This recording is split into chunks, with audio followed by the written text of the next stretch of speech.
But we've seen some athletes from Springville put together some nice competitions throughout the week. Love their coach. We get to see him at the state basketball tournament as assistant for the girls, a marathoner, his own right. And, I think we talked about Eric Cogdill yesterday about how he runs with the girls. And, what is it about a coach that gets in there and maybe has a perspective of a runner themselves and trying to translate that to their athletes? Definitely gets a good understanding of what they feel.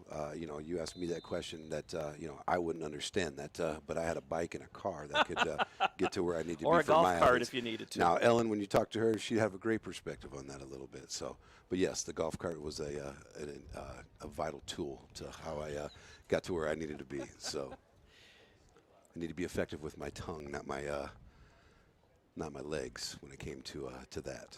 Tyler Husak is who I'm talking about, and he was also part of Central College's 2009 Iowa Conference Outdoor Championship team. 16 marathons is what he has competed. He's also run in the Boston, and always love to see his orange tie when the Orioles are at the state basketball tournament. But right now is Springville team of March, Lansing, Hoy, and Rouse, MMCRU, Hermanson, Kintai, Alish, and Gales. Starmont has Detterbarn, Pope, Thole, and Hanson. Lake Mills, Delger, Christian, Steen, and Newt Rogney, the best name from yesterday, rides again today. Martinsdale, St. Mary's, Dooley, Wright, Baker, and Wielden. Casper Bauer, Schultes, Nowatzki, and Giergard. From Audubon, Waco is Shellman, Waterhouse, Henderson, Dykstra. For West Hancock, it's Garcia, Gomez, Fox, and Collins. I'm talking fast because this race is going fast. Audubon's out well in 6.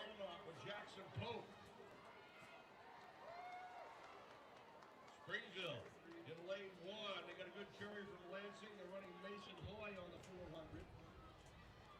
That is Audubon. In 6. The middle of the track. Look at those guys. All getting to that break.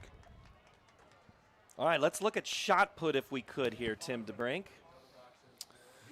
4A girls shot put. The leader right now is Delilah Subson from Ottumwa with a throw of 44 feet and a half inch. And right behind her is Sam Grip from Indianola. She is up now after this thrower. She's sitting at 43, 5 and a quarter as well. And then Iowa City High, Rachel's Hawk is at 43 and 4.5. So we got a very tight race up top for the top 3 in 4A girls shot put.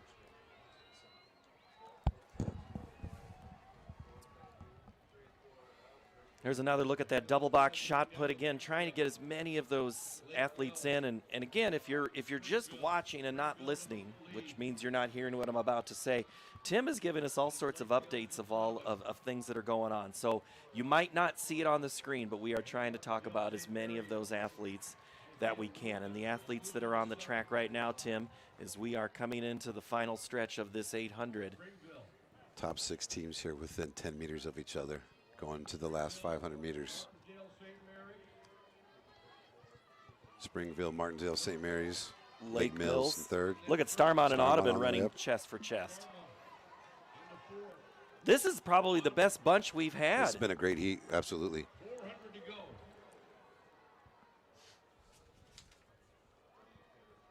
And we just had a clear in the high jump. I looked up and caught that. I'm not sure who that was, Tim. That was Trevor Keeley, your reigning champion from Peyton Jourdan. He just cleared 6'3". Landon Bloom has also cleared 6'3". So 3 have cleared it in 1A. Landon Bloom, what a fantastic athlete from Woodbine. All 7 teams here with 250 to go with a chance. Love this heat. This is great. Wow, look at that pack. Springville's trying to separate. Here comes Lake Mills on the outside. All right, Mike J., finish us off here on this final. And here they come off the turn. Lake Mills with Rogney. Won the 3,200 title yesterday. And a great battle for second. We've got 4 teams vying for the silver in this second section. Waco with Jude Dykstra will get that spot. But Lake Mills, your winner in Section 2. He is a machine. Glad we got to pull that one back out. There you go. His coach calls him the machine. What a great run for Lake Mills. So that will erase the Earlham. No, the Earlham time holds, right? Yeah, 3:37.93. Northland 3:38.03, Lake Mills 3:38.32 going into the final section. So Lake Mills 3:38.32, Waco 3:39.76, Starmont 3:40.31. And that's how they finished in that heat. Martinsdale, St. Mary's, MMCRU, West Hancock. So right now, Earlham leads over North Lynn. Lake Mills is in third, Waco fourth, Starmont in 5 as we get ready for heat number 3. Colfax, Mingo, Caminita, Riverside of Oakland, Van Buren County, Baxter, Southwind, Lisbon, and Turkey Valley. These third heats have been good. What do you expect in this one, Tim? Season best, Van Buren County has the best time of the season at 3:35.60. Lisbon right behind him at 3:36.8. Baxter 3:37.26. Boyer Valley 3:38. So should see 3-4 teams get after it here.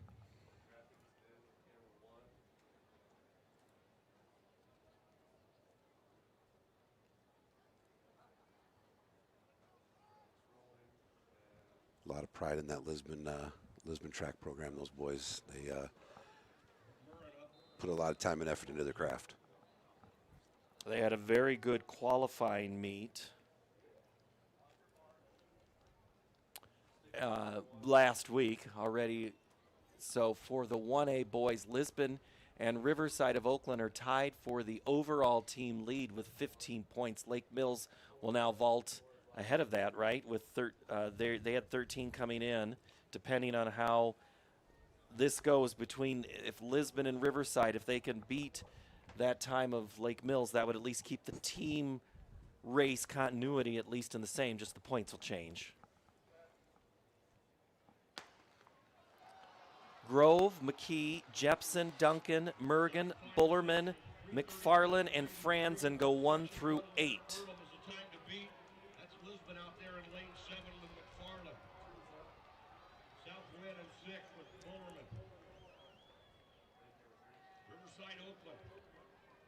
At the exchange, Lisbon and Riverside have about the same exchange time.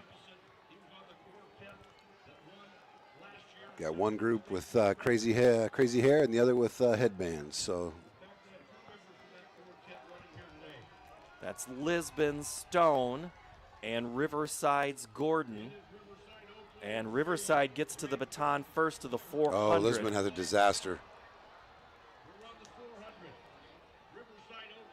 And if that goes off the track, that means he's outside. If he enters back in, could be okay. I don't think he interfered with anybody else.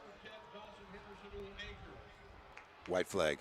So they are not disqualified, but they are far behind. That is going to have an impact. So the exchange from Stone to Ross, and eventually Armstrong will run for Lisbon. Turkey Valley, Schmidt, Cruz, Busta set up for Turkey Valley. Southwind, Einik, Taylor, Conway set to run on the 800. Baxter went Travis to D. Hondorf coming up. Van Buren County, Troxel, Simmons, Bainbridge. But right now, running past us is... That was a great run. That was Cam of Anita. McCann to Bauer. Heck of a run. Now Kaufman, Colfax, Mingo, Trotter, Thornton, Wilkins. Riverside went Gordon, Fenner, Henderson. All right. What happened in that 400? It looked like that when he went to go open exchange, he just got up in too close to him. They got tangled up, and he didn't pass off the baton. Got tied up at their legs and crashed into each other.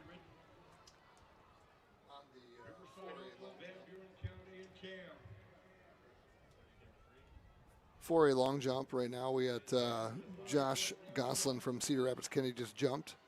The leader right now is Caden Kunze from Norwalk with a jump of 23.6 1/4. Austin Hansen from Cedar Falls is second with a jump of 22.08. Goslin had a jump of 21.3 1/4, moving him up into 12th. So we got some movement in the second flight of the 4A long jump. And we're on, I'm sorry, flight 1 or 2? Flight 2. Flight 2 already, okay.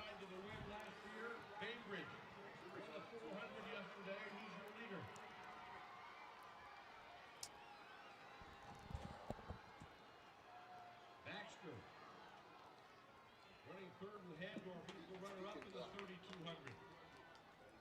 And your leader is at the scoreboard. The state meet record. Mike J., bring us home. The time to beat is 3:37.93. And Van Buren County off the turn with Lincoln Bainbridge. Drake Relays runner-up in the 800. Yesterday's 400 champion. Van Buren County in the 1600 medley. 3:30.11, 152.72 for Bainbridge.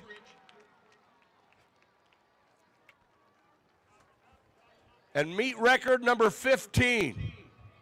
So Van Buren. Buren County. Riverside Oakland, the runner-up. 3:35.60. Then Riverside of Oakland, Earlham, and North Lynn. Lake Mills 5th, Baxter, Waco, Starmont, your top 8.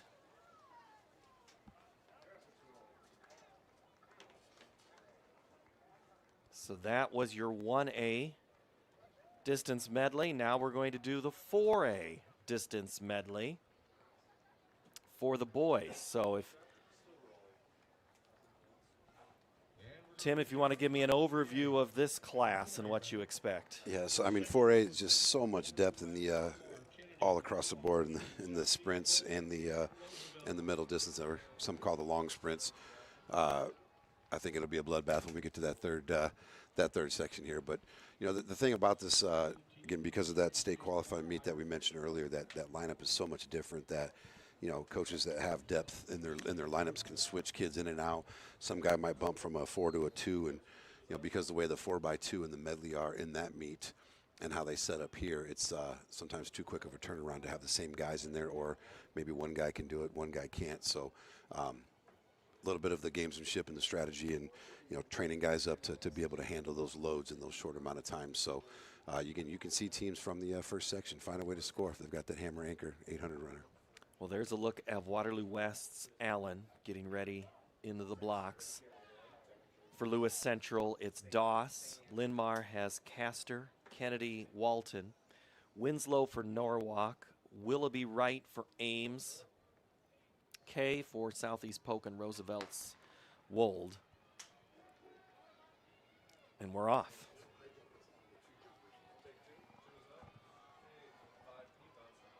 And we will have an update on the high jump in just a few seconds on what's happening there in high jump. So stay tuned for that as we get through this exchange.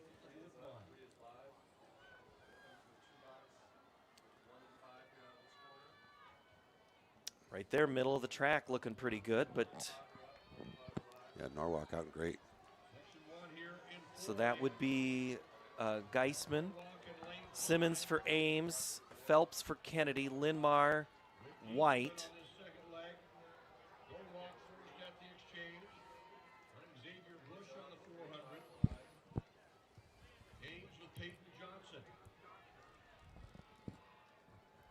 All right, we're getting ready for a high jump attempt here, Tim.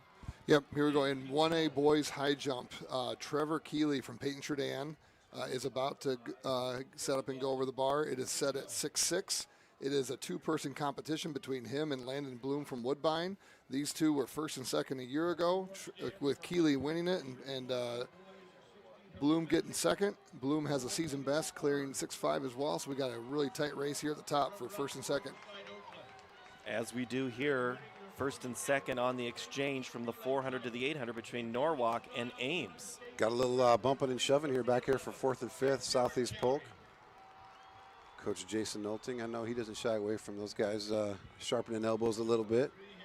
Happy to be here. They had some bus troubles throughout the season, it sounds like. Oh, really? Yeah, they had a meet where Waukee Northwest sent a bus to go pick them up and bring them to their meet. I was going to make a joke that I saw them walking to the meet Wednesday night just to make sure that they get here, but. Bloom has just missed at 6'6", and now it'll be Trevor is up from Peyton Trudhan. It's his first attempt at 6'6" on the screen here.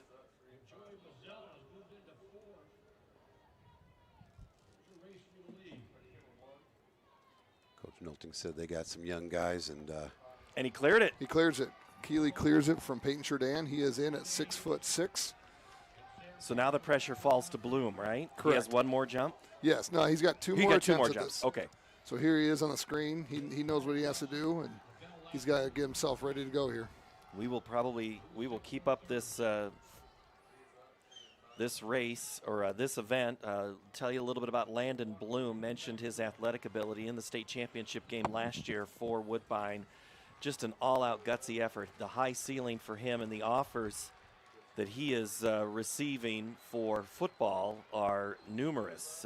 Probably one of the more athletic guys that were on the field in the football finals. He is going to have to uncork a good one here, Tim, to kind of keep him in this one. The pressure now clearly falls to him. Yeah, at this point right now, he's just got to do a little reset. He missed his first time, so whatever it takes. Sometimes you tell kids, just, hey, quick 3 breaths or do something. He's on his setup and approach right now. We'll take a look at what he can do on his second attempt at 6'6". Norwalk and Ames. Yeah, putting a great one together here. And Bloom hits the bar, so he'll have one more chance. So Norwalk and Ames go 1-2, 331.49 in third. Was Linmar on that one. So here's how they finished. Norwalk, Ames, Linmar, Southeast Polk, 331.49.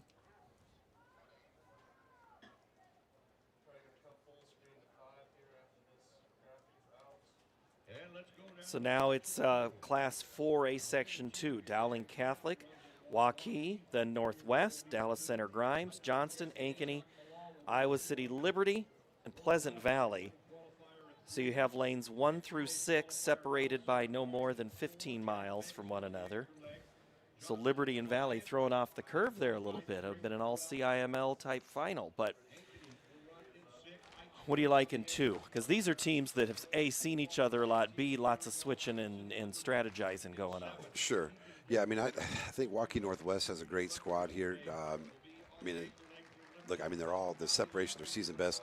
I think Ankeny might be the class here with Smith anchor, and I think we're going to probably see something a little special out of lane 6. Ike Smith, great distance runner for the Hawks. Let's see if Ankeny can put a time up and then win both the girls and the boys. But a lot to happen yet here. This is only heat 2. How are we doing in high jump? Did I miss? Are we getting ready for that third? He is still sitting on his mark here. It looks like he's about ready to set up on his approach. And this would be his third attempt. At 6'6". Hear the crowd.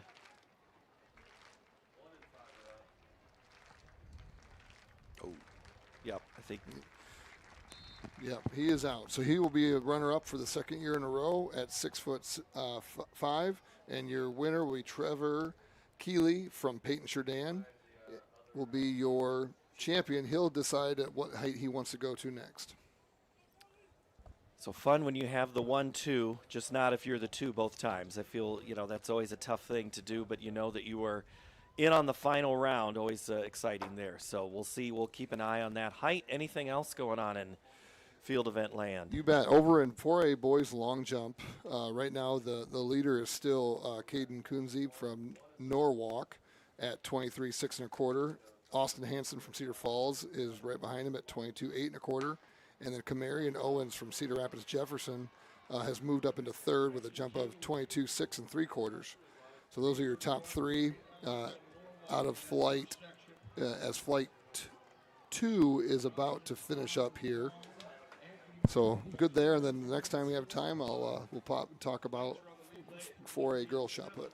O'Brien to Raymaker for Dowling. Waukee goes Allen to Dennis. Northwest, Oliver to Miller. Then Grimm Wright for the Mustangs of DCG. Quam to Armstrong for Johnston.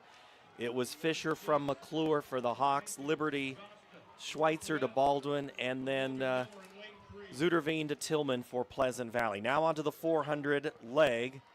And it's Isaiah Swanson off really good for the Hawks there. They are wearing white and black today with a little bit of maroon on the bottom. So that's who you're watching with the A. That's Ike Swanson. He's getting chased by Northwest. That's Van Horn as they are on that backstretch. But right now it is Swanson for the Hawks.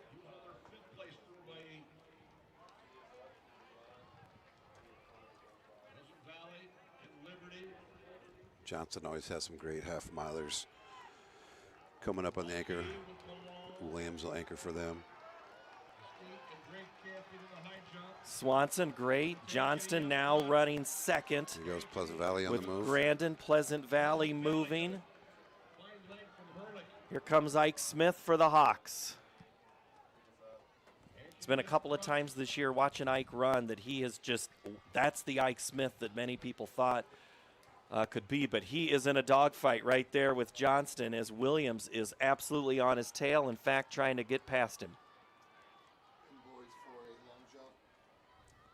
Drew Hobart from Mason City is up on the runway, getting ready to on his third attempt. He is sitting at 21.4 3/4 for 13th place, so he's got to have a good jump here to try to get into finals. Ankeny, Johnston, Pleasant Valley, Northwest, Liberty, Waukee, DCG, and the Maroons in the back. But right now it's Ike Smith getting chased by Russell and Williams as here comes Northwest and Gabrielson. Love seeing Pleasant Valley mixed up there. Coach Eric Belby always has his Spartans ready to go on championship weekend. Well, Belby's runner Russell right there on the back of Ike Smith's spikes. Let's see what he does here on that back stretch. Really good jump by Drew Hobart. He moved himself up to 9th. They take 9 into the finals. So if there's a couple jumpers yet to go behind him, he has a chance. All right, Mike J will bring us here from the final as it's Ankeny and Pleasant Valley right now, and Ike Smith just found another gear. Let's see if he can hold him off. Our leader. And it is Ankeny. Ankeny, Pleasant Valley, Johnston. Williams giving them a fine anchor, and it is Ankeny. The tape first. Ike Smith. There he is. Now he's finally breathing. Didn't look like he was breathing too hard after that, Tim. But you know he was moving. So Ankeny, Johnston on a 3:25.65. I mean, I think he ran around 152 for his split, so he he was moving pretty good. 3:25 is a fantastic time. That is the leader right now in 4A. Yeah, doing that in Section 2 just puts so much pressure now on that on the fast section. So it's not uncommon for teams to go win, run a clean race out of that second heat. Ike Smith going to run at the University of South Dakota. He's a two-time Drake Relay and state champion in the 4x8. Won a state title. He has 2 team titles in his at his graduation party hanging up. But now it's going to be up to this third heat. Dubuque Senior, Marshalltown, Centennial, Hempstead, Cedar Falls Prairie, Bettendorf, and Indianola. Right there, middle of the track, Dubuque, Hempstead, and Cedar Falls with darn near identical qualifying times. Are those the 2 teams you like? Honestly, I mean, I like Centennial. I'm not going to count out Cedar Falls. Brendan Hoyer's an absolute stud. I wanted to use the M word with Machine, but you've already got that pegged for Newt. For Newt. So, no, he's just again just tough kid here. So, it should be a great race here, and that 3:25 is no joke to chase. So that's an impressive time. All right, Tim, we have an update. Is that what I just heard? Yeah, over in girls 1A discus, Anna Hadley, who was the shot put champion a year ago, yesterday, she was the discus champion last year. She is in the lead right now with. As they head into finals, they're setting that right now. It looks like it took a throw of 112.4 to get to finals. Trevor Keeley is your champion in boys 1A high jump. He just attempted 3 at 6'8", but did not clear it. So at 6'6", he is your 1A high jump champion. And we just had the crowd clapping right in front. Coons just did a long jump right in front of us. We were right between races, so everybody was focused on him. I haven't seen what that measured yet. He is currently the leader at 23.6 1/4. Waiting to see the results on his last jump for this second flight before they head to finals. 23:01. So just off. So he is still the leader in boys 4A long jump. Senior goes Birch to Stickley, Green to Wilder for Marshalltown, Centennial Ross Dickinson. Hunter there for the Jaguars, Montgomery and Ivy for Hempstead, Cedar Falls, Tamayo Lopez, and then Gary. Prairie has Bashimo, Stevens, Bettendorf, Miller, and McDermott, and Indianola, Hilton, and Bradley. What happened now in the 4? Centennial's out right now. Bettendorf's out really well. We'll see what kind of legs Willie has to come back after running that scorching 3,200 yesterday. And Bettendorf making a dash for the front, but man, there is Centennial. Allen is given chase, but he falls right in there behind Indianola's Amos. And now another shot put. You bet. Girls shot put right now. This is the leader. She is 1/2 an inch off of the state meet record at 47 feet 1 inch is Delilah Subson from Ottumwa.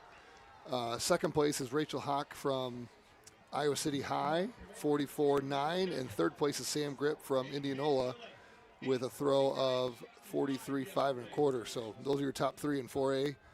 They got 1 round left of throws and finals. Hoyer on the move. Moves Cedar Falls into second. He's going to sit right behind Willie. And that was a great Prairie 400 from Dennis, as it was for Centennial. Mr. Allen, who's also a soccer player. His dad's the girls' soccer coach at Centennial. So those to see soccer and a great 400 runner, Tim. And then look at that bunch. I don't have to tell you what race this is shaping up to be. Told you it's going to be a bloodbath. Here we go. 500 to go. Time to beat, 3:25.65. A.J. Willie striding out. Looks great. You were excited about Hoyer. I was. He's a grinder, man. He's just a tough kid. I love it. You got to be willing to go to some depths to be a good half miler.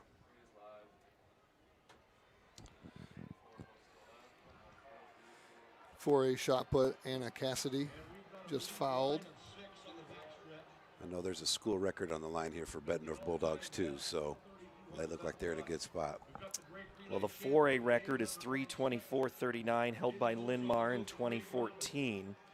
The 25 champion is Dowling Catholic, who ran already, but now let's see what is left in the tank. That's 120. Here we go.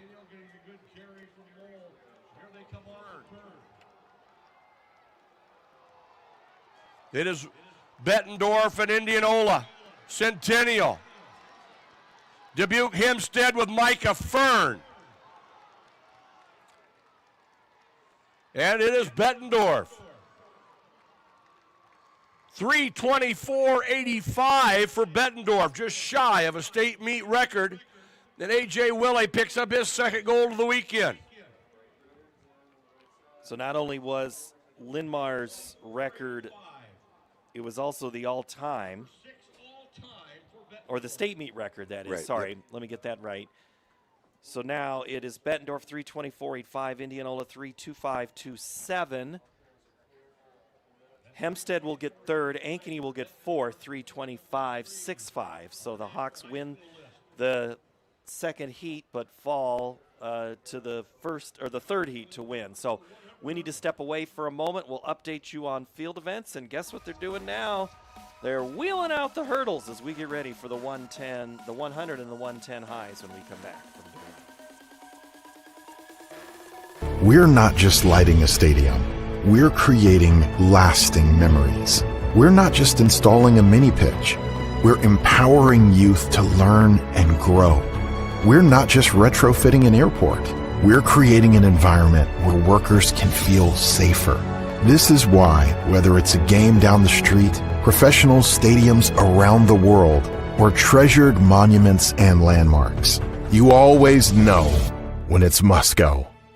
It's the simplest expression. The smallest thing that changes everything. A smile. So easy. A smile lights it up. Apologizes. And welcomes unconditionally. Because the shortest distance between two people is a smile. Thank you. Hy-Vee, where there's a helpful smile in every aisle. Why am I seeing yield differences in only 2 of my fields? Great question, Evan. I've taken some soil samples, and it looks like you might have some fertility issues, especially in that northern field. Take a look. Huh.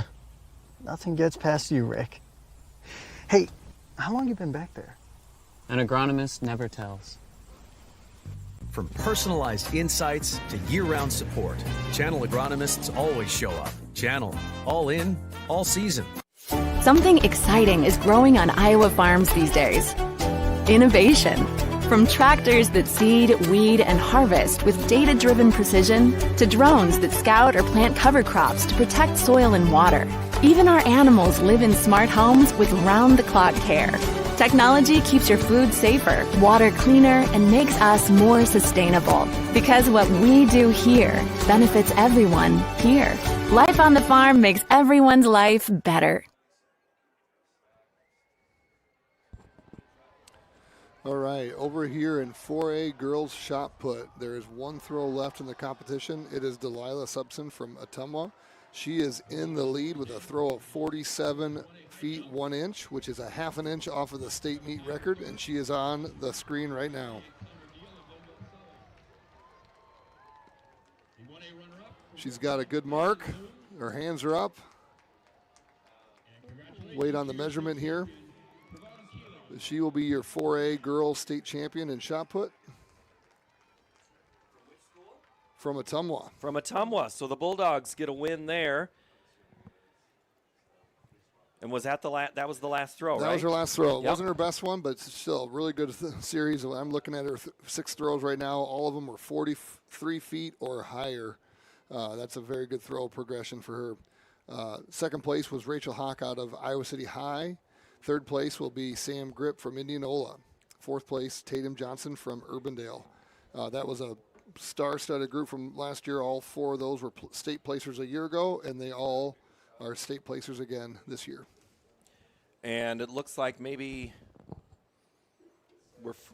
long jump is not done yet, right? Correct. Long jump is, they were doing their warm-ups. They are heading now into the first jump of finals with Isaiah Oliver, maybe? It is Isaiah, but that was, Coons just took a warm-up. Okay, that was a warm-up. Yeah, it'll be Isaiah Oliver will be up first. That was Coons, the leader in 4A. He is in with a jump of over 23 feet, so he's still in first place. Was Coons in that sprint distance men? No, did not. No, but Isaiah Oliver was. I believe so. So Oliver has to have a little bit of that recovery. Yes. Which is not, I guess, distance med doesn't usually overlap with long jump at a traditional meet. It's at the state meet. It's the sprint med that is the overlap more. Yeah, this will be one of those situations where some of the field event long jump, high jump runners will have different conflicts with races just because of how the meet schedule plays out. Track coaches look at that. They look at the schedule. They see what, sometimes they may run it at districts and say, hey, we got to sub a guy out. So that's what, Tim O'Neill is talking about with the deeper lineups. Teams can switch guys in and out or girl runners in and out if they need to based on field event schedule times. Well, that's Tim Tabrink. He's talking about Tim O'Neill. I'm Paul Yeager. Glad to have you here from Drake Stadium. We are through a couple of events. We're now getting ready for the 100-meter high hurdles. We'll get high in a minute. 100-meter, yep. 100-meter hurdles. And so in the girls, it's Kayla Lone from English Valleys, Kiernan Perez from North Mahaska, Eva Vasky from Edco, Lena Alley from Fremont Mills in 4, Honor Hovenga from 5, Caitlin Ho from GTRA. Don't quiz me on that, Tim, on getting them all pronounced correctly. Heaven Powell from Prince of Peace in 7, and Montana Ferens from West Monona. And and we're off. Here is Mike J with the call. A win last year. Fremont Mills. Lena Alley Havinga in 5, Vasky in 3. What'd you see, Tim? Lana Alley, overall state leader, 1A. I mean, just took control of that race right off the gun. Looks like we're running into a headwind now. Good old Drake Stadium, Mother Nature, making sure we know she's still around. Well, yeah, now that you mention it, the flags have twisted just a little bit from the southeast to the south more, which would be much more of the straight-on head that you had mentioned. All right, so also in this 100-meter hurdles, what else have you oh, here we go. We're Bettendorf getting ready for a long jump right here, and I'll update that in a minute as I continue my weather report comments. Still 11 to 19 miles an hour.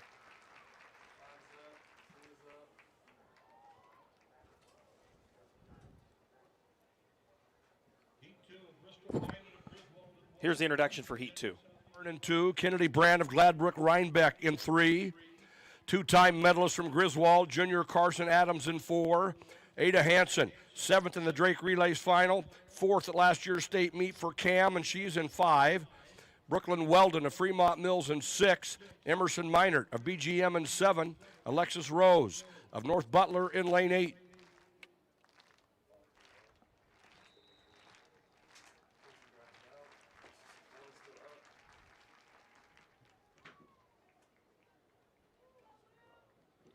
Looking to see Ada Hansen here from Caminita. She must have had a little mishap at the state qualifying meet. Her seed time coming in is significantly off her personal best. Watch lane 5. Carson Adams is from Griswold. Pretty solid, too.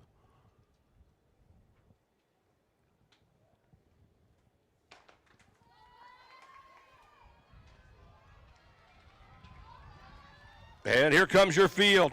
Ada Hansen, Caminita in 5. Hansen. Brand of Gladbrook Rhinebeck in 3, Ada Hansen. She's run 14:56 this year. She runs 14:90. Sub 15 barrier. Nice job. That'll put her into the overall lead going into the third section. There's a look at Ada Hansen, the junior. She has 3 chances for medals coming into the week. Great closing speed. And as Tim just said, one to watch, and he was spot on with that. So we move to heat number 3. Here are the introductions of our runners. Heat 3. Grace Anderegg of Baxter. In lane 2, Zoe Quigley of Central Decatur. In lane 3, a Drake Relays qualifier from Baxter, Cameron Russell. In 4, last year's 6th place finisher from Springville, Rowan Jacoby. In lane 5, a Drake Relays qualifier, 3rd in this event at last year's state meet, and 5th in 24. She was 4th in the long jump yesterday from Lansing Key, Addison Winters. In lane 6, Nalia Clayberg, Coon Rapids Bayard. In 7, returning qualifier from Pekin, Paisley Coleman. And in lane 8, Melee Templeton of Southwest Valley. I love the names in this race, right? You get your all-name heats, right? Well, just, I'm sorry, athletes. The names are great too, Sure. but Rowan Jacoby, yeah, you can't go wrong with that one. Not at all, yeah. This heat here, Cameron Russell and Addison Winters have sub 15 times on the board for the year. Not quite that same time at the state qualifying meet, but see those two and Jacoby here.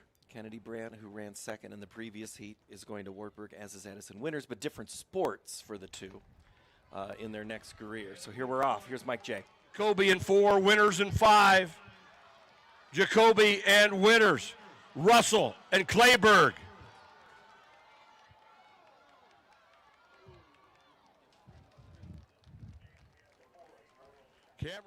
I think Cameron Russell took that heat, didn't she? But that was a Russell, Jacoby, and Winters all right there. Yeah, in that order, Russell, Jacoby, Winters. They're clear of the bubble time, so actually 4 girls from that heat are going to end up in the, I believe, are going to end up in.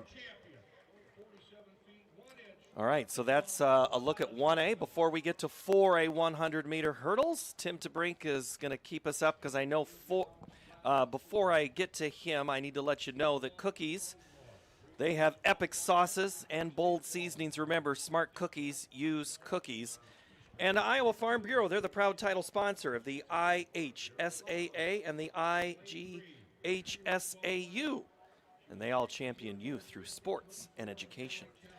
Tim, the long jump is taking place now in front of us. Correct.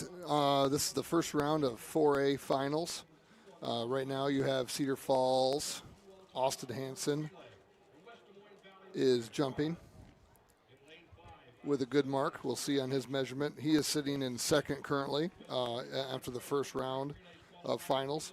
And then Caden Coons will be up here next, and he is still leading with 23.6 1/4.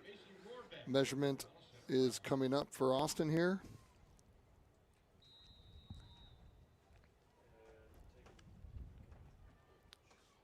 All right, Brylan Keister from Southeast Polk is at 1. Alyssa McLaughlin, Muscatine, Franny Brooks from Dowling in 3. Morgan Carr in 4. Sophia Hatcher in 5. Mila Hughes from Valley in 6. Ada Spire from Cedar Falls in 7. And Macy Rohrbeck. This is a great loaded field, too. Yeah, Morgan Carr is an absolute stud. So shouldn't see her have any issues at all with this heat.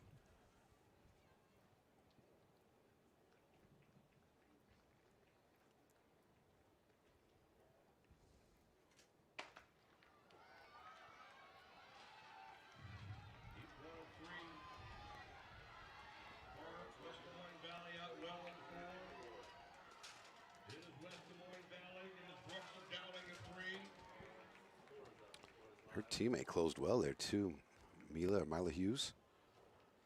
A 13.75.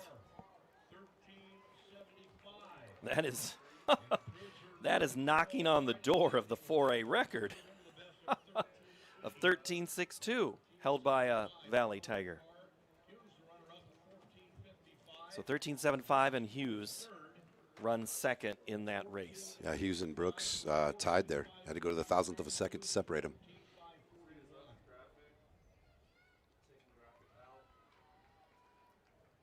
Here's Heat 2's introduction. Penelope Peterson of Urbandale in 1. Alyssa Schrader of North Scott in 2. Elena Schulte, a Drake Relays qualifier. And on the shuttle hurdle relay, all-time best for Waukee Northwest is in 3. Katie Willits, she's on that all-time best shuttle for the Waukee Northwest. She also won gold at Drake 4x1 and 4x2, an all-time best in both. She's run 14.11. Number 10 on the all-time list. This is Katie Willits. In lane 5, 6 in the Drake Relays final. Muscatine sophomore Avery Bradley. In 6, she was 5th at Drake. Waukee senior Natalie Sitzman. In lane 7, it's Paisley Jones of Prairie. And in lane 8, Sydney Feldhacker of Dubuque Hempstead. Michael LeLacier just had a long jump there, Tim. Where are we sitting on there? This is the second round of finals. He's sitting 9th, so he's looking to put himself into scoring position by moving up and trying to overtake somebody in spots 1 through 8. He went 21.5 inch there, not quite his best jump. He's at 21.10 overall. This will be Goslin from Cedar Rapids Kennedy is up next. Back to the Heat 2. Katie Willits in the middle there, Tim. Yeah, Willits, her teammate Schulte. I really like Avery Bradley from Muscatine. Has had a great sophomore campaign this year. Got Alyssa Schroeder out of the MAC, North Scott, and then Natalie Stitzman too. And let's also look at 5, the Drake Relays champion hurdler as well.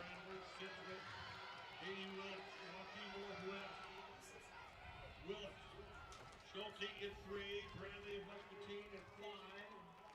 Katie Willits.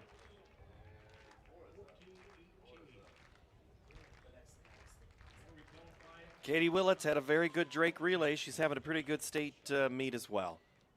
Yeah, look, like when they wrote their lineup for this meet, they obviously have a chance to do something special, and they're hoping, obviously for her to get into the final has big points potential, but trying to get her teammate Elena Schulte in there too.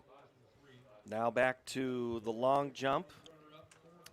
Yeah, Jackson Goslin fouled that last jump. Next will be McMurrin from Waterloo West. He is currently sitting in 6th with 21.5 inch. Here he goes down the runway.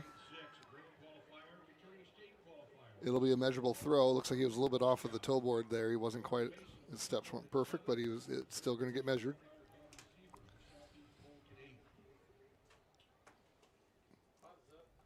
In Heat 3,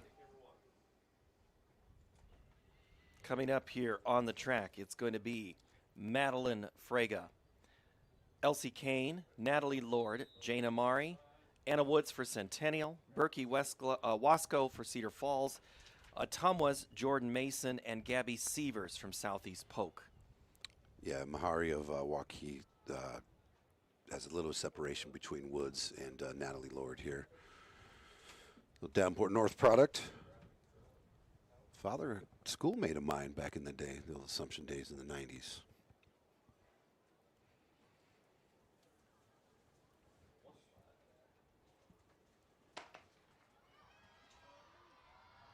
Lord in 3, Meharry in 4, Woods in 5, Jana Meharry, the Waukee Junior, 4th each of the last 2 years. That's Woods, 2-time medalist as well for Centennial, running in 5. And Meharry runs 14:35. 14:35 time there, right? Not really anybody to run with for a while. After that third hurdle, really kind of put it into the middle and then cruised into the finals, as we now will have who is in our finals as we look at the results of that third heat. How'd we finish here, 1 through 8?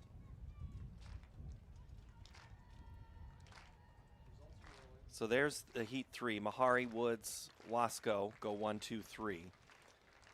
And then here's how we're going to finish and make it to the finals. Carr, Willits, Mahari, Hughes, Brooks, Hatcher, Bradley advancing to Saturday's final, which is at 1:20 in the afternoon, and it'll be the 4th race of 4 for the girls in the 100 hurdles. Yeah, Anna Woods, last qualifier from Centennial. Elena Schulte just missed being that second individual qualifier for Waukee Northwest.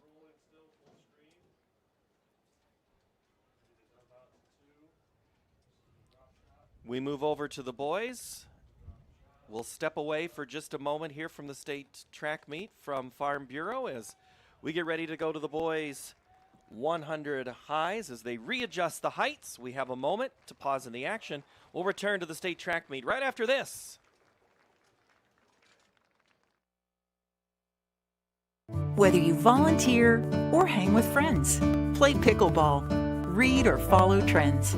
No matter what your retirement style, you deserve healthy eyes and a healthy smile. Some Medicare plans don't cover vision or dental.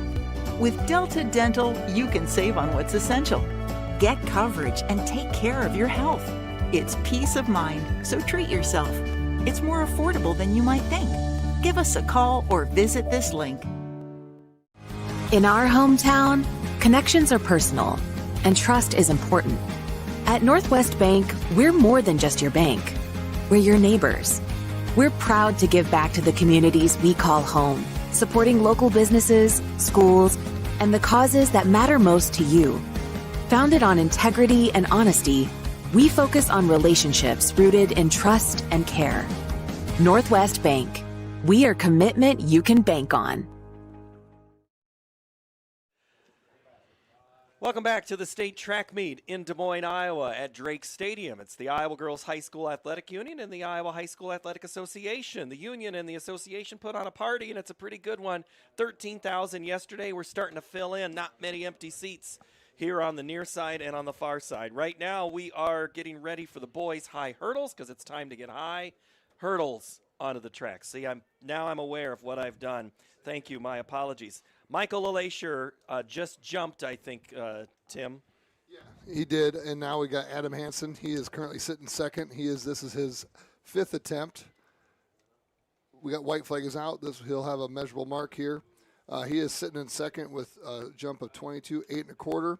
He's got to find about 8 to 10 inches here to get close to Norwalk's Kunze to challenge for that first place. I want to ask for a moment there. I know they're putting the stick in. It used to be the tape. Tell me about the technology update on this event. Yeah, so a lot of the field events are going to electronic recording where you put a marker down and there's a there's GPS and it's laser measuring. We've used it a little bit at North Polk. I've seen it at Indianola and elsewhere where it does speed up the measurement as long as the technology is working. Good jump from Hansen, 21:10 3/4. Not quite his best jump. And now we Kunze's have on the runway right here. That's a good one. that did look Flag good. is up. It's going to be measurable. That is a good jump. Right now he's 23 6 1/4 for his best jump. He liked it. No, you're good. I think he's going to be happy with this. It's going to be close, if not better. Can you tell Tim that Tim likes track? I mean, he's excited about it.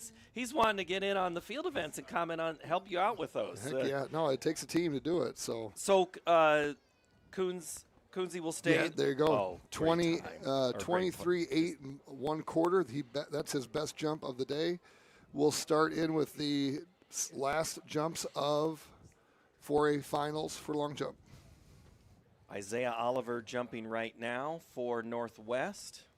And we'll have his distance here in a moment. But we're getting ready for Heat 1 of the 110 highs. Garrett Shannon from Wapsie Valley. Wyatt Mendenhall from Southwest Valley. Jack Engel from Colonesco. J.W. Link Hoker from Fremont Mills. Ashton Rosendahl from Linville Sully. Jacoby Subject from West Hancock. Jake Bartles from North Butler. And Quentin Dalton from Bedford. Heat 1 of 3. Lincoln Hofer, Fremont Mills in lane 4. He's the 1A state leader. Subject of West Hancock in 6. Lincoln Hoger expected that a little bit. Jack Engel of Colonesco looked like he got caught up on the first hurdle and just got out of rhythm, and he was able to get back into it. Might have been a little too late. So Lincoln Hoker from Fremont Mills, a 15.37.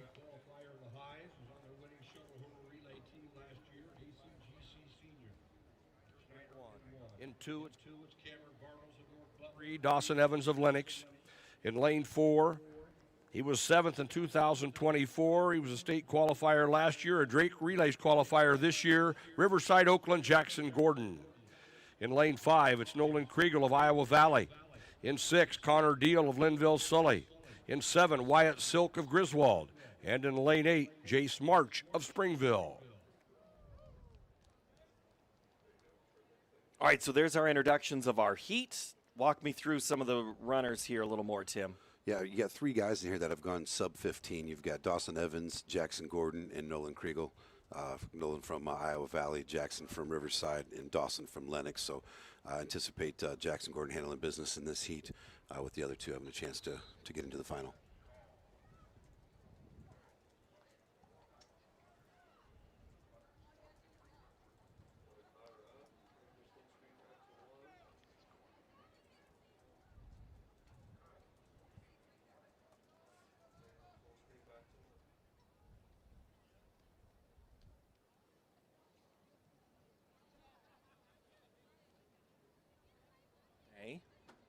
As they settle in the blocks, Mike J. will walk you through the play-by-play of the race.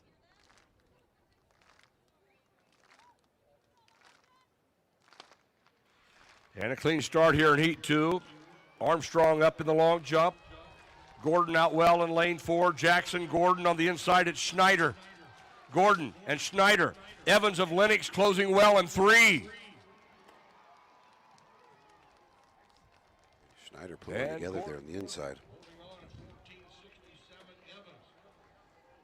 All right, what'd you see? Well, kind of what I expected there with Jackson Gordon handling business, but man, had a great race from ACGC on the inside from Braxton Schneider there. The senior didn't want to go out without a fight. All right, here's the introductions of our third heat. Caleb Sweden of GTRA in 3. Luke Heilman, a Drake Relays qualifier for Sibley Ocheeden, runs in 4. Landon Grell, a Drake Relays qualifier for Lawton Bronson in 5. Brennan Billick, returning state qualifier for South O'Brien in 6. Eli Burns of East Marshall in 7. And Cruz Hagmeyer of Winfield Mount Union runs in lane 8.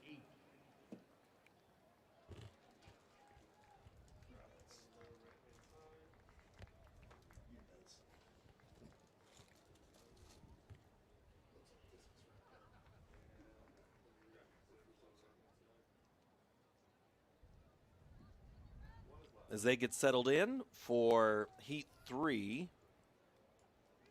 Long jump, we had a foul, and looks like we have one more jump. 6th attempt here coming, right? Yes, Austin Hansen is up here.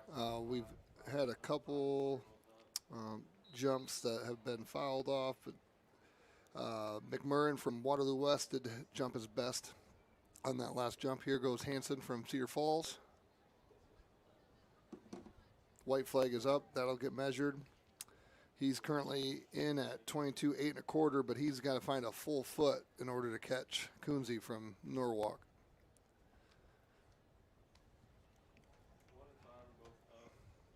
What's your mindset on that 6th attempt? I think you got to, again, it's a reset. You got to get yourself ready to compete and treat it like your first one. All right, here's our Heat 3 play-by-play from Mike. Heilman in 4, Grell in 5. Reed had a good close in lane 1. And Grell 14.78. Grell crosses first, and we'll settle up here on. We've got one more long jump we're going to show you here before we get to the 4A boys. You bet. Caden Kunze's in first. This is his last attempt.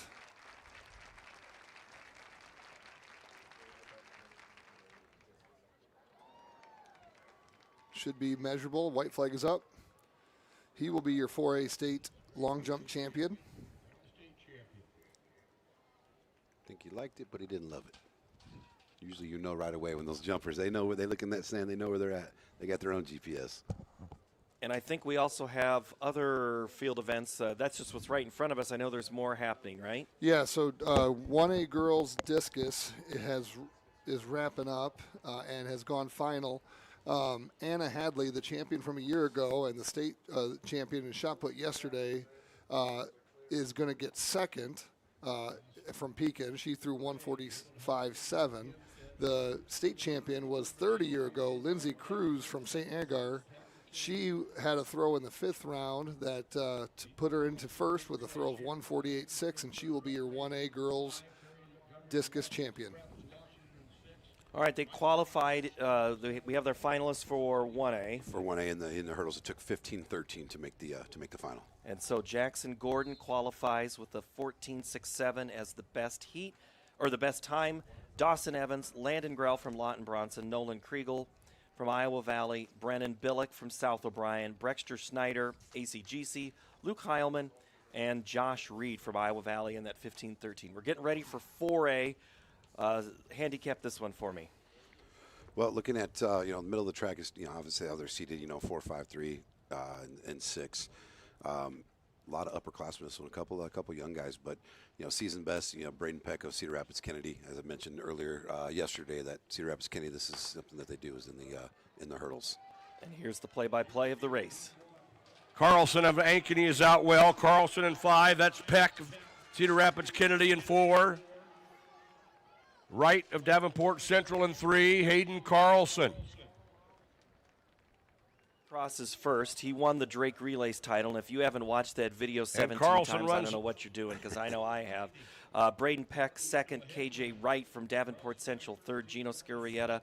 Urbandale, Terrion Montgomery, Gavin Washman, Ryan Block, Jalen Hodgson. So Carlson going to run at Iowa next year. His dad, Brant, the head coach for the boys basketball, also an assistant coach on the track team, and I had a chance to sit by his family a couple of times, and they always get excited, but man, everybody gets nervous when it goes over the hurdles. Yeah, and I mean, look, there's a lot of things that can go wrong, right? And things that can go wrong that are out of your control with people next to you, right? So, he's got a great program at Ankeny. Their head coach has done a great job. Former Iowa hurdler himself from Atlantic. So, just great to see being a sub-14 guy at 13.7, best on the year.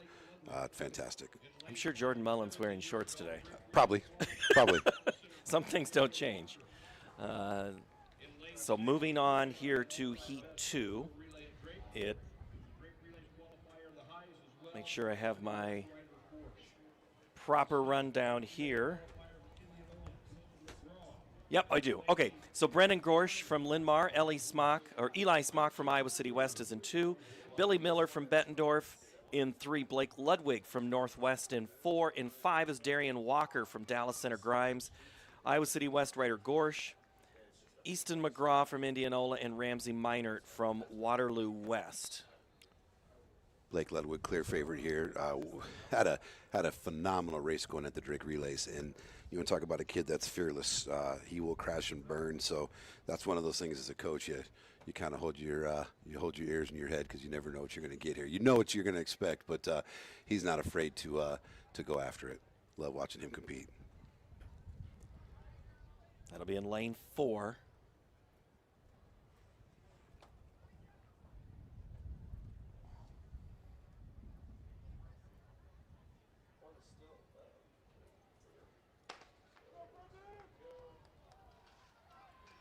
Heat 2 of 3. Blake Ludwig of Waukee Northwest in 4. That's Smock of Iowa City West in 2. Raced by Smock 2 out of Iowa City West in lane 2. Darian Walker was in that one, but yeah, I think Smock, snuck in front of him. He did. And darn near took out Ludwig They're there. about 2/10 clear of each other. Okay, so Yeah. Ludwig 14.32 was his time. Smock a 14.51, Easton McGraw 14.59. Here are the introductions for Heat 3. Polk, A.J. Vanderbrink. In 3, from Cedar Rapids, Washington, Fidel Tia. In 4, Drake Relays runner-up, returning state qualifier. He's run 13.95 this year from Cedar Rapids, Kennedy, Jackson Goslin. In lane 5, 6th, the Drake Relays final, 5th at last year's state meet. West Des Moines Valley's Micaiah Lelashur. In lane 6, he ran on the winning shuttle hurdle relay last year for Ankeny, Sam Madsen. In lane 7, Matthew Hannawalt of Cedar Falls. And in lane 8, Keandre Bush of Cedar Rapids Prairie. Third and final heat, 4A boys, 110 highs. This should be a crazy competitive feat. There's guys that have put together some great races, great times throughout the season. Vanderbrink out of Southeast Polk, has a 14:49 best, but Jackson Goslin of Cedar Rapids Kennedy's a sub-14 guy. So Tia, Madsen, Lelashur, is that how you say that? Michael Lelashur, and yeah. he's running the long jump already today, so he's certainly warm. Good and warmed up, right? We'll see what that brings. And then Sam Madsen for Ankeny in 6 won a state shuttle hurdle title last year and has qualified in the shuttle hurdle here to the state meet. You talked about training partners and what that group's having, hurdle buddies together like this. It makes them all better when you have one of those all-time Iowa greats in Hayden Carlson, and now you've got a teammate here with a chance to make the final too.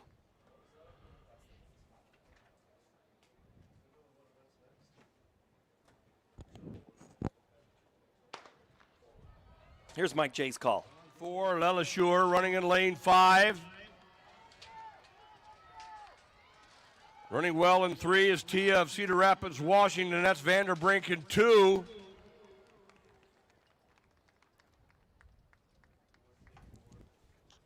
Jackson Goslin from Cedar Rapids, Kennedy, a 14.44. A.J. Vanderbrink, 14.56. Fidel Tia, a 14.62. Let's see how this all shuffles up for who qualifies with the best times as we sort who will be in the finals for this race, which will be Saturday at 1:35.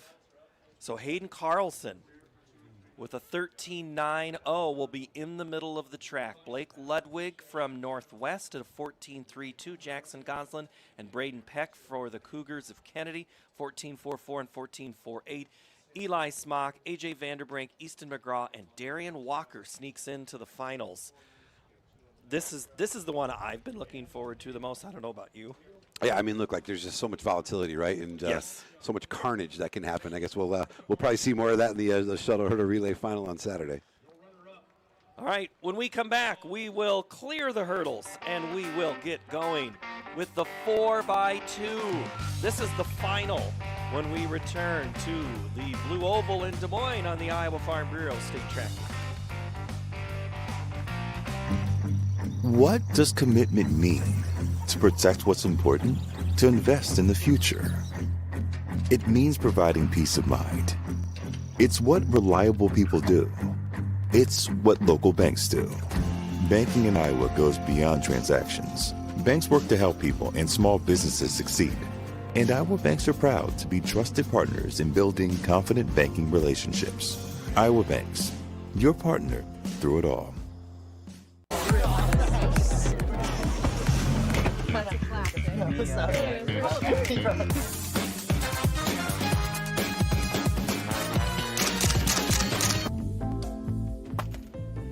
Excuse me, man.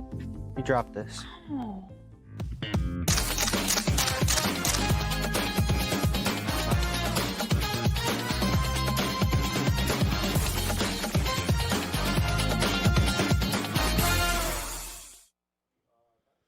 Back here at the state track meet for the Iowa Girls High School Athletic Association and the Iowa High School Athletic Association. The Iowa Girls High School Athletic Union and the association bring you this great state tournament. It also helps title sponsors like Hy-Vee. This broadcast of the state track meet is brought to you here on the Hy-Vee Championship Network. And by Mid-American Energy.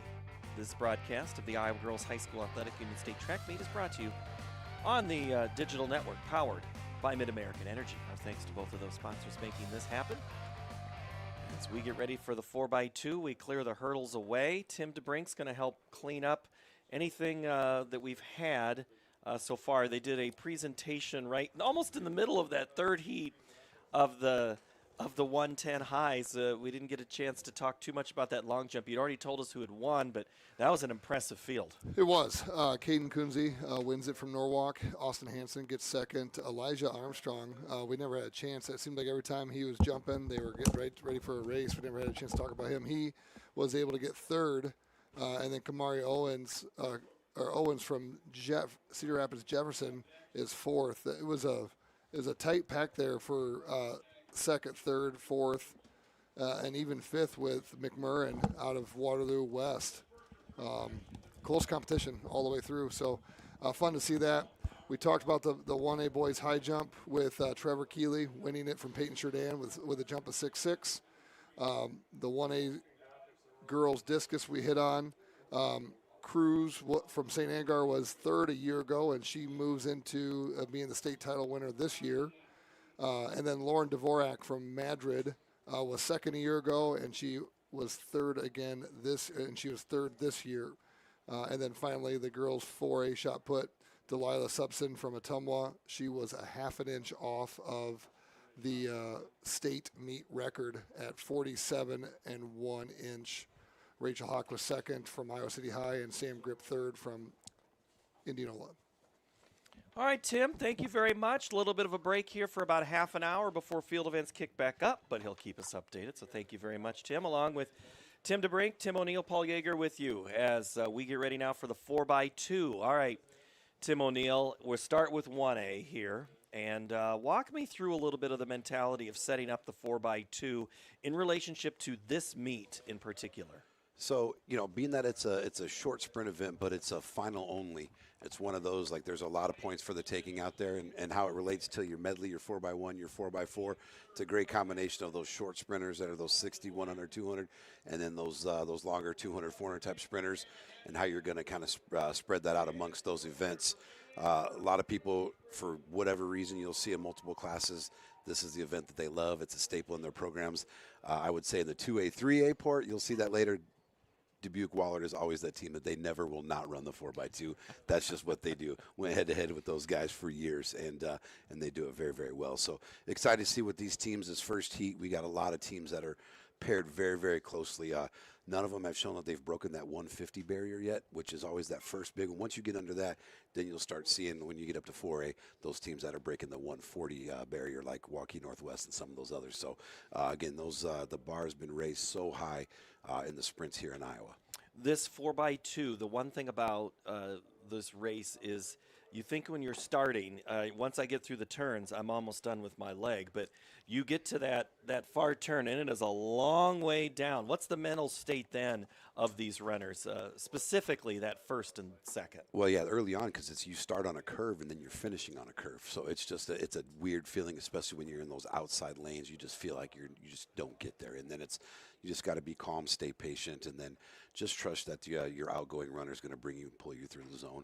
Make sure you educate your race. Well, we're underway. I'm going to tell you who the fields are and then let Mike J. call this race. South Winneshiek is in 1, Danville in 2, Montezuma, Wapsie Valley, Lawton Bronson, IKM Manning, Don Bosco, and Woodbine. Led off with Katie Pryor, whose brothers have been competing here as well. But here's Mike J. to walk us through this race. 7 with Lansing. We're moving to this first exchange. Lawton Bronson in 5 with Randall.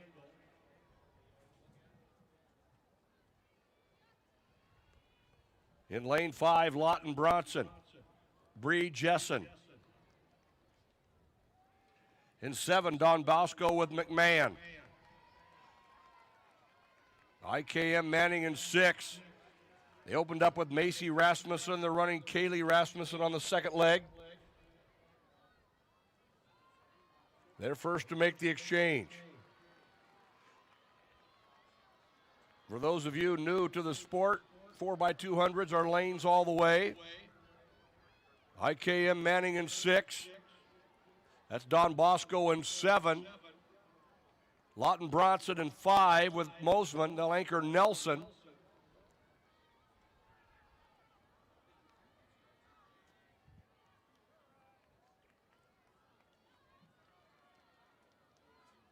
Don Bosco with Charlie Yoder.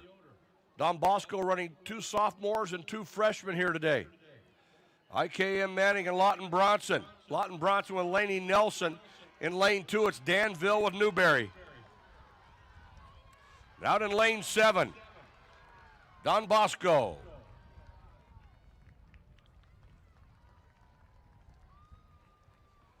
The Dons from Don Bosco, Gilbertville, Iowa. We know them as a wrestling school and softball. Look out, here comes girls track there in the 4x2. They win the heat number 1 with a time of 1:47.93. What'd you see in that race? I saw 4 teams break that 150 barrier. I just referenced. They're all kind of hovering on it, so you would anticipate that the moment would be here and that they were ready for that moment. And again, faster surface, faster track. The blue oval brings the best out of everybody. So in that race, it's lanes the whole way, which is also its own set of an enjoyable part. 4x1, sure, but the 4x2, just you're like, man, just seems long. So coming up here in Heat 2, Linville, Sully, East Union, Van Buren County, George Little Rock, AHSTW, Belle Plaine, Lisbon, and ACGC. What are we watching in this one? Well, a little strategy, though. Things to think about, too, like those staggers are so long. So if you get put in that, like, lane 6, lane 7, or even lane 8 for that matter, there's a strategy as a coach to go out there and try to front load your relay run, your faster runners first, because then it feels like they're never going to catch you because that stagger doesn't get caught up until the anchor leg. So a couple different thought processes there when it comes to the coaching side of things. But regarding this heat here, we've got 4 or 5 teams here that have already broken that 150 barrier. They were in those 149s. I anticipate seeing somebody here getting into those 146s, 147s out of this heat. Getting ready into the blocks for Linville, Sully, Hay. It's Lear with East Union, Coffin, Van Buren County, Stratman for George Little Rock, Barons for AHSTW, Belle Plaine, Hultquist, Jarko for Lisbon, and ACGC's Gruber. Mike J. will have the call of this race in the 4x2 Heat 2. Clean start here in Section 2. Linville, Sully with Hay, East Union with Lear, Van Buren opening up with Coffin, George Little Rock with Stratman. AHSTW with Barons, Belle Plaine with Hultquist, and Lisbon with Jarcho, and ACGC with Gruber. 147.93, the winning time for Don Bosco in the first section. Lisbon in lane 7, running Quinn Roos to their outside. It's ACGC with Akers.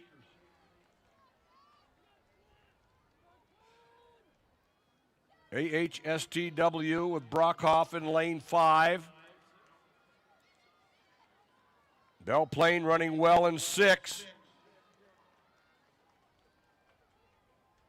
Belle Plaine first with the exchange. Belle Plaine and Lisbon. Belle Plaine running Coover, Epperly on this leg for Lisbon. They are running in 6 and 7. AHSTW in 5 with Goshorn.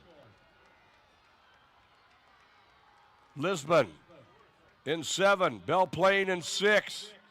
George Little Rock running well in 4 with Grace Ubenga. They'll anchor Lindsay Haken.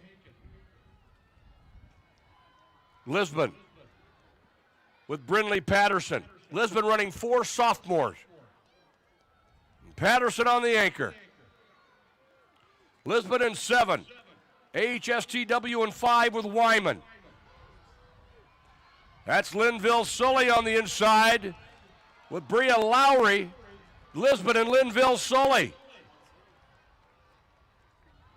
Linville Sully got an outstanding leg from Hawthorne on the 3rd carry. And then Lowry on the anchor. They run the 140. word around the area of Linville Sully was, watch out for Linville Sully in the 4x2. That was the report I had at the qualifying meet, and they live up to the hype right there with a 147.72. So that moves into first place. And that is tough to do from lane 1, as I mentioned, with those big staggers like that. That is a lot of calm confidence in your abilities.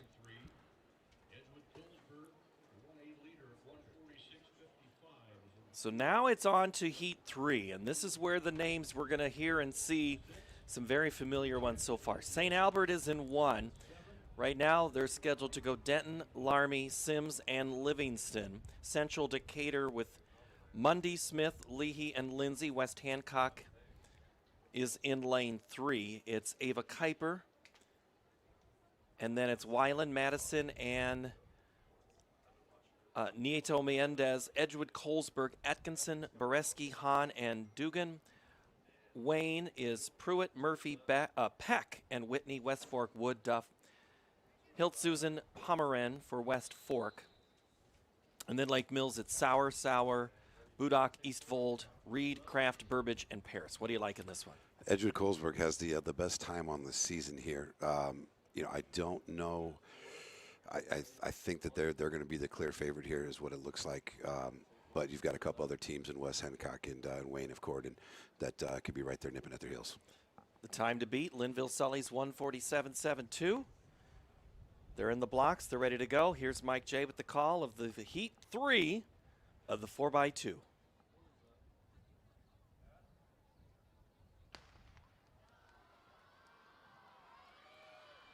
Section 3 of 3, 147.22 by Linville Sully is the time to beat. Lake Mills in 7, your defending champion, opening up with freshman Tatum Sauer. Cora Sauer runs 2nd. West Fork in 6. They're going Wood to Huff. Lake Mills in 7. Lake Mills, that's Maquoketa Valley on the outside with Lily Kraft. They'll run Burbridge on the 3rd leg. West Fork in 6 with Huff. Edgewood Colesburg in 4 with Beriski. Edgewood Colesburg and West Fork.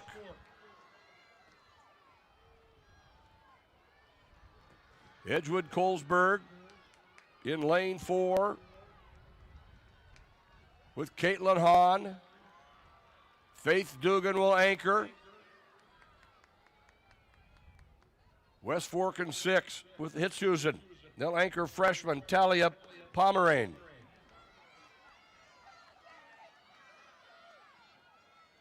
Edgewood Colesburg, 147.72 is the time to beat. Edgewood Colesburg. And West Fork. That's West Hancock in 3 with Nieto Mendez. In lane 4, it's Edgewood Colesburg.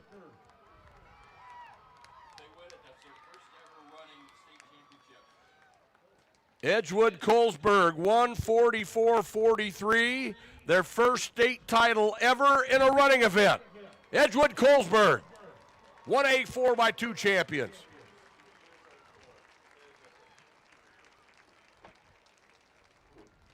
State champion, the Vikings from Edgewood-Colesburg, 144-43, first ever relay champion. That's kind of fun. What'd they do? Well, ran faster than everybody else, right? That's Captain Obvious over here. But no, you know, just see her emotion after that, like just the tears, like that could be tears of pain too, because the 200 is a painful race for those that haven't just gone out there and threw it out there. She put the gauntlet down there. It was great to see her and her teammates pulling their first state title. There's a lot of emotions going on there. West Fork is second at 145.11. West Hancock third. Lake Mills 4. Central Decatur 5. Mac Valley is how they finish. So that is how the girls 4x2 meter relay, and now we flip to the girls 4x2 meter relay for class 4A. And this is the defending champion Waukee Northwest in this race. Last year's championship time, 138.55. The all-time, or the state record was that team from Northwest last year in this race. The state meet record also is held by Waukee Northwest at 138.55. So I'm going to guess Northwest is who you're watching overall in this race? Yeah, they're definitely going to be the favorite there. They just have so much depth and can keep those girls fresh and run them in and out, and you know, taking their top sprinter off some of those relays and putting her more of an individual focus for the team race. Up first, Davenport Central, North Scott, Johnston, Dowling Catholic, Iowa City West, Muscatine, Clinton, and Dallas Center Grimes are your heat number 1. I like Iowa City West. Haven't talked much about Coach Parker. He's had some phenomenal teams and individuals throughout the years over there at Iowa City West. Here is the 4x2 section 1. They're in the blocks. Here's Mike J with the call. Davenport Central, North Scott, Johnston, Dowling Catholic, Iowa City West, Muscatine, Clinton, and Dallas Center Grimes from the inside out. That's Iowa City West in 5 with McClagan. Iowa City West in 5, Muscatine in 6 with Paul. Dallas Center Grimes on the outside, running Mayfield on this leg.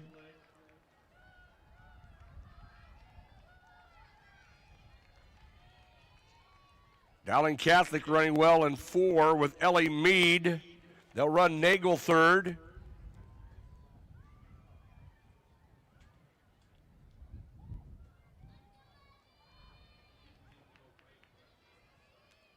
Dowling Catholic in 4, Iowa City West in 5.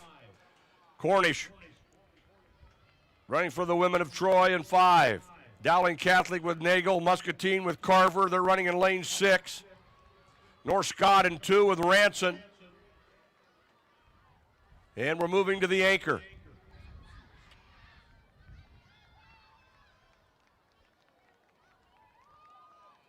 Iowa City West with Ramuni in lane 5. Dowling Catholic in 4 with Lauren McCoy.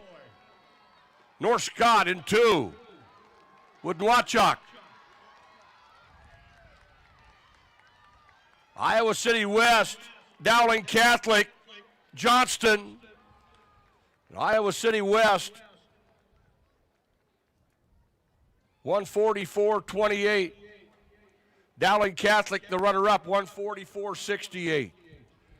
Dowling was the runner-up in that first section. Iowa City West 144.28, Dowling 144.68, Johnston 145.96, and Muscatine 4th. So the Paralyzed and in ICU, and she has made it back to the state track and field championship. Lauren McCoy, welcome back to Great Stadium. fill in a little bit about McCoy for me here, Tim. I don't know the entire story. I just know she had an accident, had some complications from it, and basically wasn't able to compete. Kind of took some time to get back. And Jared Herring was the one that actually told me, the boys coach over at Dowling, and just said that, you know, she had a long battle to get back, and so it's great to see her out there compete. So Lauren McCoy of Dowling Catholic, I believe that is an incredible journey that she has been on to get back here to run and to run like she just did. So that is a great testament to her mentality and overcoming lots of obstacles. Yeah, multiple weeks, I believe, on a ventilator. I mean, hospitalized. Yeah, some significant, severe challenges as a young woman to navigate through. And if you can navigate that and get back onto the track, hopefully that's the hardest hurdle that she has to cross right now. So we're done through one. So Davenport Central. Let's see. So section 2 now is going to be Linmar, Bettendorf, Ankeny, Centennial, Valley, Ames, City High, and Cedar Falls. A lot of great teams in here, all kind of looking at Northwest, who's going to be in that second and third rank right now. But this 4x2 can go to a long way to get some points. Sure. Yeah. I mean, Valley, Centennial, Ankeny, all three of them just absolute powerhouses here. We'll see what I mean. Bettendorf's got a great anchor in Duke. We'll see here. I'm not sure if she will compete in this one. I think we have her scheduled to. She's listed as the anchor on the last heat sheet we had, so. I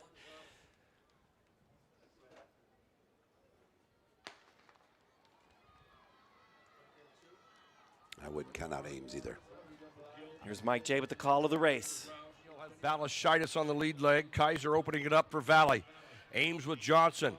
Don open up for City High. Cedar Falls with Mary Kate Martin.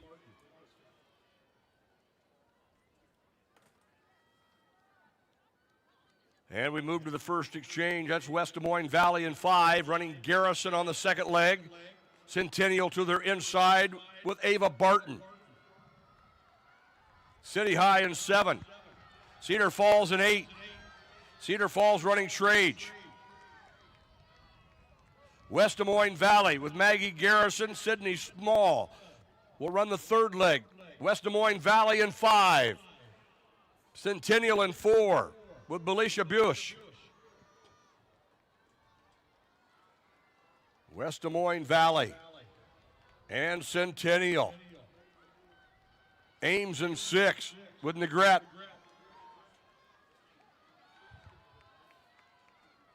Ankeny Centennial in 4, West Des Moines Valley in 5, Ames in 6 to the final exchange.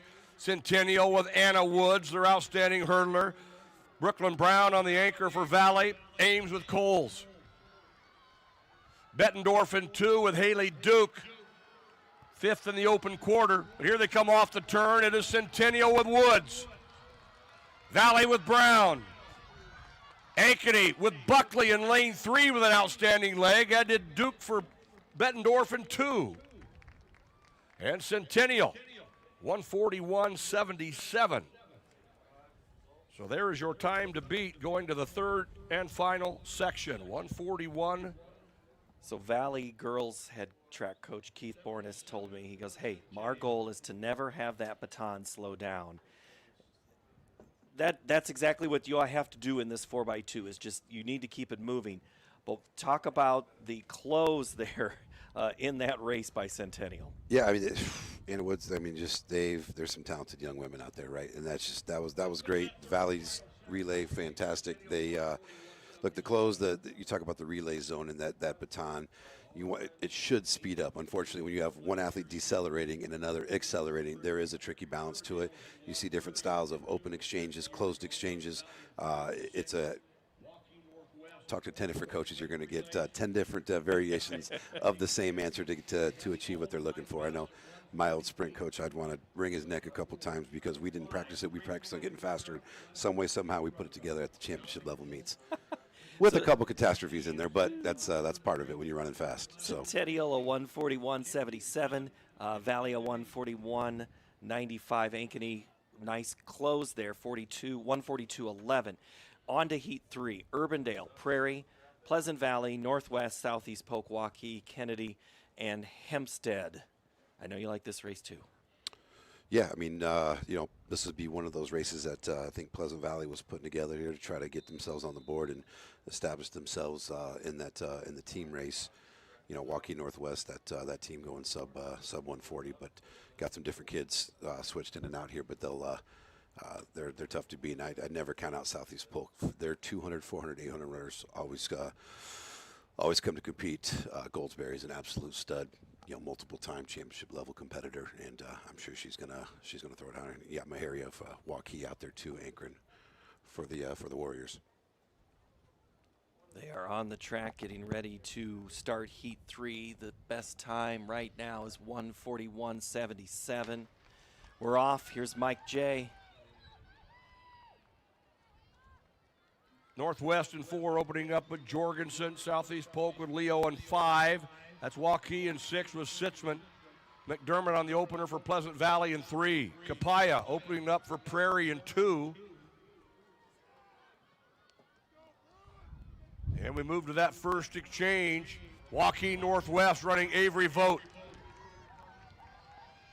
Waukee Northwest in 4. That's Southeast Polk in 5 with Wheeland. They'll run Tarpla 3rd and anchor Goldsberry.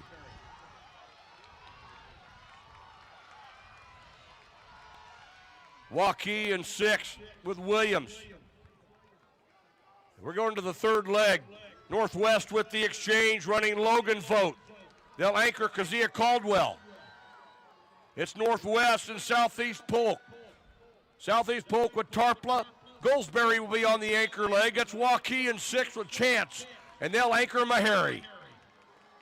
141.77 the time to beat. The state meet record 138.55. And Northwest with the exchange. Caldwell has the stick. That's Southeast Polk with Goldsberry in 5. She anchored their quartet to a Drake Relays title in the 4x1. And it is all Waukee Northwest off the turn. Kazia Caldwell. Southeast Polk. Pleasant Valley. Waukee Northwest. Do you remember when it was a big deal to go under 140 in the girls 4x2? Then when Northwest went under 139, we thought that was a big deal, and they just go under 138. This meet never disappoints. An all-time best in the 4x2.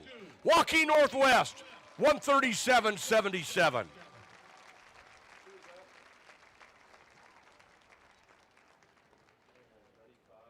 Northwest, an all-time meet, 137.77.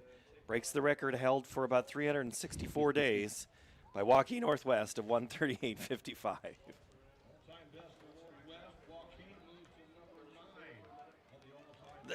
That performance, I mean, that's what we expected. Yeah, It was great. It's not. They don't even have one of their fastest girls on the relay. So that's just, and again, that's no slight to who they got out there, putting a phenomenal product out there.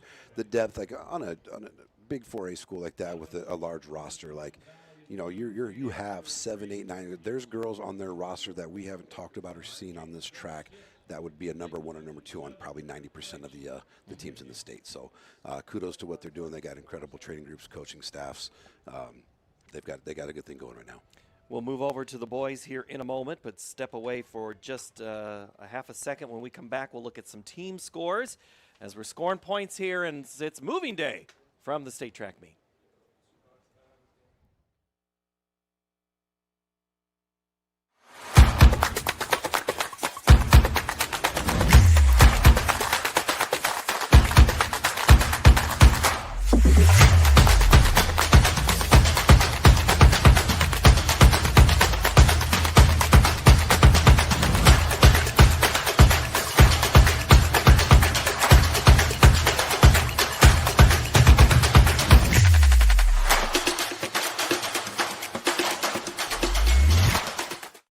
It's the simplest expression. Smallest thing that changes everything. A smile. So easy. A smile lights it up. Apologizes. And welcomes unconditionally. Because the shortest distance between two people is a smile. Thank you. Hy-Vee, where there's a helpful smile in every aisle. State track meet from Des Moines for the Iowa Girls High School Athletic Union and the Iowa High School Athletic Association on the television product presented by Iowa Farm Bureau. Wherever you may be around the world, you've been watching some good runs so far. Just saw an all-time best in the 4x2. Getting ready for the boys now, Class 1A, then 4A. Before we get to the noon hour, and team scores have been starting to move, and we've got the girls that have set things up. Not a lot of team points available today. A lot of stuff getting ready for tomorrow. But in the girls 1A race right now, it's Pekin. There's a look at your 1A boys first, actually. And there's your bottom 8. Baxter, Earlham, Peyton, Sheridan, New London, East Union, Alburnett, Grundy Center, Pella Christian, Cherokee, and Sheraton up for the boys. We've got to go back to the track now because we've got the 4x2 happening. Heat 1, Mike J. will let us know. Audubon, Easton Valley, St. Ansgar, Martinsdale, St. Mary's, West Fork, Janesville, Clayton Ridge, and Lennox. Southeast Polk, the runner-up, 139.65.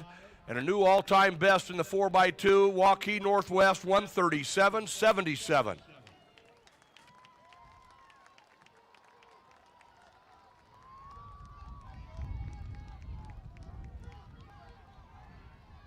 In lane 5, that's West Fork with Sunken. Martinsdale, St. Mary's in 4. West Fork ran Bear on the second leg. They're running Freiholtz third. West Fork in 5.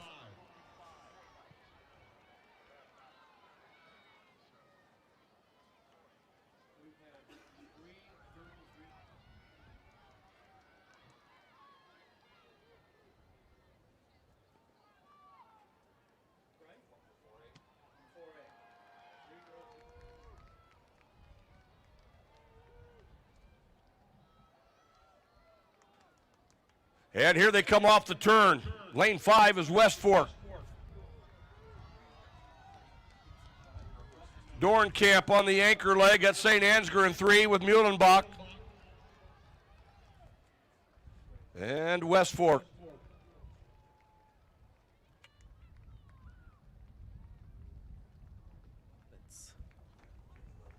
Genulevitz.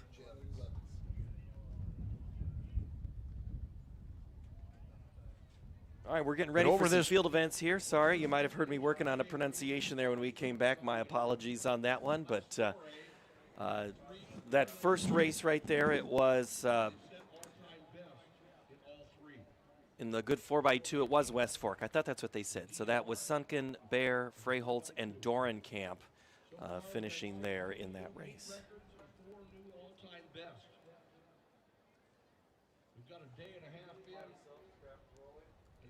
So there's the rest of your boys, 4x2. Heat 2, ACGC, Northland, Springville, Madrid, IKM Manning, Linville, Sully, Mount Ayr, and MMCRU due up here in this race. Tim, is there anything that looks of interest out here? Springville, Madrid, and IKM and Manning, I mean, all 3 of them are only separated for their best times of year within 0.3 of a second. So wouldn't think you could flip a coin a couple times and get the same outcome or different, you know.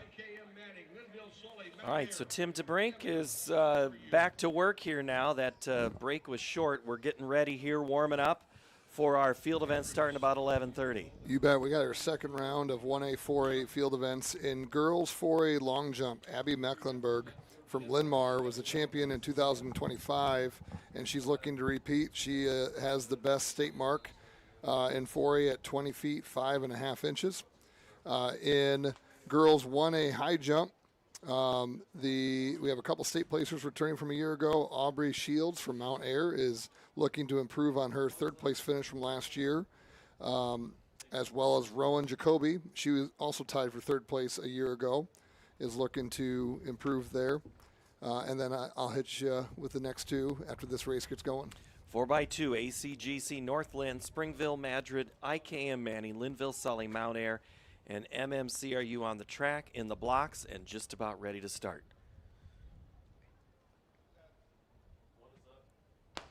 Mike J with the call. And we'll recall. So you have a good chance to get us updated. You bet. Here we go. So then continuing at 4A, boys shot put will start here in a few minutes. The first flight is warming up. James Barnett from Iowa City West, a sophomore, was third place a year ago as a freshman. He is the 4A leader with a 59.3 throw this season. He is a guy to look out for. Hunter Infinger from Lewis Central, it was a fourth place finisher a year ago. He's in at 57.9 as his best performance this season. So there's some good quality throwers in this 4A field of boys shot putters. And then finally, boys 1A discus, just north of the field here. Couple interesting stories here. You got a freshman. You don't see freshman field events from the boys qualify very often. You got Jace Hursty from Caminita, who has a pretty good throw, a 153.08 qualifying. He'll be in the first flight. But then you got some place winners from a year ago. Anthony Harrington from Midland, Wyoming. You've got Morgan Cooley from East Union, all who placed last year, looking for that state title. Mr. Barnett, he is from Iowa City West. His dad, known to Hawkeye fans as the offensive line. Do you know anything about? Do we have anybody in this booth that knows anything about offensive line, Tim? Do you know? I know a little bit. There's a guy over here on the side here that claims to know a little bit too, and I actually listen to him quite a bit as well. So, I tell you this: anything about offensive linemen or like shot putters and discus throwers, they just love the craft. They like to be around each other, and it's a fun group to be a part of if you're in their circle. Mike J will tell us about the race here, the 4x2 Heat 2. Madrid in 4 with Grimm. They were 7th a year ago. Linville Sully out well in lane 6 with Dunsbergen. They'll run Johnson on the second leg.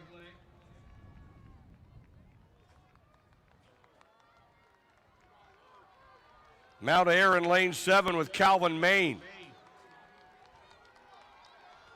Madrid with Velke in 4. Madrid, Linville Sully, Mount Air.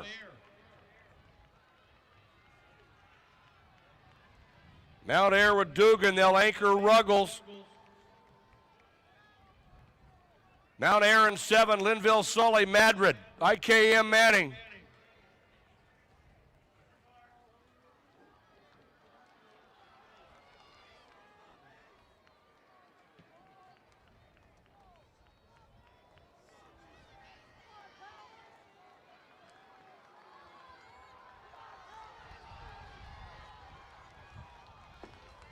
In lane 4, Madrid with Tyler Sonnenfeld.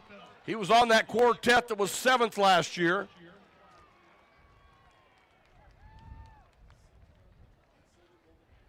And Madrid 131.58. Well, that race was all over the place. We had a lot going on there in that last lap, or that last exchange. I hope the gentleman from Mount Air, there's that Ruggles, is okay. He came up limping. He looked like he was laboring coming off the curve, and he started grabbing at his left leg, so I'm hoping it's not too serious. Hate to see that at this time of year. Madrid comes in first in that heat. And now we're getting ready for heat number 3. Madrid's time moves up 131.58, ACGC 132.05, MMCRU a 132.35, and North Lynn a 132.68 is how your top 4 look right now as we're getting ready for heat number 3. Madrid's time will be the one we look at, but heat 3, Sibley O'Cheaton, the Orbs are here, orange and black, forever and ever. Woodbine in 2, New London, George Little Rock, Pekin, Iowa Valley, Caminita, and BGM Brooklyn 1 through 8. George Little Rock's had some runners here this morning. New London and Pekin. Pekin girls are scoring well, and so are the boys. The Pekin boys right now lead the 1A team scoring. Trying to look up here, and Madrid already with a great time. Pekin can maybe put a good race together. Yeah, certainly they can. You know, both New London and George Little Rock have broken the 130 barrier. Every single team here has cleared 131.5. So might be a tall task for the last heats to hold up. I guess we'll see if all 8 teams here are ready to put it together.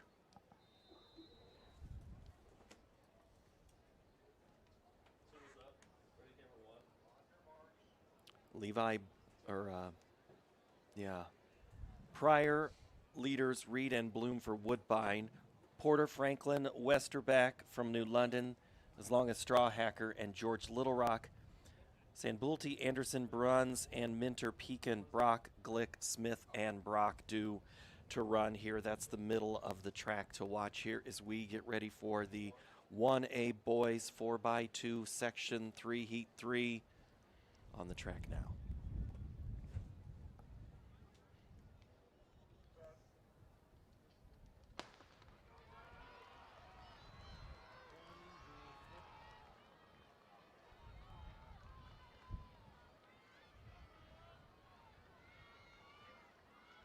So that is New London in 3 with Porter, George Little Rock in 4 with Sandbolt. Brock opening it up for Pekin in 5. Woodbine led off with Brody Pryor.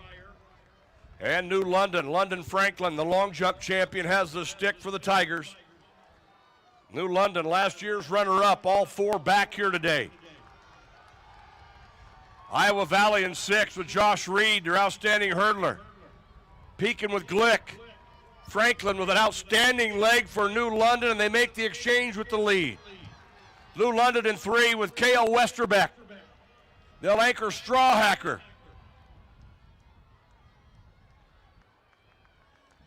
Same 4 that won the 4x1 a year ago. New London leading this 4x2. George Little Rock on the move with Bruns in lane 4. They'll anchor Minter. New London with the pass. Woodbine in 2 with Bloom. It's New London. And Pekin. Woodbine. New London with Gavin Strawhacker. Pekin anchoring Elijah Brock. It is New London.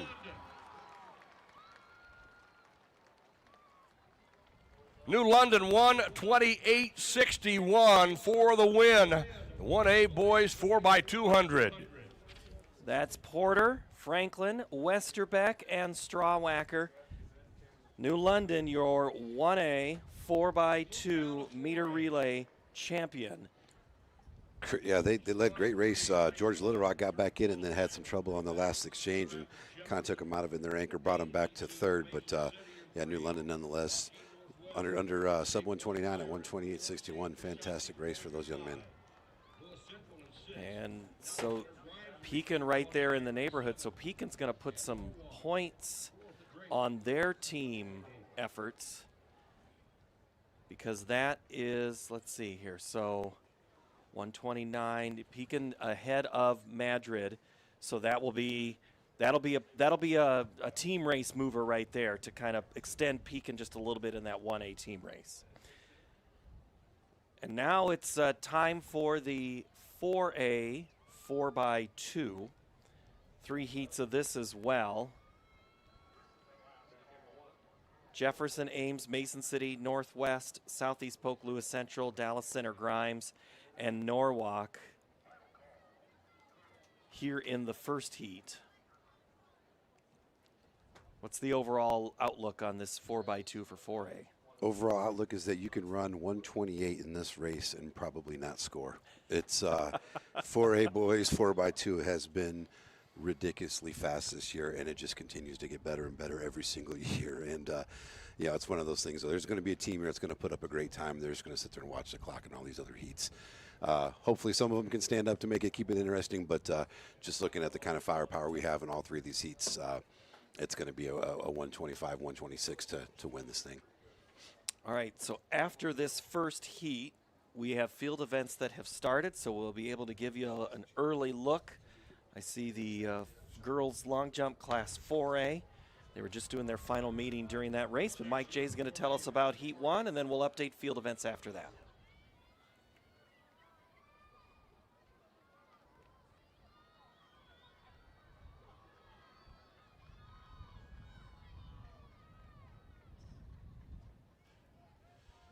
First of 3 sections, 4A 4x2.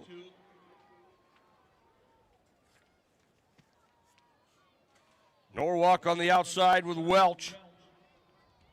That's Dallas Center Grimes in 7 with Barber. Southeast Polk opening up with Eric in lane 5, and they are running well. Southeast Polk Mason City in 3. They opened up with Hobart. They're running Witt on this second leg. Southeast Polk, third leg rather, Southeast Polk. And Mason City. Ames in 2 with Willoughby Wright. Southeast Polk with the exchange. A.J. Vanderbrink on the anchor leg for the Rams. Southeast Polk. In 2 is Ames with Simmons. Dallas Center Grimes with Chase Heitland. Southeast Polk.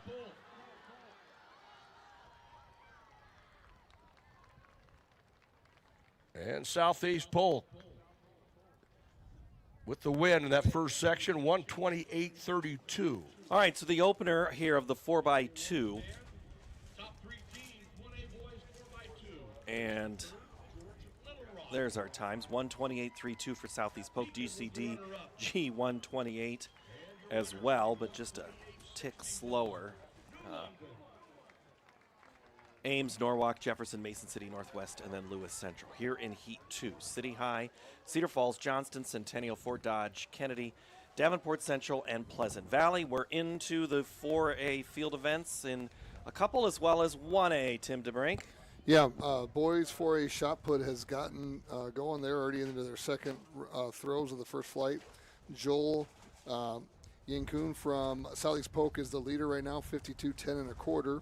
And then girls 4A long jump just got going.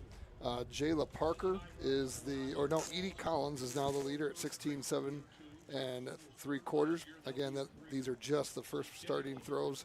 High jump is, we got somebody going over the bar right now. Clearing opening height. That looks like that would be maybe Lake Mills potentially. West Monona, there we go. West Monona just cleared. Opening height, Kira Jones. And here goes Lake Mills. She's over the bar as well. So we're just getting started in field events. Yep, and putting you on the spot right away. You know, I'm just picking up where we did late in the afternoon yesterday. I knew that once you get a little bit of that flow, that you'd be right on. So in this 4x2, City High, Cedar Falls, Johnston, Centennial, Fort Dodge, Kennedy, Central, and Pleasant Valley. What else, Tim, is in this race besides these teams? Yeah, I mean, from an individual standpoint, this looks like most everybody's solid, good runners here. There's again, just because of how that state qualifying meet breaks out, there's some of these names get switched in and out. I'm seeing maybe a couple kids where they've got better chances to score in other events, and so they get a chance to kind of get some of those young guys in there, or maybe some less experienced guys. But from the all-name committee, and I've known it for a while, Heisman Dickinson for Centennial set to be their second runner. Heisman's always been kind of fun to watch, had an injury and has come back. He's the second runner for Centennial, which is in lane 4. Nayert, Dickinson, Jones, and Cole. Mike J. to walk us through this race. It's been on some outstanding relays for Kennedy.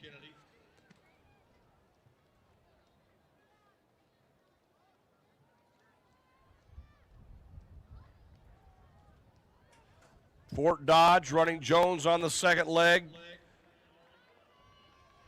This is Davenport Central in 7. Pleasant Valley in lane 8. Running Barkley. In lane 4, it is Centennial with Dickinson. They'll run Jones third. Johnson in lane 3 with Armstrong. Cedar Falls in 2 with Terwilliger. Carson Gary will anchor for the Tigers. Johnston running well in 3 with Armstrong. They'll anchor Beecham. Johnston and Cedar Falls. Centennial. They'll have freshman James Cole on their anchor leg. Johnston is out well in 3 with Beecham.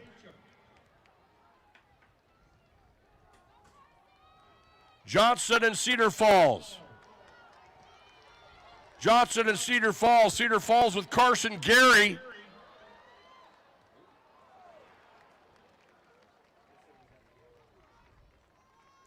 Johnston 127. Snuck that one in right there at the end for Cedar Falls, right? Phenomenal close. You could see he went hunting, and then those last 10 meters, and he held them off just just a little bit there. Great race.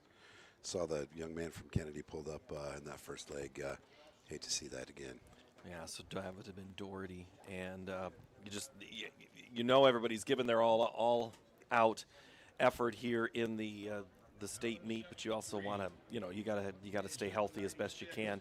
And I want to say a special hello quickly. I didn't get a chance for the PV. Mr. Barclay, I want to say hi to his dad.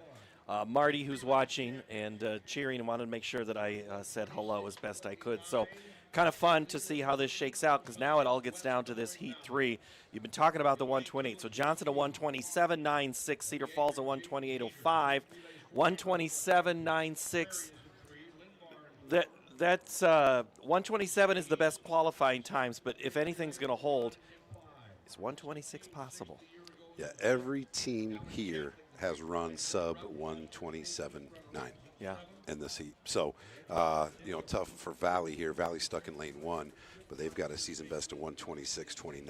And for the guys, it's much harder to overcome that inside lane than it is for the ladies. Valley, Waukee, Prairie, Linmar, Sioux City East, Muscatine, Dowling Catholic, and Ankeny set to run here in lane 8 of this third heat. Ankeny Centennial is your defending champ, 125.63. The state meet record is 125.55 by ADM back in 24. I mean, I wouldn't count out Dowling. Muscatine's had some great races this year. Linmar's got some in Cedar Rapids Prairie. Talked to Coach Mo Blue the other day. He's pretty excited about this group here and thought they have a chance to make some noise in this race particularly. Finn McClure, Cooper McDowell, Grossman, and Owen Fisher for Ankeny in 8. Miller, Strang, Williams, Drexler in 7 for Dowling. Meeker, Ganupe, Swaya, and Holiday for Muscatine in 6. East has Ford, Pollard, Loggins, and Boonstra. Linmar brings in Coolshall, Vanavasham, and then it is Rolling, White, Sheffield, Swisher. Prairie has Cooling, Patrika, Adams, Erickson, Waukee, Hinrichs, Williams, Haub, Jeter, Valley, LeLacheur, Grevengood, Gabali, and Alexander, 4 great runners for Valley. Here's Mike J. for the call of the race.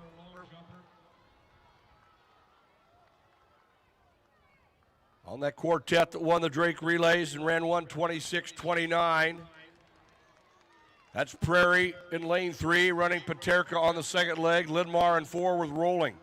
Sioux City East running Pollard, and they're running well in 5. Muscatine with Gonpue, they'll run Sua on the third leg. Muscatine with the exchange. Espiri Siwa won 4 relay medals at last year's state meet. He has the Muskies out front.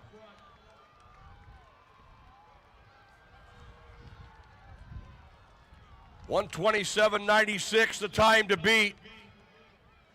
Muscatine with the exchange. In lane 6, Brendan Holiday on the anchor. To his outside is Dowling. They're running Drexler. And Prairie on the move in 3 with Cade Erickson. He's on that all-time best 4x4. It is Dowling in 7. It's Prairie in 3. Valley closing well with Alexander in 1. Dowling, 126.07. Dowling Catholic sneaks in there along with Prairie. That was Prairie right there. I kind of thought right there at the end. 126.07 and 126.30. Prairie, Valley, Linmar, Muscatine, Ankeny, Sioux City East, and Johnston. How they finish in that incredibly great time. 129.65 is Centennial's time. Sorry, flipped that over just right as I was about to read. The 8th place time. Great finish. What did I tell you? 128 and not place. Isn't that something? Oh, crazy. What a good finish. What a good race there for the Maroons. So their quartet of Miller, Strang, Williams, and Drexler, they get a flag. They'll be on the podium, and we will be right back. You're watching the state track meet from Des Moines, the girls and the boys, and the greatest high school meet in the country when we return.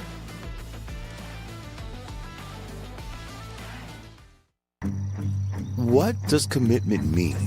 To protect what's important, to invest in the future. It means providing peace of mind. It's what reliable people do. It's what local banks do. Banking in Iowa goes beyond transactions. Banks work to help people and small businesses succeed. And Iowa banks are proud to be trusted partners in building confident banking relationships. Iowa Banks, your partner through it all.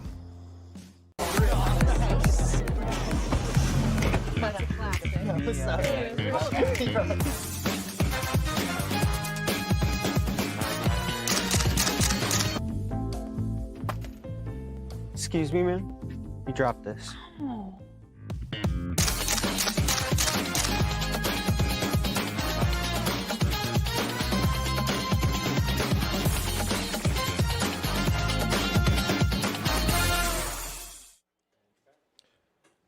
Back here at Drake Stadium on the campus of Drake University in Des Moines. It's the 2026 state track meet for the girls and the boys. We're just about midway through here as we are in Class 1A and 4A. We've got field events, and we're getting ready for the 400-meter hurdles. When we come back, we'll update the field events. We'll get ready for some running events, the 400-meter hurdles, when we return from the track and field state championships here in Des Moines, presented by Iowa Farm Bureau. I don't get it. Why is there uneven crop emergence out here? Great question, Jill. From what I've seen, soil compaction from your sprayers and grain carts is the likely culprit. This can hinder root penetration and emergence along field edges. What would I do without you, Tom? Hey, that's what I'm here for. Let's catch up later. I'm needed over in Monroe County. From personalized insights to year-round support, Channel Seed pros always show up. Channel, all in, all season. Nice guy. Need money for college? Our scholarship registration is quick and easy. ISL Education Lending Scholarship is open to both students and parents. Visit iowastudentloan.org/award for details. Multiple awards are available, and you learn valuable financial literacy tips as part of the process. Register online today for your chance to win $1,000. Excelling in athletics takes teamwork, dedication, and a commitment to excellence. These are the same qualities that help our pig farmers and our communities thrive. The Iowa Pork Producers Association is proud to support statewide high school athletics and the student athletes who make us all proud. Visit iowapork.org/wecare to meet the people behind the pork and hear about our winning approach to caring for our pigs, the environment, and our communities. Something exciting is growing on Iowa farms these days. Innovation. From tractors that seed, weed, and harvest with data-driven precision to drones that scout or plant cover crops to protect soil and water. Even our animals live in smart homes with round-the-clock care. Technology keeps your food safer, water cleaner, and makes us more sustainable. Because what we do here benefits everyone here. Life on the farm makes everyone's life better. The state track meet rolls on here from Des Moines Friday. We're trying to get that sun to come out, trying to get towards 60 degrees. This meet is brought to you by the Iowa Bankers, the Iowa Bankers Association. Iowa Banks, your partner through it all. And also Suckup Manufacturing Company, the world's largest family-owned and operated manufacturer of grain storage, drying, and handling equipment. That is Suckup Manufacturing, based in Sheffield, Iowa. Hello to Steve and the gang there in Sheffield. He sent me a picture this week. He was out in Montana. 2 of the 4 pictures were of snakes. I said, no thanks, we're good. Steve, we're fine. You can keep those in Montana. But our thanks to Suckup for helping make this meet possible and this broadcast coverage as well. All right, we're getting ready for the 400-meter hurdles for girls. Cora Sauer from Lake Mills is in lane 1. Haley Gakey from Sibley Ochean. Cadence Peterson from ACGC. Kelly Serwinski. They are going to shut this race down, and that might just be one of the worst. Well, or are they? They got the hurdles there. They were waving flags in turn 3, but we're going to keep going. They had a hurdle. They had some hurdles they couldn't get on the track and at the right height, so they were scrambling to get them over there. Looks like they got it there just in time. Stone in 8 from Buchanan, East Buchanan. Dorothy Bear from Meskwaki. Marin Yankee from Martinsdale St. Mary's in 6. Jordan Robbins in 5. Right here, it's the middle. It's 3. It's Peterson. And Robbins from Logan Magnolia. It's going to be Cadence Peterson. Out of lane 3. Cadence with a 107 even. Jordan Robbins, Logan Magnolia, Dorothy Bear from Meskwaki Settlement is there in 3rd. All right, let's meet let's get the introductions on the Section 2 runners from Mike J. Returning qualifier from Baxter, Cameron Russell. In 4, it's Allie Fair, West Bend Mallard. In 5, two-time medalist in the 100 hurdles, 2024 qualifier in this event from Griswold, Carson Adams. In lane 6, a 3-time qualifier from North Mahaska, Natalia Linder. In lane 7, from Turkey Valley, Hazel Neiman. And in lane 8, from Sibley Ochiden, Maya Poland. All right, Section 2, Tim O'Neill, what do you like here in this one? Well, so you got a couple young ladies here that are, in that sub 107 or in that low 107s here, got a chance to improve on what we just saw in the first heat there.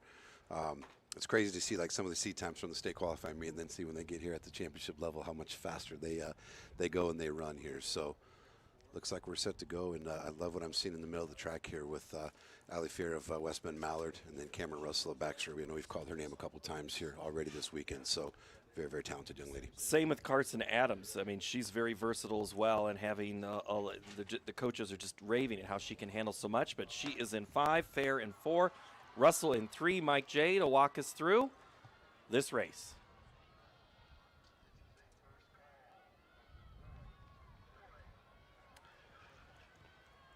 Smith of Earlham in 2, Russell of Baxter in 3.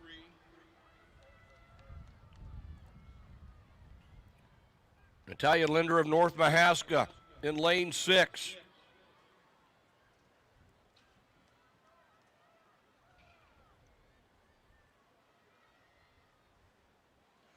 Natalia Linder, 3-time qualifier in the 400 hurdles. She is our leader. Carson Adams, the junior from Griswold, running well in 5. She qualified in the 400 hurdles 2 years ago. She's been a 2-time medalist in the 100 hurdles. Adams of Griswold, Linder of North Mahaska. Adams and Linder. Cameron Russell of Baxter. Out of lane 5, Carson Adams. 106.89 for the new leader, Carson Adams of Griswold. So Carson Adams wins that heat with a time of 106.89. Linder from North Mahaska, 108.20. Cameron Russell from Baxter, 108.38. This is a final, by the way, so there's no prelims. They're not going to make them run this race twice, but coming up here in Section 3, let's get their introductions. 3rd a year ago from Gladbrook Rhinebeck, this is Kennedy Brandt. In lane 3, 6th last year and 4th in 2024, 3-time qualifier from Janesville, Honor Hovinga. In lane 4, she's your defending champion, 3rd in 2024, 7th at the Drake Relays. She, the 1A leader coming into the weekend at 102.64 from Cam Ada Hansen. In lane 5, 3rd in the Open 400. She's run 104.01 this year, number 2 in 1A. Edgewood Colesburg freshman Ava Vasky. In lane 6, she's a 4-time qualifier in this event. She's medaled already in the long jump this weekend from Lansing Key, Addison Winters. In lane 7, Bella Lamp of AHSTW. And in lane 8, a 3-time qualifier from North Butler, Lainey Brinkman.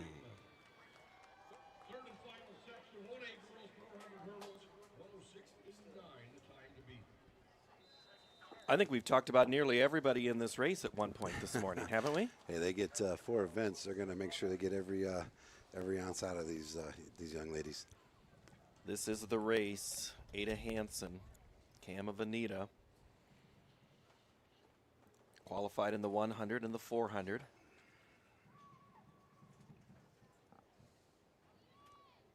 Vasky, part of the Edco team that's enjoying their time here.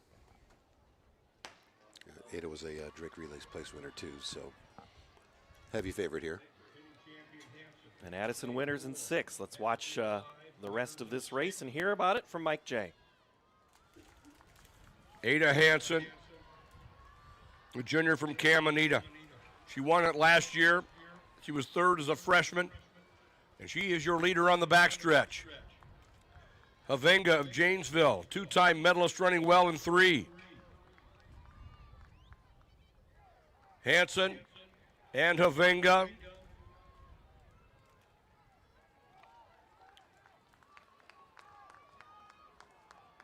Hansen and Havenga. Vasky, Edgewood, Colesburg. Winters of Lansing Key. Ada Hansen, Camanita out to defend her title. Ada Hansen. Vasky and Winters.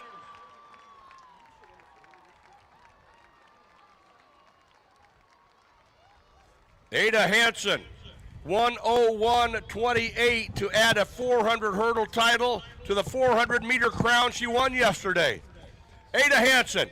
So Ada Hansen from Cam of Anita ran away with that one. What a great race by Ada Hansen there. She just left kind of everybody in the dust on that backstretch. Yeah, 61:28, phenomenal time. That 60-second barrier has only been achieved by few people in the state of Iowa. And most people around the country run 300 hurdles, or on the men's side, the 300 intermediates. But yeah, the 400 hurdles, it's the perfect mix of speed, power, strength, endurance, and a little bit of finesse and coordination. And a little bit of check your mental state, because there's a little bit of that to run that as well. Takes a special breed to be able to do that one. So we finish Ada Hansen. Vasky was 2nd, Winters 3rd, Brandt 4th. In your top 4 is how that is. Okay, so we are going to try here in a minute. We've got the 4A 400-meter hurdles, 3 sections of that getting ready to take the track. We're having the introductions right now. Let's see where I'm at. Talked over them all, so I'll have to tell you who they are. Actually, Mike J. will. Cedar Falls in 3. Elise Kane of Pleasant Valley in 4. Natalie Lord of Davenport North in 5. Annabelle Schwartz of Urbandale in 6.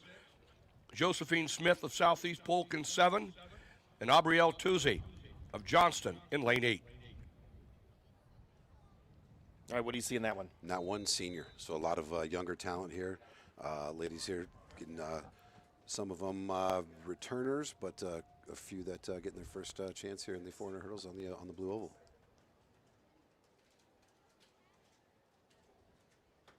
After section 1, we'll get a quick field event update. We're still looking here at the 1A girls team scores. Try to bring you that, update you that, because that was the last points other than field events here today. Here's Mike J. with the call of section 1. 4A girls, first of 3 sections.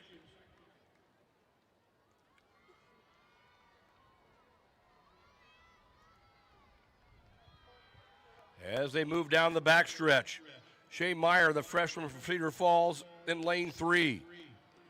Kane of Pleasant Valley in 4. Shea Meyer. Shea Meyer of Cedar Falls in lane 3.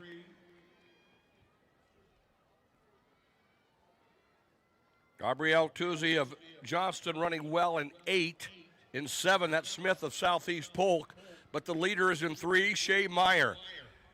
Cedar Falls freshman. Shea Meyer.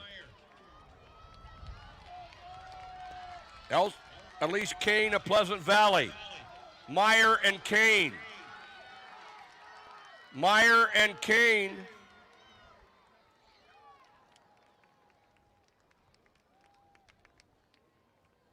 Elsie Kane, 105.71. Shea Meyer, 105.86. Meyer hit the second to last hurdle and appeared to be hobbling just a little bit as she finished and gutted it through for a second place finish there in the heat. Yeah, those are two young ladies that, as a coach, you look like maybe I can sneak a point or two out of that second section. So we'll see if any of those times hold up here.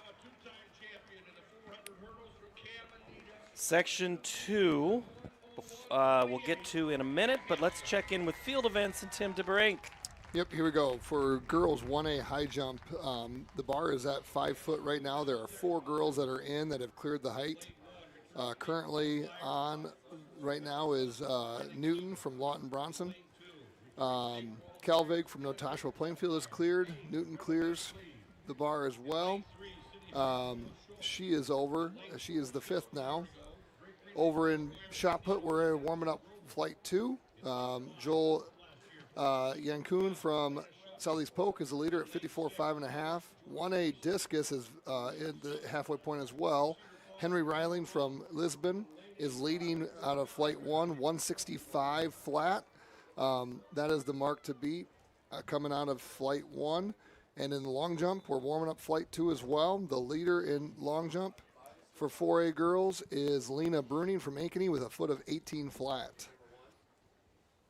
Riley Kluver, Brenna Van Cleve from Ames, Willow Schultz from Iowa City High, Madison Grover from Indianola, Elena Schulte from Waukee Northwest is in lane 5, Jordan Mason from Ottumwa, and Isabella Roth, a freshman from Cedar Falls, and Valley's freshman, Molly Malang, on the track, section 2 here of the 400-meter, Tim. Grover, the only one that has broken 64 seconds, but Schulte from Waukee Northwest is pretty tough out there. Mike J. will run us through this race.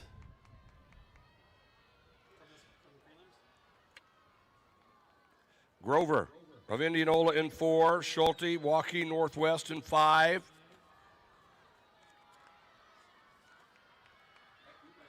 Madison Grover of Indianola, 6th a year ago.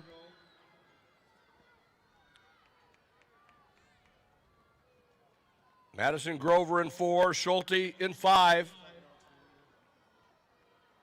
Schulte, 4th a year ago in the 400 hurdle. She's on the all-time best shuttle hurdle relay for Northwest. Madison Grover of Indianola in 4. Madison Grover, Elena Schulte, Willow Schultz of City High.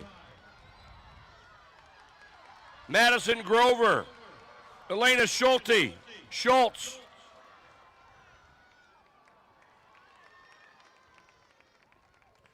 Madison Grover, 102.78. Grover, a 102.78. Willow Schultz, a 103.04. So that moves Grover into first place, Schultz into second with a 102.78.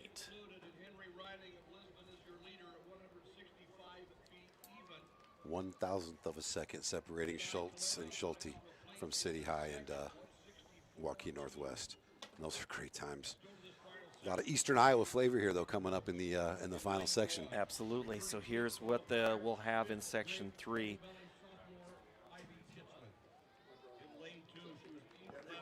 We'll let Mike J. introduce our field. Barton in lane 3, 3rd last year, 6th at Drake, Bettendorf senior Tatum Miller. In lane 4, Drake Relays qualifier. She is the state leader and number 4 all time at 1 minute 47 from Waukee, Jana Meharry. In lane 5, 5th at state last year as a freshman, 3rd of the Drake Relays this year from Muscatine, Avery Bradley. In lane 6, your Drake Relays champion from City High, sophomore Maeve Bowen Burt.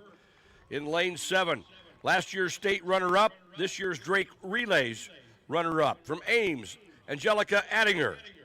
And in lane 8, returning state qualifier from Cedar Rapids Prairie, sophomore Paisley Jones.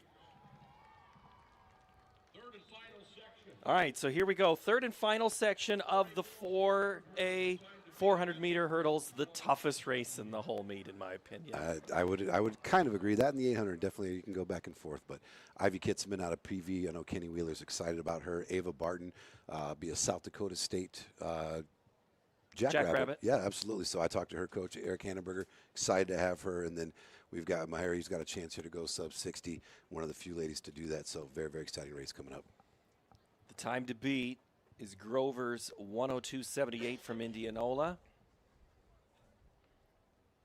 As the stadium fills up, you're going to hear some cheers as we get ready for the third and final 400-meter hurdles. Here's Mike J. Third and final section, 102.78, the time to beat. Meharry in 4, Bradley in lane 5. Avery Bradley, the Muscatine sophomore, third of the Drake relays. Bradley of Muscatine, Meharry of Waukee.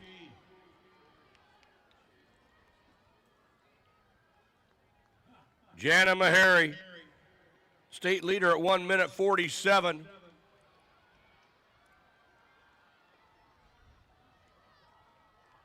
Jana Meharry. Meharry ran the 400 hurdles as a freshman and ran 67. Didn't pick him up again till this year. And she's chasing a state title. Jana Meharry of Waukee, Maeve Bowen Bird of City High, the Drake Relays champion. Jana Harry. 1:11, and that is a new state meet record. Taking down the mark by the Hall of Famer, Peyton Winsel of Linn-Mar. She ran 1:15 in 2018.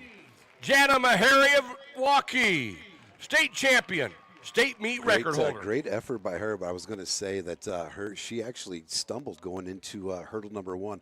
Probably cost her a little bit. Sets a state record. Sets a state record. State meet record for Class 4A, but actually stumbled and stutter step going into hurdle 1, broke her momentum, but she recovered very, very well, had a great close, but probably cost her that extra 11/100ths of a second to break under 60 seconds.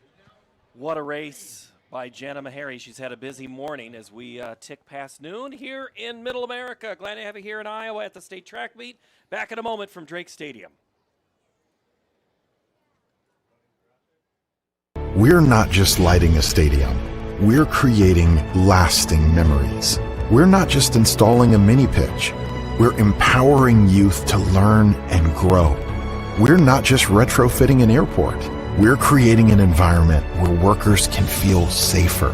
This is why, whether it's a game down the street, professional stadiums around the world, or treasured monuments and landmarks, you always know when it's must-go. Hey, Frank. Oh, it looks like you spilled some grease. Grills are multiplying and you need flavor that's bold. There's nothing left for you to do but to go to Fairway, your dream for Midwest meat. It's the one you need. Yeah! Fairway, it's the one you need.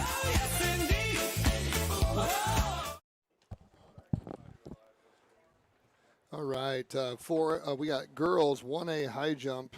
Reader from Lisbon has just cleared 5 foot. We have currently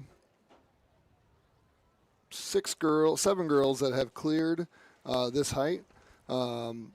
Jones from West Monona, Reader from Lisbon, Newton from Lawton Bronson, Callahan from East Marshall, Bloom from Woodbine, and Boriski from Edgewood, Colesburg, and now Kelvig from Nashua Plainfield. If you call them Edgewood Colesburg, you can also go Edco. We'll take it easy on you. Oh, thank you. Edco works out. You know, like I said, I'm learning parts of the state. I'm a Northwest Iowa guy originally. I've been in Central Iowa, so Northeast is new to me. Well, Landon Felsky is in 1 from Nashua Plainfield. That's Northeast Iowa, not too far from Edgewood. Chance Hoyt from Iowa Valley, Mason Pitts from Bellevue, Paul McNeil from East Union, Sawyer Veldeheisen from Linville Sully, HLVTC's Boston Rorda, Broden Schultes from Audubon is in 7, and Jaden DePold Here comes Pitts from Bellevue. He came off these last 3 hurdles. Holy cow. Mason Pitts, the sophomore, makes it interesting, but I think getting him right, that was close right there. McNeil from East Union holds on with a 55.75. Mason Pitts a 55.97. Felski 56.43.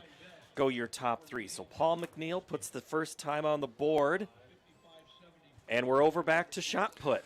You bet. In shot put, we right now the leader is Lewis Central, Hunter Infinger, through 56.8 3/4. Colin Whiters is IFC West, is at second with 55 3/4 inch. Right now you're looking at the 1A boys discus. Leading it is Henry Ryland from Wisbon with a throw of 165. They're about ready to go into flight 2 in the boys 1A discus, where we'll see quite a few place winners from a year ago are in that second flight. So lots of big numbers coming up in the 1A boys discus.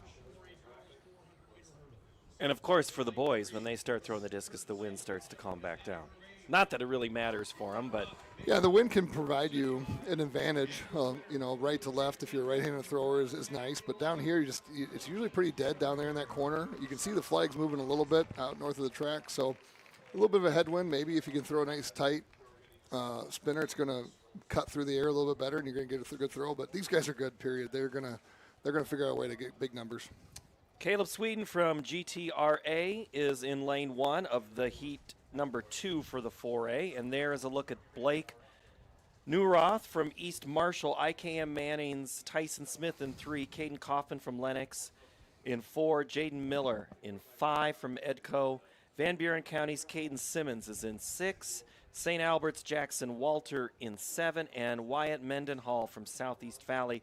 The Jaguars have a representative in lane 8. Yeah, Kaufman from Lennox has been the only guy that's broke 55 seconds, and then Jaden Miller from Edco has broken 56 seconds. Here's Mike J. for the call of the race. Kaufman of Lennox in lane 4. To his inside is Smith of IKM Manning. Miller in 5. Simmons of Van Buren in lane 6.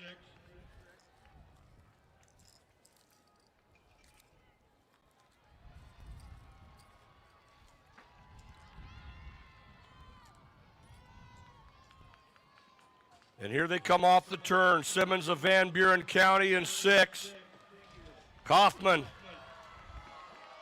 in 4. Caden Kaufman of Lennox. He's run 54.63 this year. And a great battle for second and third. Caden Kaufman. Caden Kaufman, a 54.41. Kind of pulled away on that second to last hurdle right there, Tim. Yeah, great finish, great close. I mean, again, that speed, the speed endurance, the coordination. Again, your central nervous system is fried coming off 9 and 10, so it's a matter of the coordination and being able to hold together. And again, that strength that those guys are able to hold together.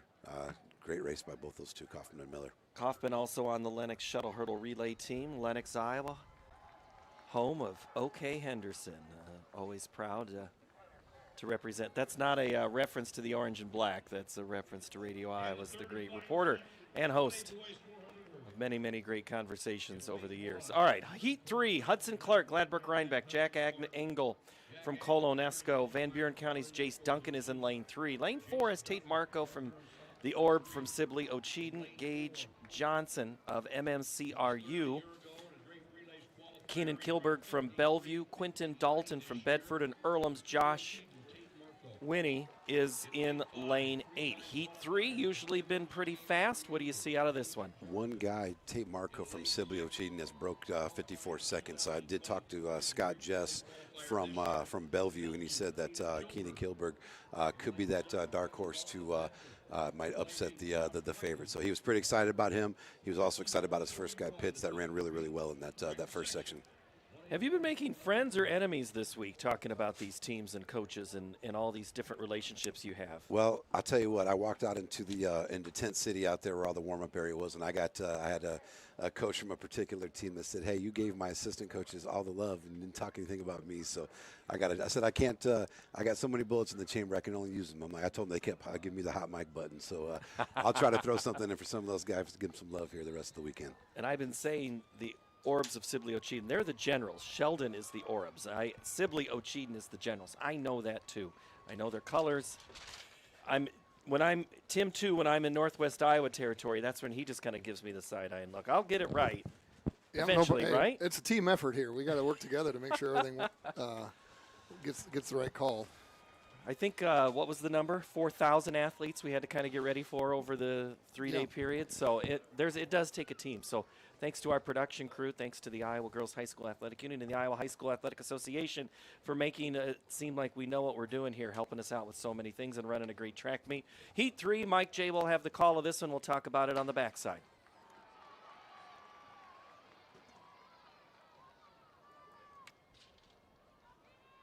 And this is the final section, 54-41, the time to beat.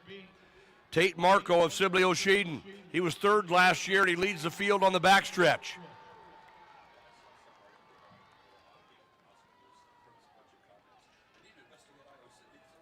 Johnson in 5.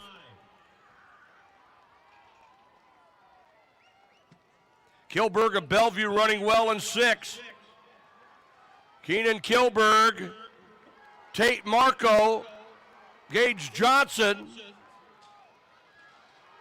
Kilberg in 6, Marco in 4. Keenan Kilberg, Bellevue. And Kilberg, your 1A champion. How about that? You know, you make a phone call, you send out a text message, and the coach gives you a great insight, makes you look like you're a smart man standing up here in the with the headphones on. What was so good about that race? How aggressive he was. I think that's the thing is so many kids are just, they would be cautious. It's a very rhythmic race, but to me it looked like he kamikaze did, and it was awesome. I love to see it. I love kids that are willing to put that out there, and I love kids like that, man. I love it. I'm happy for him. I'm cheering. I got the hair standing up on my arms watching races like that, so that's exciting. So there's how we finish in the 400 hurdles on the screen. So our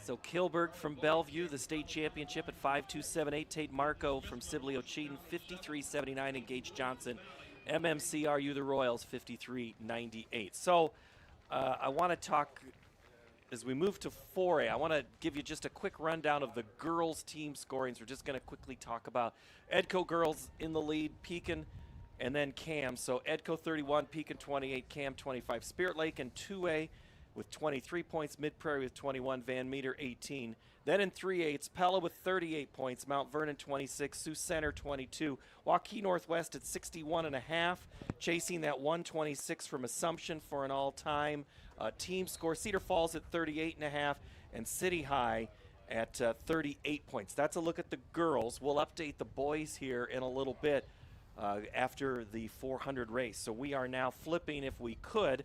Let's give me an overall handicap. First of all, I'm going to do girls long jump happening with Tim Teprink. You bet. You just saw Faith Kapaya from Cedar Rapids Prairie. She got a mark of 17.4 3/4. Right now, the leader is still Lena Bruning from Ankeny with an 18-foot even jump. So work to be done. The second flight is just getting rolling around, and so we're going to see some good marks here creeping up here in the next 5 to 10 minutes. What are we watching here in this first heat? I like lane 5, J.J. Pauli, the freshman out of Cedar Falls. Dad was a national champion pole vaulter from my Northern Iowa Panthers. Mom was a 400 hurdler from Mount Vernon and a great hurdler at University of Northern Iowa as well. Mike J. to finish the race for us. Indianola in lane 4. Quarter of Indianola. He leads us through 200. Quarter of Indianola. Pauli of Cedar Falls in 5. On the outside, it's Williams of West Des Moines Valley.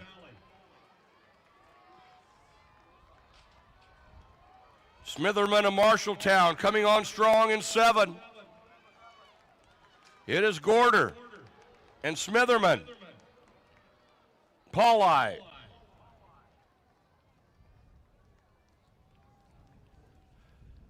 And Gorder from Indianola, 55.39. Smitherman sneaks in at second, 55.42, just ahead of Pauli from Cedar Falls, 55.95. A little bit of a youth movement there. Here we had a freshman, a sophomore, 2 freshmen, a sophomore, and then the seniors. Smitherman snuck in there for second. So looks like a bright future for several of those young men. All right, say Tim, did we run through one of the field events there fast, and there was another update coming? Yeah, right now we are, if you look over to girls 1A high jump, there are 15 competitors still in this. The bar has moved to 5'2". Your leaders by just simply no misses is Barinsky from Edco. She has not missed and she just cleared 5'2" to be the first one to clear 5'2". So there's a lot of competitors still left as in girls 1A high jump. Well, and on the screen while you were talking high jump, we just saw Abby Mecklenburg from Linmar, and we're going to get her total. I just wanted to say that was the leader coming in to that jump. That's her first jump. That was the one kind of expected to maybe win that. She has a first jump of 19 even. Yes, so she's the leader by a foot now, and she is the state leader in 4A, and she was the champion a year ago as well. So she's the heavy favorite in the 4A girls long jump competition. On the track right now, Heat 2 getting ready to go. From North Scott, Nolan Reese is in lane 1. Cedar Rapids, Washington's Fidel Tia is in 2. Eli Smock from Iowa City West in 3. Dane Mai from Prairie is in 4. Zakar from Kennedy is in 5. Ibrahim from Iowa City West in 6. Wiseman from Muscatine in 7. And Loba from Lewis Central in 8. What do you like in this race? Dane Mai from Prairie is the only guy that's broken 54 seconds here. So looking to see what he puts together here. And again, part of that sprint crew that Cedar Rapids Prairie's put together. But I will tell you that Eli Smock is an impressive athlete out of Iowa City West. Here's Mike J. to finish us off. Ibrahim and Zacher and May. Smock in lane 3. Dane May, Cedar Rapids Prairie. Eli Smock of Iowa City West. And Dane May brings it off the turn. Prairie Hawk Jr. May. Iowa City West teammates battling for second and third. Smock and Ibrahim. It is Dane May out of 4. Visible orange and white checkerboard of Prairie. Dane Mai looked really good. Yeah, tough. Really good. Tough. The Iowa City West guys too. Waleed Ibrahim. I mean, 54.01, 54.08 for those two guys. Great training group, training partners there. Great races, 54 seconds. So that time for Prairie is 53.35. Smock 54.01. Ibrahim 54.08.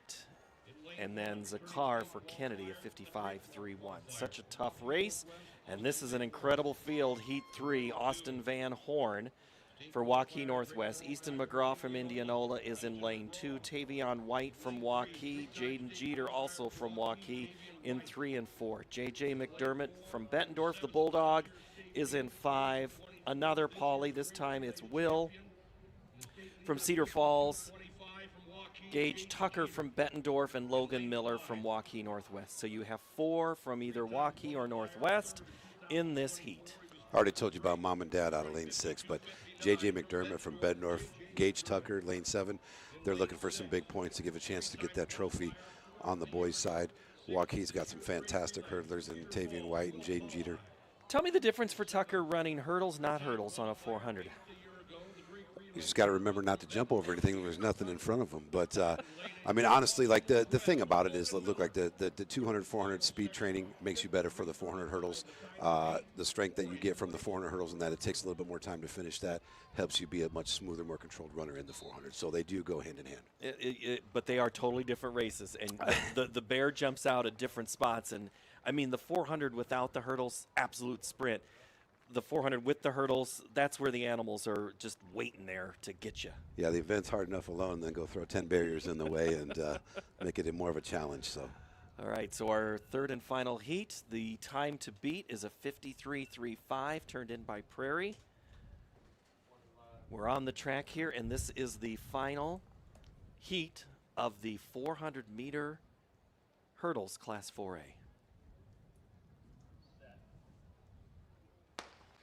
And Mike J. to have the call of the final race.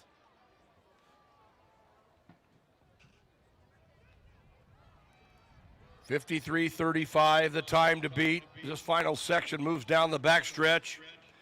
Jeter of Waukee, the Drake Relays champion in lane 4 and 3. That's White of Waukee, a 3-time qualifier. Jeter and White, Waukee teammates, running in 3 and 4. McGraw of Indianola in 2. Paul I in lane 6. He was 4th last year and 6th at Drake. Easton McGraw of Indianola. McGraw of Indianola. Tucker of Bettendorf.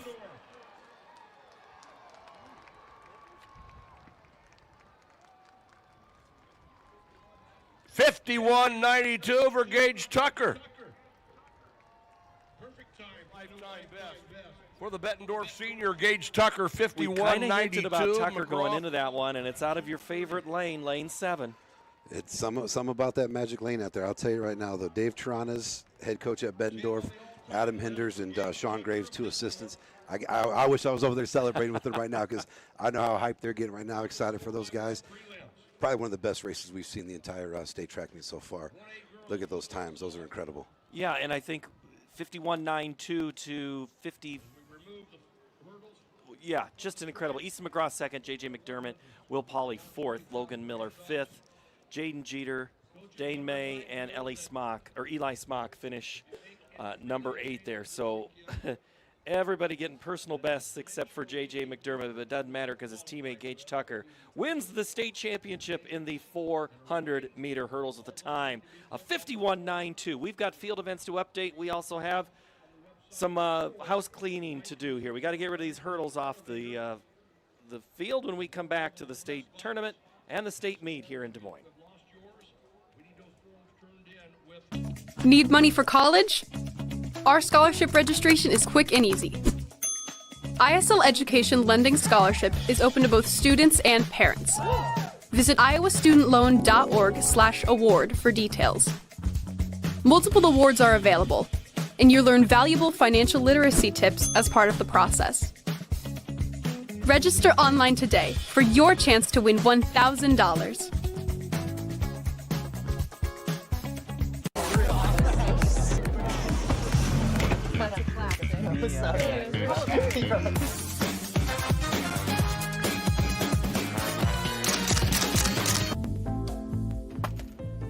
Excuse me, ma'am.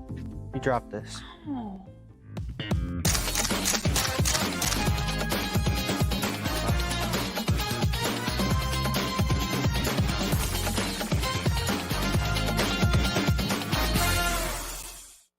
It's the simplest expression. The smallest thing that changes everything. A smile. So easy. A smile lights it up. Apologizes. And welcomes unconditionally. Because the shortest distance between two people is a smile. Thank you. Hy-Vee, where there's a helpful smile in every aisle. Something exciting is growing on Iowa farms these days.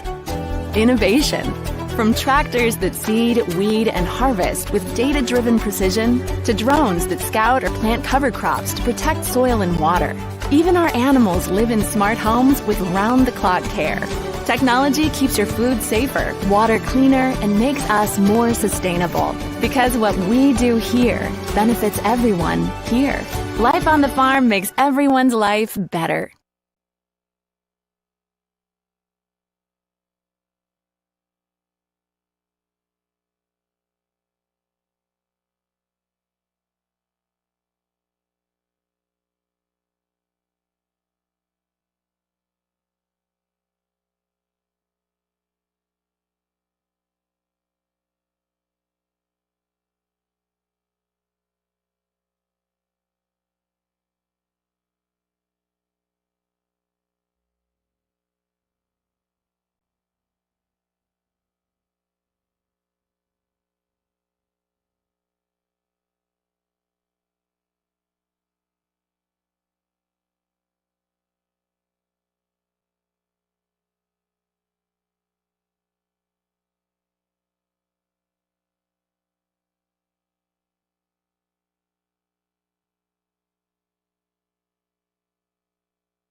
Foot jump.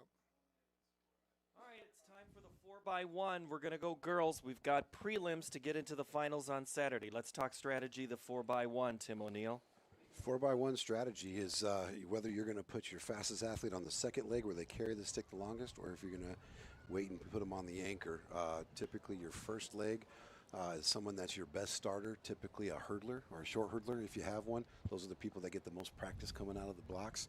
And then that third leg kind of tends to run the shorter leg, but has to be a great setup person. So we'll see what we have here. Lisbon, West Monona, Highland, Freeman Mills, Hillcrest, AHTW, Belle Plaine, and IKM Manning. Here's Mike J. Opening up with Haley Brunn, Fremont Mills with Gute, Hillcrest Academy with Bora, Lee on the opener for HSTW. They move down the backstretch. Fremont Mills, the defending champion. They were the top 1A team at the Drake Relays. Hillcrest Academy in lane 5. Hillcrest Academy, they ran Scott on the second leg. They'll run Helmuth third, and they'll anchor Raya Scott. Hillcrest Academy is out front. Highland in 3 with Alexa Hahn. Fremont Mills in 4 with Allie, the hurdle champion. It's Hillcrest Academy and Fremont Mills and Highland of Riverside.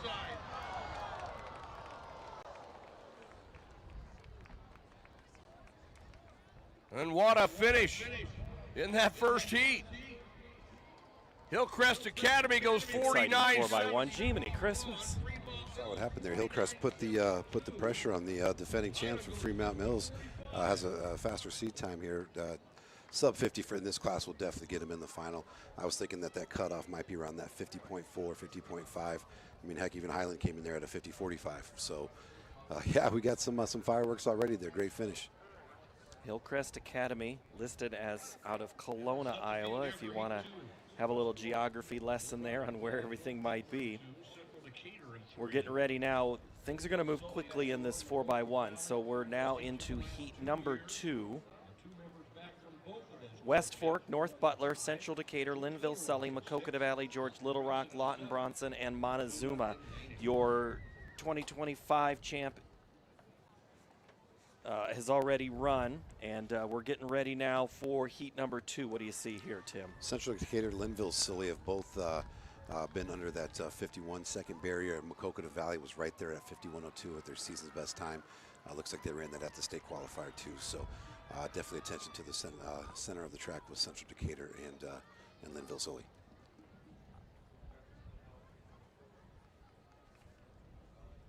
Hay, Tice, Hawthorne, and Heiser. Heard those names when Linville Sully qualified for the state girls basketball tournament. Love all the different multi-sport references that you continue to make. Well, here's the other one about, that's the E. Wayne Cooley Award winner on the track for Linville Sully, one of their top awards that the girls give away. Had a chance to talk to her at state basketball. And you want to talk about guys who've done it a long time. Coach Hulsane there at Linville Sully coaching girls basketball. There's not many of those guys from the 6-player era still out there doing it. So here's the race, 4x1, heat number 2. This is heat 2 of 3.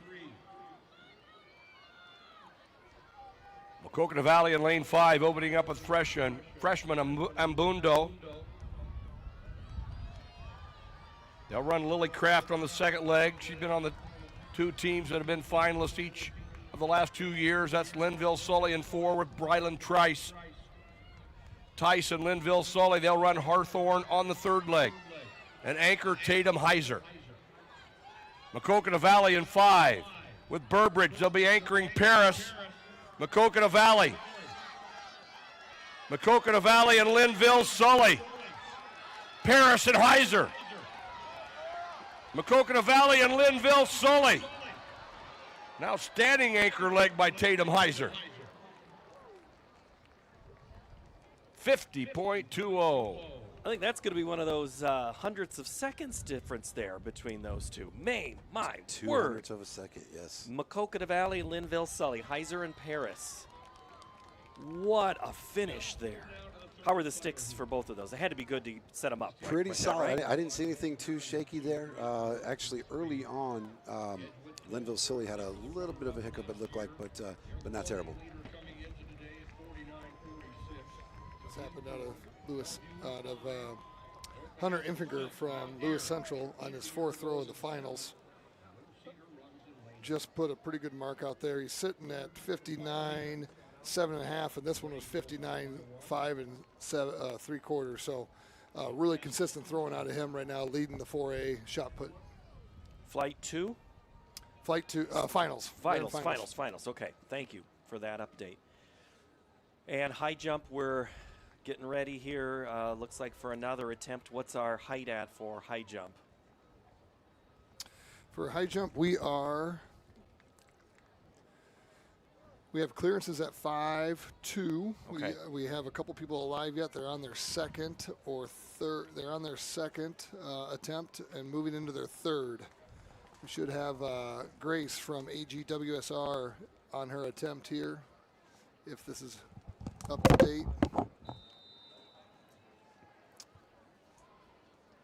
All right, so it's heat 3. West Hancock, Van Buren County is in lane 2, Waco in 3, Edgewood-Colesburg in 4. In lane 5 is Bellevue, North Mahaska in 6, Mount Ayr in 7. North Cedar is in lane 8.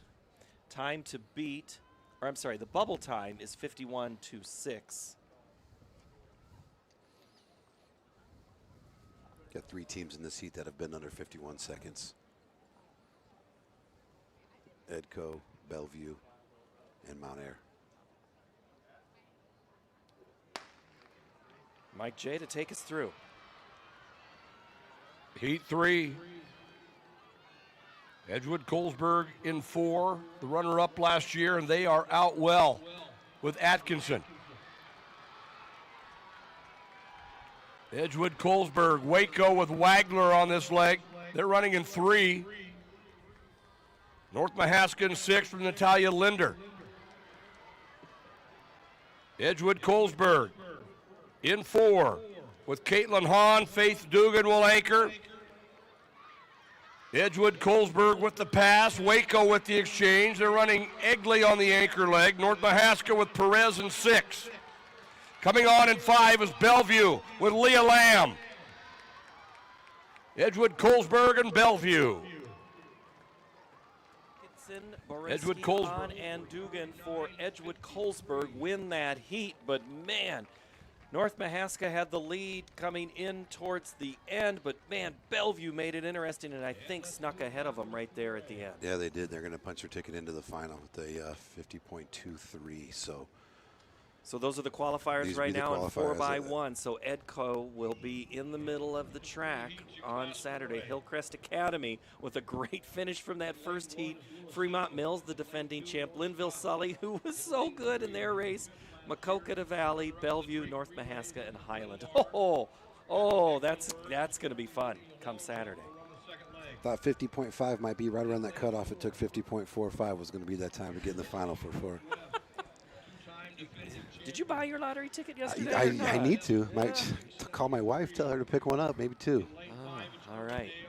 All right, Tim, I know there's plenty going on for you. Yeah, on the split screen just a little bit ago, you saw 2 jumpers, Brandt from Gladville Rhinebeck and Smith from Winfield Mount Union, both on their 3rd attempt, clear 5.2. The bar is now going to move to 5.4. In shot put, the 4A finals are rolling right along. Nothing has changed. Infiger from Lewis Central, Barnett from Iowa City West, and Feist from North Scott are your top 3. And then out there at boys 1A discus, Reiling from Lisbon is still your leader at 165. And you've got people chasing him right behind, but they are still in their 2nd flight of discus getting ready for finals. All right, we're getting ready now for the 4x1 prelims, 3 heats of this one.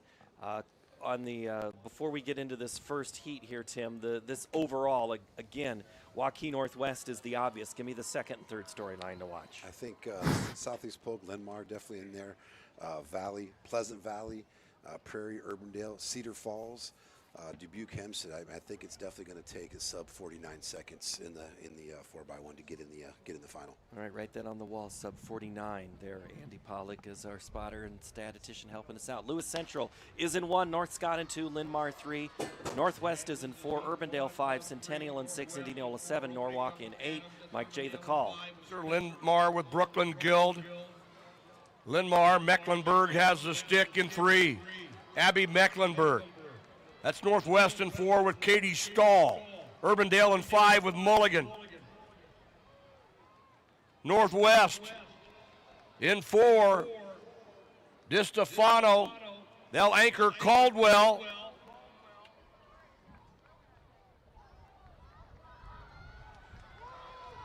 It is Northwest with Caldwell. She was on that 4x2 record-setting team. Linmar with Cubbage.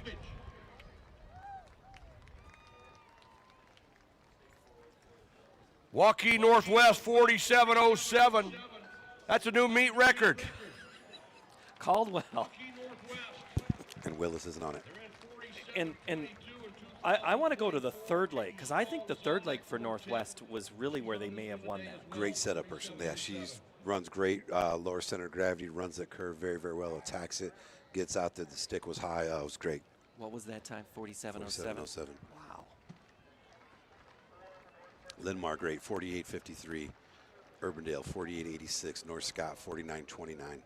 All right, so just remind us what coaches can do from prelims to finals in races like this. You've got 8 names you can put on your relay card. Any of those people from those names are eligible to compete. The tricky part is, once you check in for any other event, you only get 4 events that you can compete in. So, for example, Willits might be listed on every relay card because she could shuttle hurdles. She could do all these other things. They have to decide what relay they're going to put her in because she's doing 3 individual events. So that's kind of one of those you have to. Crazy thing about track is you have to write that lineup 10 days before the state track meet. And it's like coaching a basketball game saying, hey, I'm going to be in the state tournament if we qualify, but I'm going to play this kid in this quarter during this minute and run this set play. That's the analogy I make to other people to understand what track coaches have to go to and all the strategy that makes that happen. That's a lot of chess that they're playing. They're not in checkers. So Tim DeBrink is also looking at lots of big, heavy objects and long jumping people. You bet. We 4A boys shot put. There's a tight competition at the top where you had James Barnett just went 59.3 to move himself into 2nd. That's 2.5 inches out of 1st place. Aiden McNamer from Dubuque Senior has moved himself up a little bit with a 51-foot throw. And then we've got a couple other placers from a year ago that are looking to get back on there. Colin Whiters has 1 final throw. He is the defending champion from a year ago. He's got 1 throw left. Getting ready for heat number 2 in the 4x1. Dallas Center Grimes, Dowling Catholic, Dubuque Hempstead, Southeast Polk, your first 4. Your second 4, Prairie, Johnston, Ames, and Council Bluffs, Abe Lincoln. It was fast in heat 1. Tell me about heat 2. Yeah, I see Southeast Polk is going to, I mean, they're your Drake Relays champions. Goldsberry anchoring. They've got a great quartet there. 47-10 has been their season best. Again, as long as they have no issues on the sticks, they should be in the final. Prairie Hempstead got great chances to be in there. Hempstead's run, I think they've run 49 flat, and then Prairie has been sub 49. I think they were like 48 low, 48-14, I believe was their best. Heat 2, here's Mike J. Heat number 2, Southeast Polk, the Drake Relays champion, is in lane 4, opening up with Miley Leo. That's Prairie in 5 with Ashlyn Hunter. Bushenau on the opener for Hempstead in 3. Cornwell for Johnston in lane 6. Cedar Rapids Prairie with Marcy Madonna. Prairie in 5, Johnston in 6.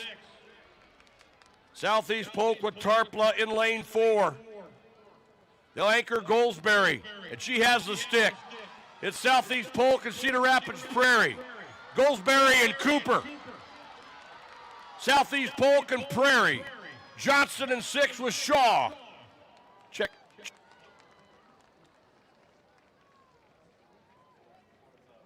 Southeast Polk 47-37. Prairie 47-51. Goldsberry with a great anchor for Southeast Polk there. I thought for a moment we were going to see Cooper take her over from Prairie, but just all of a sudden there was just a little extra from Goldsberry. Yeah, I mean, you tell me that you're running 47.51, and they're going to be the third fastest time going into the final potentially. I would have said you're crazy. 47.37. So Waukee Northwest's 47.07 holds right now as your top time. And do we have a bubble time? What is it at right now? 49.22. 49.22. Okay. So getting ready for heat number 3.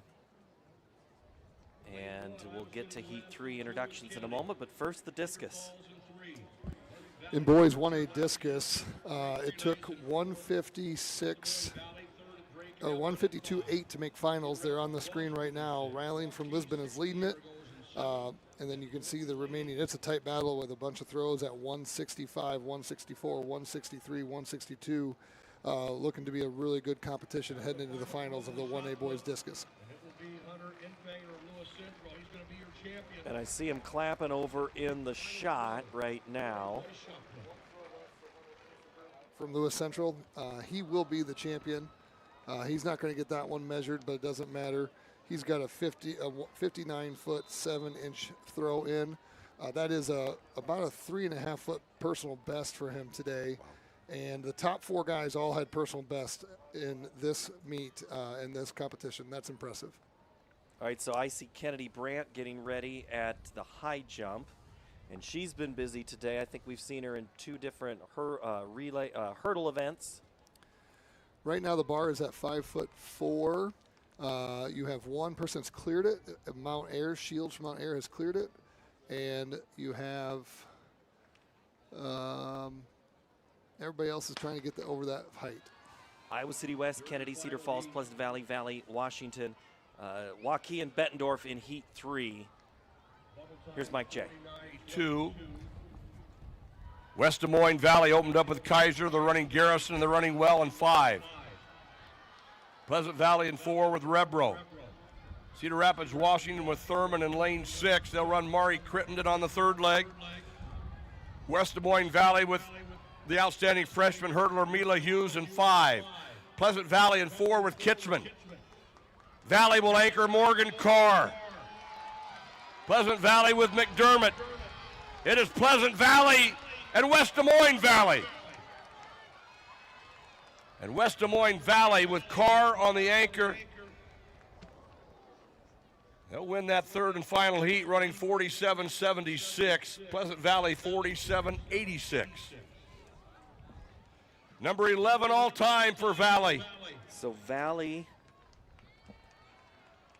will finish with 4th overall. They'll qualify 4th with a 47.67. Waukee Northwest from heat 1, 47.07. Southeast Polk, Prairie Valley, Pleasant Valley, Linn-Mar, Johnston, Urbandale is how that shook down. Didn't get a chance to get your thoughts on that heat 3, but give me a little preview to Saturday then with that, now that you know the finals. Well, I was going to say, I told you earlier about Kenny Wheeler, talked about his leadoff leg. She did hand off the stick first in that relay from PV. So didn't quite do it in the 4x2. She might be more on the shorter end, but I look at this. This is going to, look at this, 48.86 is the time to get in that final. This is going to be a phenomenal setup for Saturday's afternoon in that 4x1. And I think we've gone, we're going to go to the north part of the stadium and the facility here, Tim, for discus.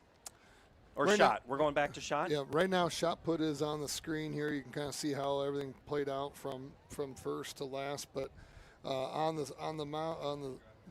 medal stand will be obviously the winner, Hunter Infiger from Lewis Central. James Barnett will be second from Iowa City West.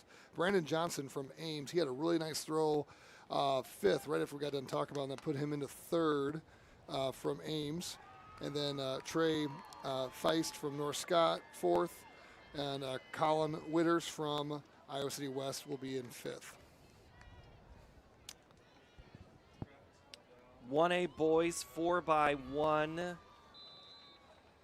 preliminaries. We have, again, 3 heats of this one. Heat number 1. St. Ansgar, Riverside, Cam, New London, BGM Brooklyn, Midland, Wyoming, Fremont Mills, and Easton Valley. The got Smith from Winfield Mount Union on her third attempt, and she is over the bar. She's going to move on to the next height. Up will be Glenville Rhinebeck Brandt will be the next competitor to attempt to get over. For this boys, there's no points going to be awarded in this 4x1, but letting you know where the team standings are. Riverside, Van Buren County, and New London are 1, 2, and 3. Actually, it's Riverside and Van Buren tied with 23 points as we begin the 1A 4x1. Who do you like in this one? I think New London is going to be my favorite. I think they're just a scotch ahead of Cam and BGM of Brooklyn. All right, here's Mike J.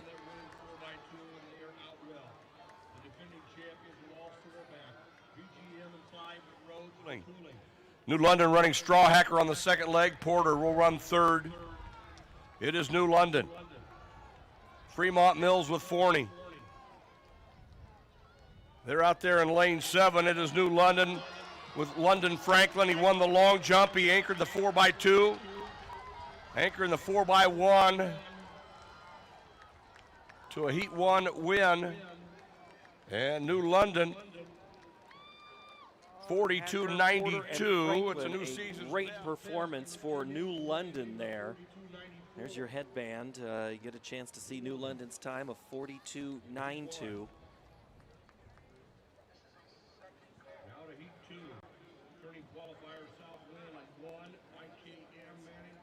Heat 2, South Wind, IKM Manning, Linville, Sully, Lawton, Brunson, Pekin, Coons Rapid Baird, Southeast Warren, and Colonesco. Yeah, 4 teams there in the middle of the track, all sub 44 this year, 43.95. IKM Manning, Linville, Sully at 43.89. Lawton, Brunson, 43.43. And Pekin at 43.55. Should be a very competitive heat here. All right, Tim DeBrink, my squirrel moment says they're measuring the bar over at high jump. That means something happened. You bet. Bar's going up to 5'5". We got 3 competitors still alive. Shields from Mount Air has not had a miss yet. Barinsky from Edco is in second, and Smith from Winfield Mount Union cleared 5'4" on her last jump to put herself at 5'5". Those 3 competitors will be competing for first, second, and third.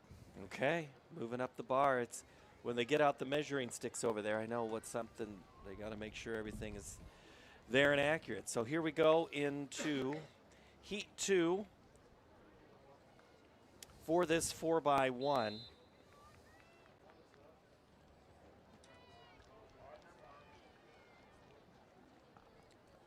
In the 1A, I know we talked about the 4A a little bit with that mix and match. 1A doesn't have as much flexibility, right, in their 4x1s? I mean, they do. They get the same parameters. It's just a matter of the depth, right? You just, there's just, you got 150 guys on a roster. In 4A, you've got maybe 30 in a 1A school, right? So Unless you get 30 of the right ones, if you have that kind of depth, right? That can happen. All right, can. here we go. Heat number 2.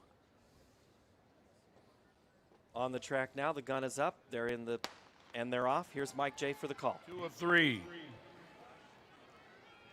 Southwind with Bullerman, IKM with Rasmussen, Dunsbergen on this opening leg for Linville Sully there in 3, Lawton Bronson in 4. Lawton Bronson. Connor Clausen on the second leg. Brown will run third. That's Pekin in 5. They'll run Riley Smith on the third leg. Lawton Bronson and Pekin. Linville Sully in 3 with the Richards. They'll anchor Jack Bolin. In lane 4, it is Lawton Bronson with Landon Grell. Lawton Bronson with Grell.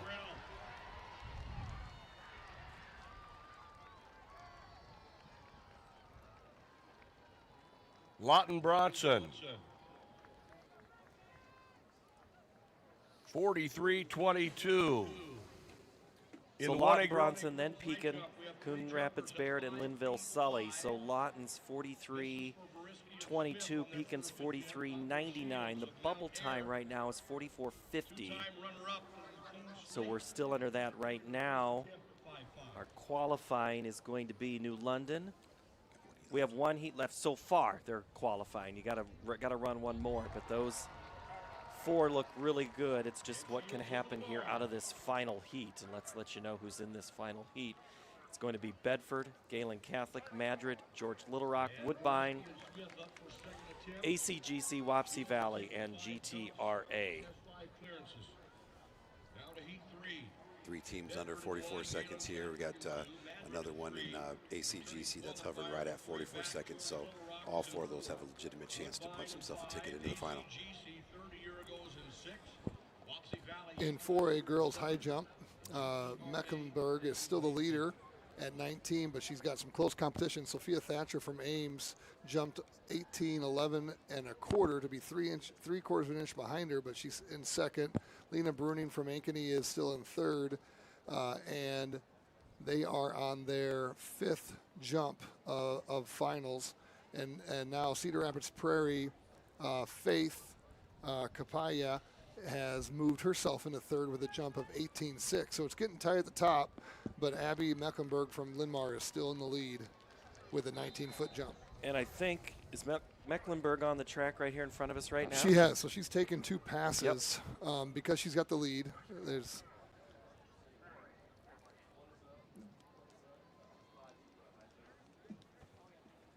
this.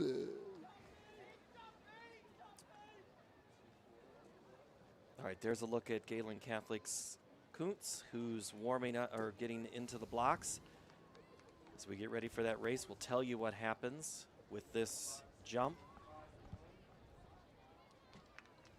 And that was Irvin from North Scott, I think, right there. So now we're getting ready. We'll do the 4x1. We'll check them to the high jump after that. Here is Mike J.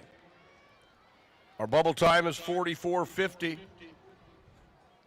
Woodbine in 5, opened up with Pryor. They're running Moores on this leg. Woodbine in 5, ACGC in 6 with Schneider. Wapsie Valley in 7 with Shannon. That's Grettinger. Terrell, Ruthven Airshare on the outside, running Ness on the third leg. In lane 5, it's Woodbine. Landon Bloom on the anchor leg. On the outside, it's GTRA with Sweden. Woodbine. George Little Rock with Minter. Woodbine, 43-24. Anchors Woodbine to a first place finish in that heat.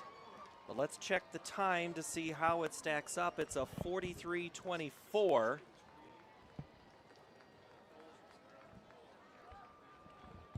Which puts them at third in qualifying for Saturday's final. New London, a 42-92. Lawton Brunson, a 43-22. Then Woodbine, George Little Rock, GTRA, BGM Brooklyn, Pekin, and then Madrid. What's that, Madrid? 44-16. That's what it took to get in.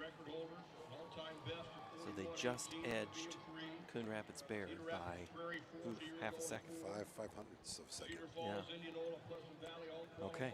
High jump has been going on. I know we were down to the final three. What happened?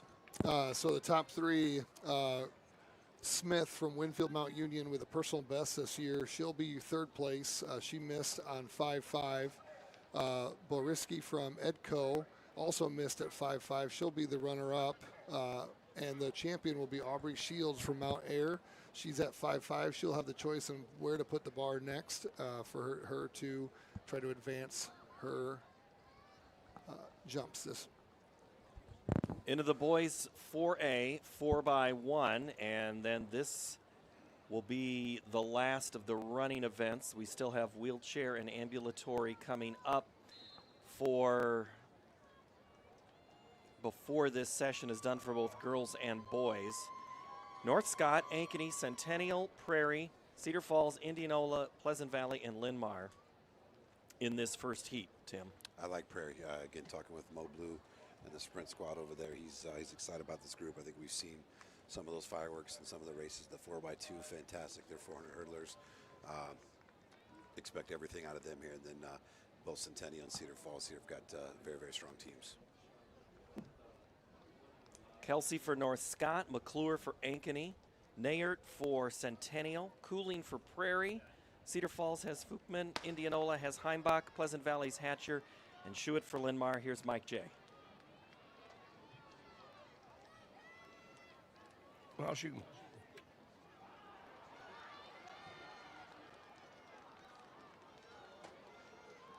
first of three heats, 4A boys, 4x1.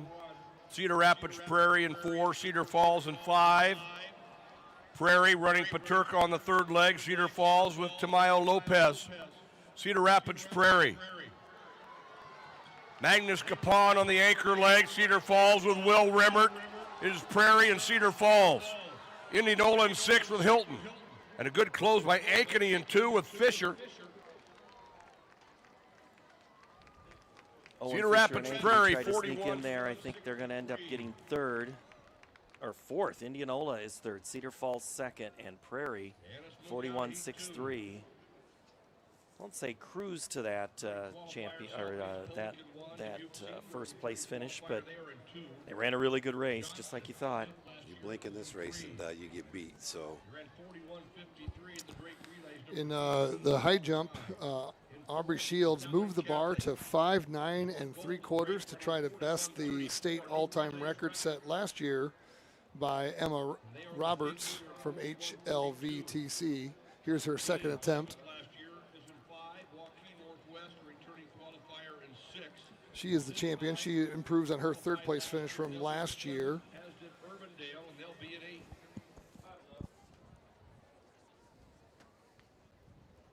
And she goes from a lot of the jumpers go from, as we're looking at it, on the left side, but she's on the other side.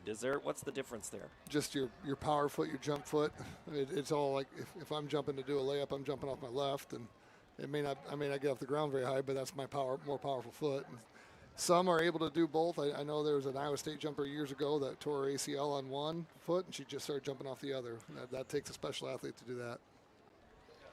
Wow. Here she goes at her third attempt.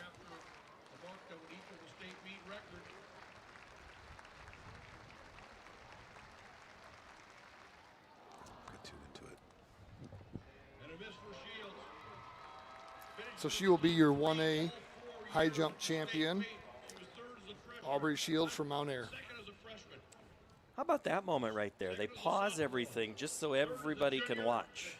Love it. How cool is that? Well, I like that. Again, it goes back to the whole track and field thing. A lot of times the field part is not always around the track, so to have this many people watching your field events it's a special thing for the competitors, and it's really neat for her to have that experience.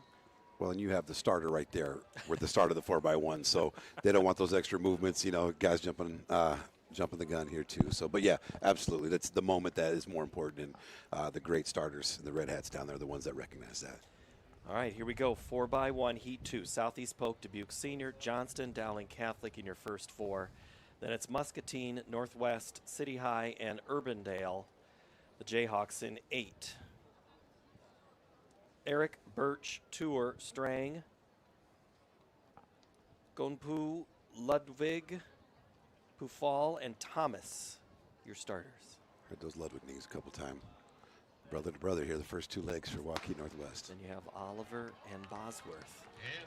They are in lane 6. Here's Mike J. Dowling in 4s run 41.32. Johnson in 3s run 41.53.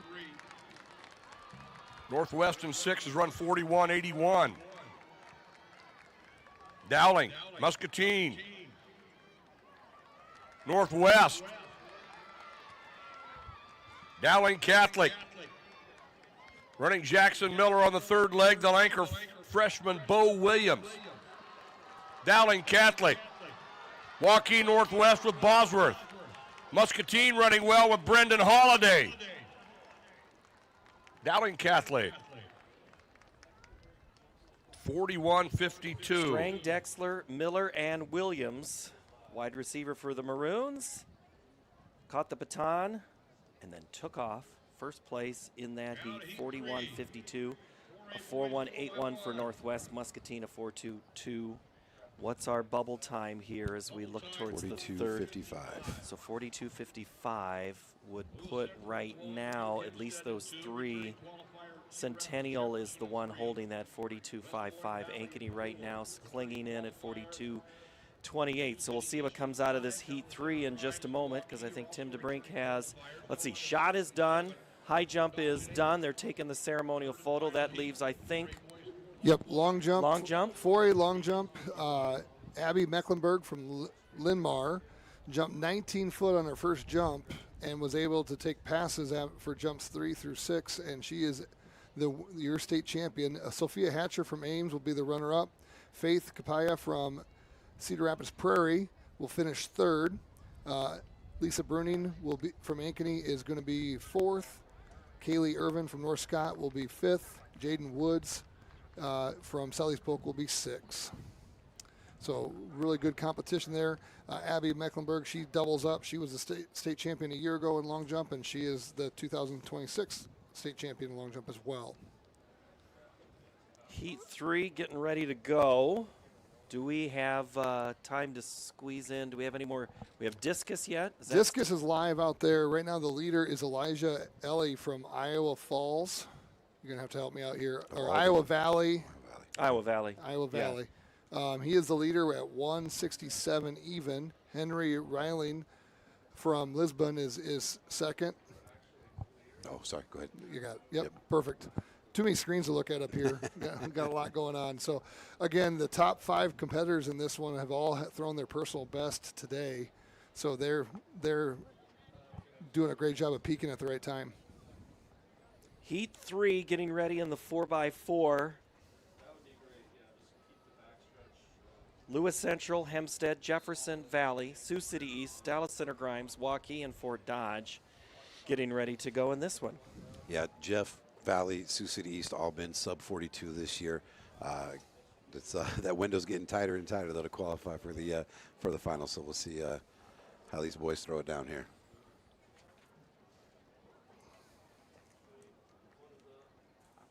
LeLacier, Grevengood, Dorenkamp, and Alexander for Valley in lane 4. There's a look at Hempstead's Harper getting ready to take off for Hempstead in lane 2.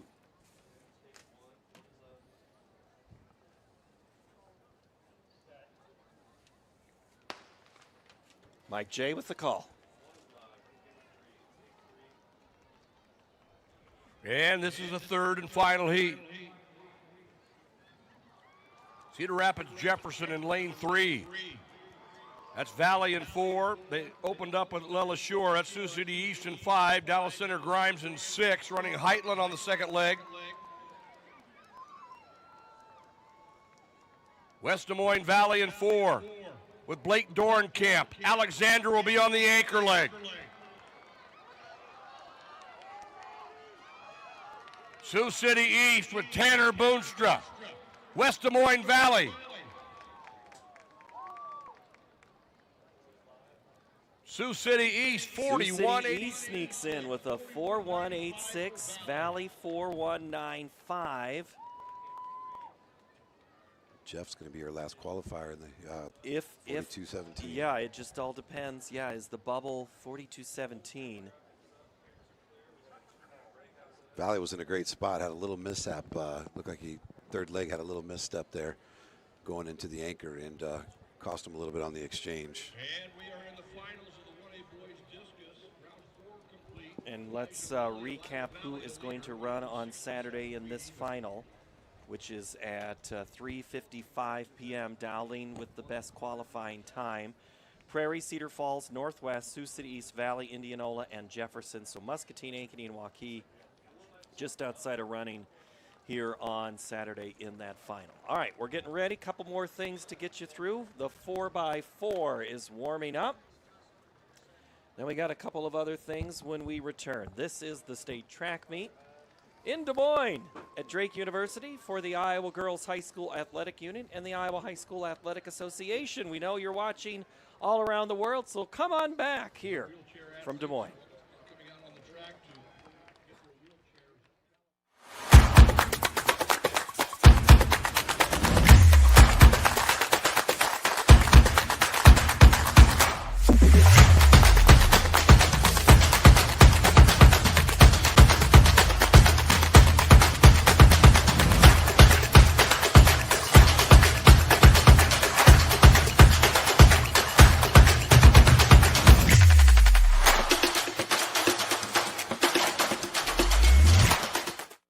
In our hometown, connections are personal, and trust is important. At Northwest Bank, we're more than just your bank. We're your neighbors. We're proud to give back to the communities we call home, supporting local businesses, schools, and the causes that matter most to you. Founded on integrity and honesty, we focus on relationships rooted in trust and care. Northwest Bank. We are commitment you can bank on. Something exciting is growing on Iowa farms these days. Innovation. From tractors that seed, weed, and harvest with data-driven precision to drones that scout or plant cover crops to protect soil and water. Even our animals live in smart homes with round-the-clock care.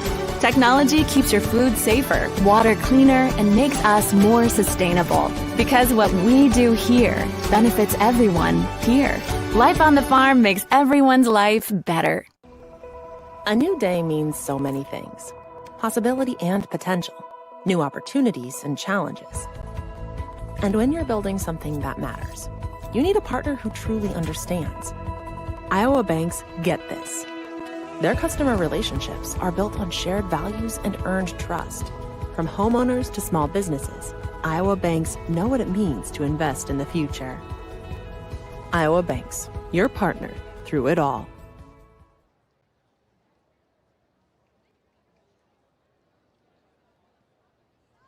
State track meet from Des Moines, Friday afternoon, just after 1 o'clock here in that stadium. We've been full for quite a while here, last hour or two as we get ready for that overlap. And 2A, 3A coming your way in a little bit. Ellen Davis will be with us here, and let's take a look at some of the team standings as we get ready here before 4x4 prelims. Edco, Pekin, Caminita. And this is girls 1A, Mac Valley, St. Ansgar, St. Albert, Martinsdale, St. Mary, and Gladbrook, Rhinebeck.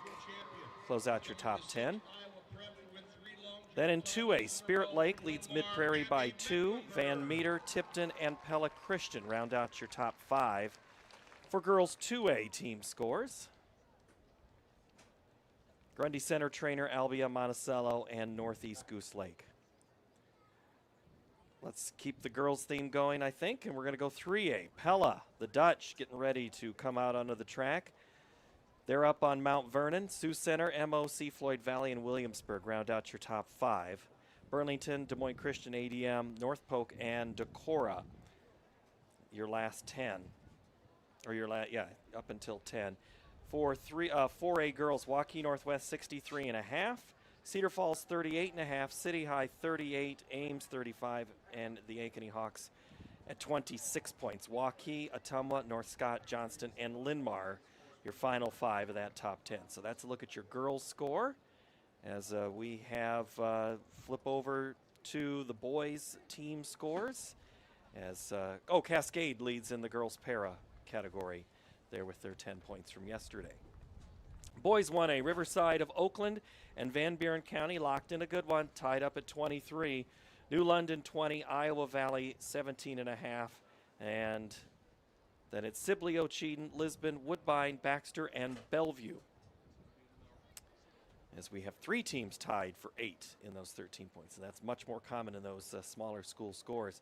Alburnett 23, Grundy Center 20, Pella Christian, Cherokee, and Sheraton in your top 5 for the 2A team scores. Then it's Mediapolis, Esterville, Lincoln Central, Panorama, Van Meter, and Denver in your 2A. Then it's the 3A boys team scores. Pella, Gilbert, Benton Community, Clear Lake, and Newton. 6-point spread between Pella and Gilbert in that one. And here's the back half of your 3A. Clear Creek, Amana, Washington, Western Dubuque, Vinton, Shellsburg, and Algona. A couple of those teams for sure are going to get a chance to put some points on the board before this meet is through. 4A boys, Bettendorf in the lead with 47 points, 11 better than Cedar Falls, Indianola, Norwalk, and Prairie, all within striking distance. And then it's Kennedy, Johnston, Iowa City, West Valley, and Northwest for Waukee at 16 points. So the Bettendorf Bulldogs, your 4A team leader. Yeah, for right now. Again, I know they were planning on trophy hunt. They still got some bullets in the chamber coming up tomorrow, as does Cedar Falls. It's going to be a great finish to the meet. And obviously, with the 4x4s, are be big for both of those teams, making sure they move on to Saturday with the prelims coming up here later. All right, so shot is done, high jump is done, long jump is done, and discus, I know we were getting close. Have we gone final there? We have not gone final yet. They just started the 6th round. Right now, it appears that Jevin Severson from Madrid just finished up. He will finish at 8th with 156 feet, 8 inches. Still leading it is Henry Reiling from Lisbon, took back his lead. Elijah Ellie from Iowa Valley is 2nd. And then Eli, I got his pronunciation of his name here, Kalinoff, is from Natasha Plainfield. He is 3rd at 164.2.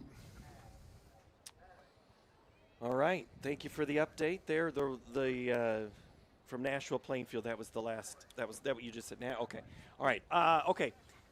Funny post. The principal up there the other day, he posted online. He says, "Hey, you know you're at a rural school when ...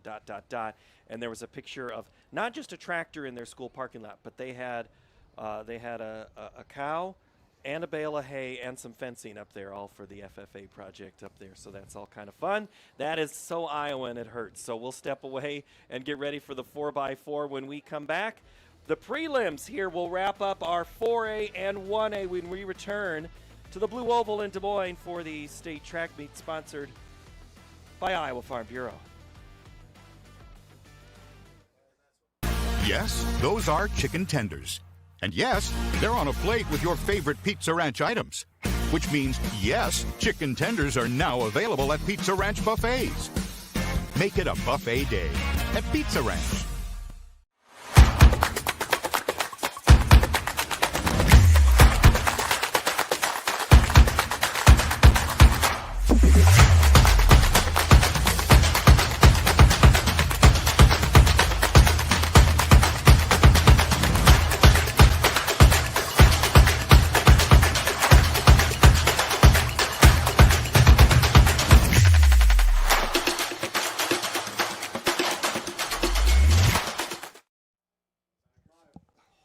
Here in Des Moines at the state track meet here on Friday afternoon. Want to say thank you to Sukup Manufacturing because closed captioning on today's over-the-air networks is presented by Sukup Manufacturing. Sukup is the world's largest family-owned grain bin manufacturer and a proud supporter of Iowa high school activities. Well, let's get ready here for the girls 4x4, the final prelim of the day for 1A, and it's going to be in Heat 1 Southwind, HLV, North Lynn, St. Albert, Woodbine, Danville, Griswold, and Linville Sully. Here in the 4x4, what do we have, Tim? St. Albert's will be your clear favorite, and kind of how they stagger these, lane 4 of each heat is going to be your top 3 seeds overall coming into the meet, and then lane 5 and then lane 3. So there should be 2 to 3 teams in each heat that have a chance to get into the final. But Council Bluffs here of St. Albert will definitely be your, St. Albert of Council Bluffs will be your clear leader in this heat. Denton, Laramie, Livingston, and Sims, your scheduled 4 for St. Albert. We are in lanes the whole way on the first lap. For South Wind, it's Conway, Gayling, Jansen, Johanningmeyer, HLV, TC, Schmidt, Balvin, McCain, and Hall. North Lynn, McMahon, Rawson, Hoggenberry, and Brady. Woodbine, Pryor, Owens, Conan, and Bloom. Danville, Newberry, Bauer, Wagner, and Gorley. With Griswold, it's Golinghorst, Steinhoff, Dorscher, and Adams, Linville, Sully, Voss, Sharp, Hawthorne, Harthorn, that is, and Lowry. And we're ready for the exchange. And then there'll be the cut here coming up soon.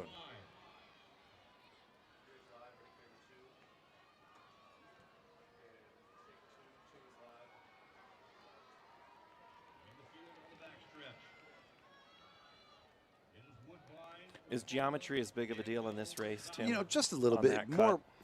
In the prelim, not so much. I mean, yes and no, right? You still want to run a clean race. You don't want to run 410 meters. You want to run 400 meters, right? So, but you just want to make sure you get to that outside of lane 1 at the 200-meter mark and give yourself a chance to not break momentum. But everybody's going to the same spot, so if you do enough work early around the curve, you should be clear of it.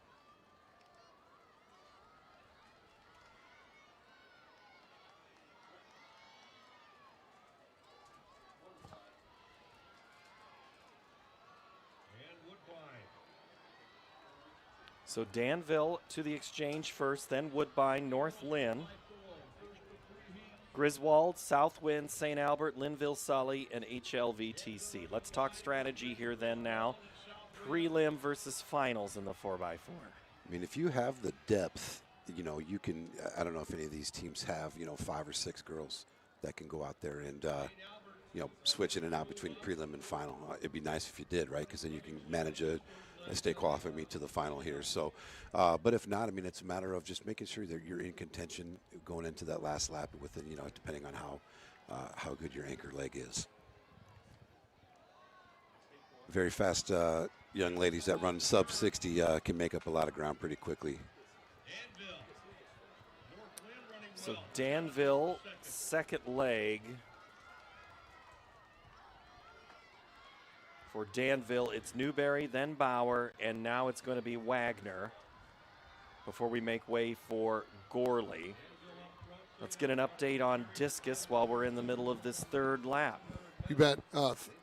Boys 1A discus. Henry Reiling from Lisbon on his last throw. He was already a state champion. He throws 172.9 for his best throw of the year. Elijah Lilly from Iowa Valley finishes second. And you have Eli Kotlinoff from Natasha Plainfield, who finishes third at 164.2. Really good competition there between the top 3 there. They were kind of going back and forth the last 4 throws. Very impressive. All right, thank you for that update. All right, so St. Albert starting to make a move.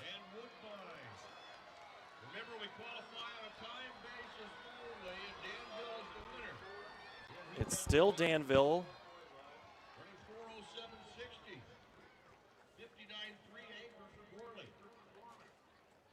So St. Albert makes a move here into second on that last lap. So Danville 4:07.60, St. Albert a 4:10.72. Then Woodbine, North Lynn, South Wind. So we'll have a bubble time. And right now that's at 4:15. So that would put, and I'm sorry, I need to give you all of the numbers with that. Now they're moving it 4:16.50. So Danville had a massive season best right there. They were at a best time of 4:19 coming into that race. So then tell me a little bit about, again, we talked about the strategies of swapping in and out if need be, or running. Where are you stacking here in the 4x4, where you're putting fast and good runners? So it depends on the four. Loaded question, right? But typically your second fastest leads off just to make sure you're in the race. If you get someone that's super competitive, they're usually in that second or third leg to make sure you're maintaining where your current status in the race is. Your third person is kind of that setup person that's just gonna, no matter what it takes, they're gonna make sure they get around the track, kind of grind it around, bulldog it around, and then you're anchored depending on if that's your hammer, then they're gonna do whatever they need to do to qualify for the next round. That being said, sometimes you just go front load, you go run your fastest, your second fastest, your third fastest, and then your slowest, 1, 2, 3, 4, and then just make everybody fight each other out, and you put yourself out there, and nobody will try to come run you down. Well, already a swap with St. Ansgar. They had gone Meyer, Powers, Witt, Johnston. Already they switch Witt and Powers in positions. West Fork is in 2. Hitsuzen, then Huff, Wood, and Pomeran for West Fork. For West Monona, they are in lane 3. It's Stengel, then Broer, Bryn Bellis, the sophomore, and then it's Ashley Pate. There's West Monona. Then for Mount Air, it's Tatum Friedrich, Casey Larson, Aubrey Shields, Emma Reynolds for Mount Air. They're in lane 4. Break this race down before I give you the rest of the runners. Well, I mean, yeah, Mount Air is a clear favorite. They're 6 seconds clear of any other teams from season best. West Monona and Riverside of Oakland are sitting at that 4:12, 4:10 for best times of the year. West Fork's run a 4:10. So, and right now, what it should take to qualify should be somewhere around that 4:08 to 4:10 range. So, all these teams are going to have to. They don't have to run necessarily their best this season, but they still got to run pretty well. Riverside sends out, they start here with Caden Schnack, then she'll hand off to Meadow Dalby, Bentley Roan, and Olivia Lund. For AGWSR, that's actually Geneva Wellsburg Steamboat Rock. It's Bryn Boisman, Gracie Wagoner, Elsie Olson. I'm sorry, that's Elise Olson, and then Piper Smith. For Central Decatur, Aubrey Perkins, Zoe Quigley, Grace Leahy, and Bregan Lindsay. And Wayne of Corden sends out Destiny Brown, Jolene Murphy, Bristol Peck, Kinsley Prunty is how that shakes out. So it's St. Ansgar, West Fork, West Monona, Mount Air, Riverside, AGWSR, Central Decatur, and Wayne of Corden. Catch me up on the race and what's happening. Well, we've got AGWSR is out with the great lead. She's kind of opened up here a little bit. We're working about an 8, almost a 10-meter lead. And then we're getting a big move out of here. 5th place. I can't see the uniform right now to identify it. Looks like Mount Air. West Fork comes West around. Fork, that's who it is, yeah. Comes right there. And the Saints. And then I think it's Mount Air. St. Ansgar in 3rd. There's Mount Air, yeah. All right, we're going to talk about that exchange here once it's made and done.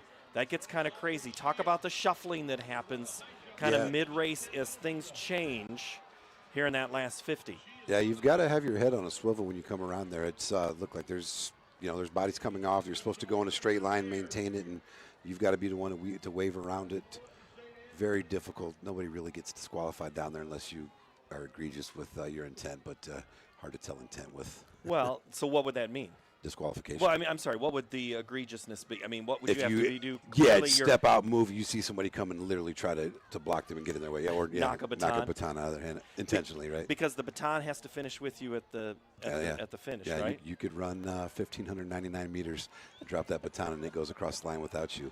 You don't get credit for finishing your race. AGWSR is in first place, but man, right on. Mount Air makes it close, and so it's going to be up here to our final lap. Yeah, Emma Reynolds, I know that's their hammer. They saved her for last. She's out crazy aggressive. She's on a mission. I don't know if she needs to work that hard, but.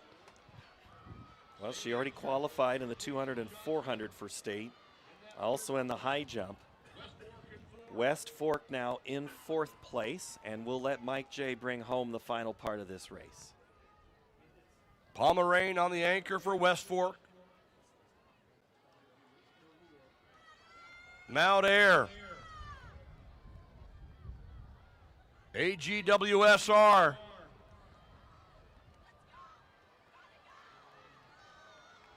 Mount Air on the front stretch with Reynolds. AGWSR with Piper Smith. Mount Air and AGWSR.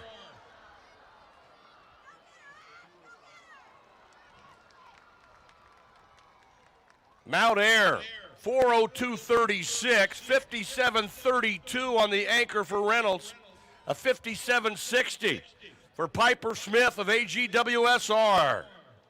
Downs go to heat 3. Did not want to play second fiddle to anyone there, that's for sure. So Mount Air, AGWSR go 1-2 in the 4x4 relay in the 1A prelim. That was the heat. Heat number 2. Mount Air, AGWSR, St. Ansgar, and West Fork. And I should look. I'm better at looking at where the bubble time is. 4:11:07. Yep. So right now, that's Riverside Oakland is under that at 4:10:89. So that's how those prelims are shaking out. But let's get ready for the start of heat number 3. Midland of Wyoming, Newell Fonda, IKM Manning, AHSTW, Maquoketa Valley, George Little Rock, Galen Catholic, and Lawton Brunson are your 8 teams that are going to be here on the 4x4. The best qualifying time here is AHSTW with a 4:06:43, and that has been Macy Gosshorn, Ava Paulson, Kennedy Wyman, and Bella Lamp. We've talked about Bella Lamp a couple of times here this week. That's the 4 that AHSTW, let's see, and then in 5, Maquoketa Valley. Stop me if you've heard this name before. Taryn Burbage. Stop. Anna Feltman, and then Audra Burbridge, and Lainey Beeman for Maquoketa Valley. Those are your top 2 qualifying times. Yeah, I mean, again, 4:06 on a season's best there. Shouldn't have any problem getting into the final with this squad. And then it's those other 3 or 4 teams, the IKM Manning, Maquoketa Valley, seeing if they can scratch and claw their way into one. IKM Manning's going to start with Macy Rasmussen, Carly Arp, Annabelle Bloom, Addison Bando. For IKM Manning. For Newell Fonda in 2, it's Elliot Hamilton, Ellie Sievers, Quinn Sievers, Riley Hograve. I'm sorry, is a basketball game about to break out here? I don't know how much Newell Fonda girls basketball you see. 0. I mean, let me just tell you what it is. It's their track team putting the ball in a hoop. I mean, they run teams out of the gym, and it is super fun now to see them in the sport where they are running. And they're also a great cross-country team, so Newell Fonda is in lane 2. Midland, Wyoming, they are in lane 1 as we're in lanes the whole way. That's Izzy Franzen, then it's Gabby Franzen, Addie Coates, and Addison Miller. For George Little Rock in lane 6, that's Gretchen Stropman, Grace Ubinga, and she's actually going to run 3rd here today. And Carly Dulo is going to be the 2nd runner. So a little switch there from their qualifying. And it's going to be Newell Fonda first leg at incredible first 300 meters. Let's see if she can hold together these last 100. That would be Elliot Hamilton. They're definitely in the lead. And it's Ellie Sievers to take the baton for Newell Fonda.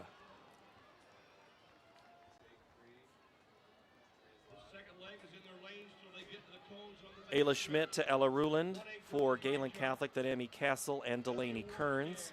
And Lawton Brunson, it's Aubrey O'Brien. Kaylee Mess, Bree Jesson, and Lainey Nelson. All right, let's look down the back stretch. We've got ourselves a pretty darn good race here so far.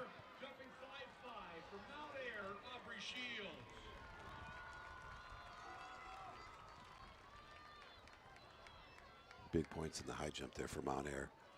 AHSTW with Ava Paulson. Lou Fonda with Seaver. Lawton Bronson with Kaylee Bell. Galen Catholic with Ella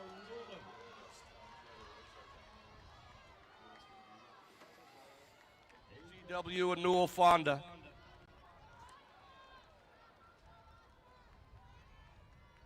And they move to the back. Head on a swivel, be like a running back, whichever analogy you want to lose. Sure. You can't be in a position to win on the fourth leg if you're not running goods 2 and 3, right? Yeah, unless you're just. Well, we got a couple of those young ladies. You mean Quentin Nauman? Yeah, he's pretty. What he could do in the final quarter? His quarter's impressive. This is a great heat here.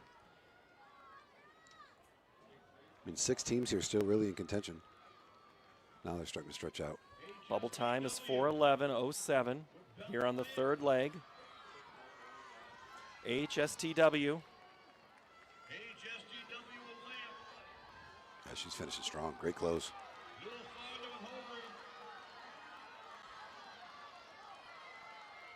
Coconut Valley. Yep, here come the Wildcats in the yellow tops and black bottoms, and it's 2 blues and a yellow gold.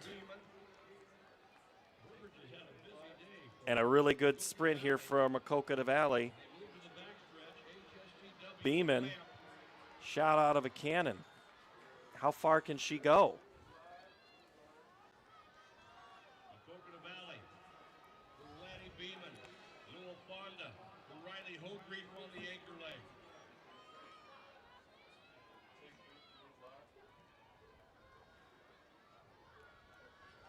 Bella Lamp bringing it home here for HSTW. They've got a season best of 406, so they're going to be probably just under that here by a little bit. And Coconut Valley's putting a great one together here. They got a season best of 412, and she's closing very, very well. All right, let's let Mike J finish this one off for us. Fonda. Lawton Bronson.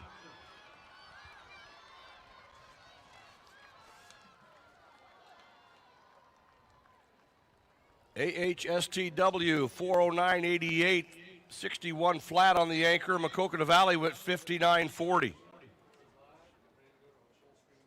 The Lady Vikes from AHSTW win the heat.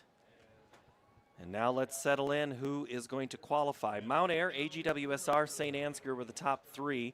Danville, West Fork, AHSTW the next 3. And then the last 2, St. Albert of Council Bluffs and Riverside of Oakland. So that has, I think you were whispering something about team scores and what Mount Air with a field event, but Mount Air here. Right. What that could mean with that race with St. Albert as well as Riverside. Sure. Yeah, I mean, Mount Air, I mean, again, the 10 points in the high jump, and then now top seed going in the 4x4 with all their other events. So a lot of opportunities for scoring tomorrow. But it's all on the track. It's all on the track. It's all on the track. Our coverage begins at 9 a.m. here on Saturday, and we'll conclude about 5 o'clock after 3 long days of track. But it is good because there are a lot of people here. I just don't see still many of those empty seats. Oh, there's one. Oh, it's gone. Yeah, it's gone. So we're going to move over to 4x4 for Class 4A. Let's look at this one from an overall perspective first. Your top qualifying time was Waukee Northwest with a 3:54.82. Johnston, Muscatine, Prairie, Valley, Ames, and Ankeny, and then Centennial, your top 8 qualifying. But let's start with who's on the track now. It's Des Moines Roosevelt, Pleasant Valley, Ankeny, Waukee Northwest, Ames, Cedar Falls, Dallas Center Grimes, and Bettendorf. Yeah, here we've got 5 teams that have run 4 flat or better in just the first heat. So that's just the depth that 4A has this year. The 4x4s are ridiculously out of control, which is awesome that our state is in that position. We've got that many young women running that fast. For Northwest, it's Burns. It's For Ankeny, it's Sebula, Pleasant Valley Wilson, Roosevelt's Knapp, Ames Eidinger, Tomjanovich Cedar Falls, Dallas Center Grimes, it's Pudens, and then it was Burmis for Bettendorf as we get to the second leg. Big race here, both for Pleasant Valley. I mean, a lot of these teams that are in this heat. Cedar Falls, PV, Ankeny, all going trophy hunting, chasing that runner-up in that third-place trophy. Cedar Falls would be pretty loaded up here, making sure they get themselves to tomorrow's final. Interesting move there by Waukee Northwest, trying to take the inside, then weaving outside. Don't know that Coach Wilson would love that, but. That's Quinn Jorgensen listed on the heat sheet, and it's supposed to be Sadie McCann next. Well, Ben Dewey will he'll switch his lineup 10 times because he'll outthink himself over there. Him and Coach Wilson will go back and forth. I don't know how much Coach Priest has input on the 4x4, but definitely the 4x8 over there.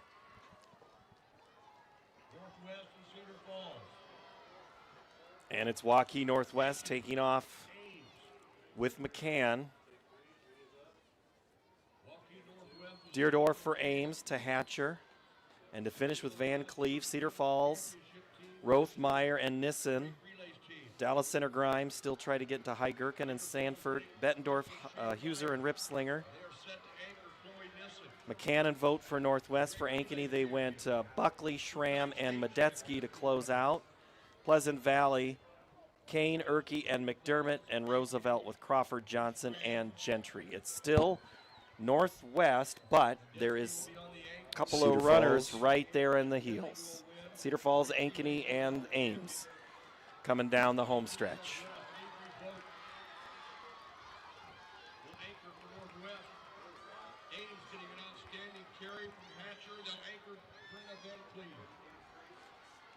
Neeson anchoring for Cedar Falls.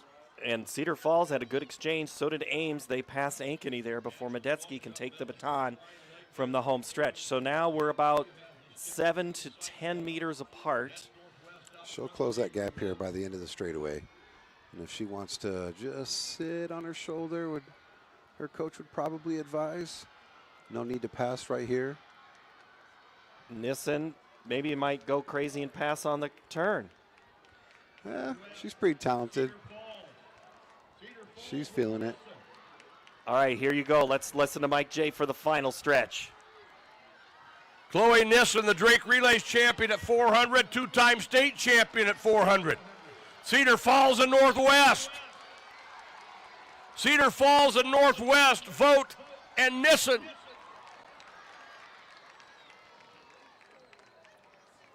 Cedar Falls got a 53-47 carry from Chloe Nissen.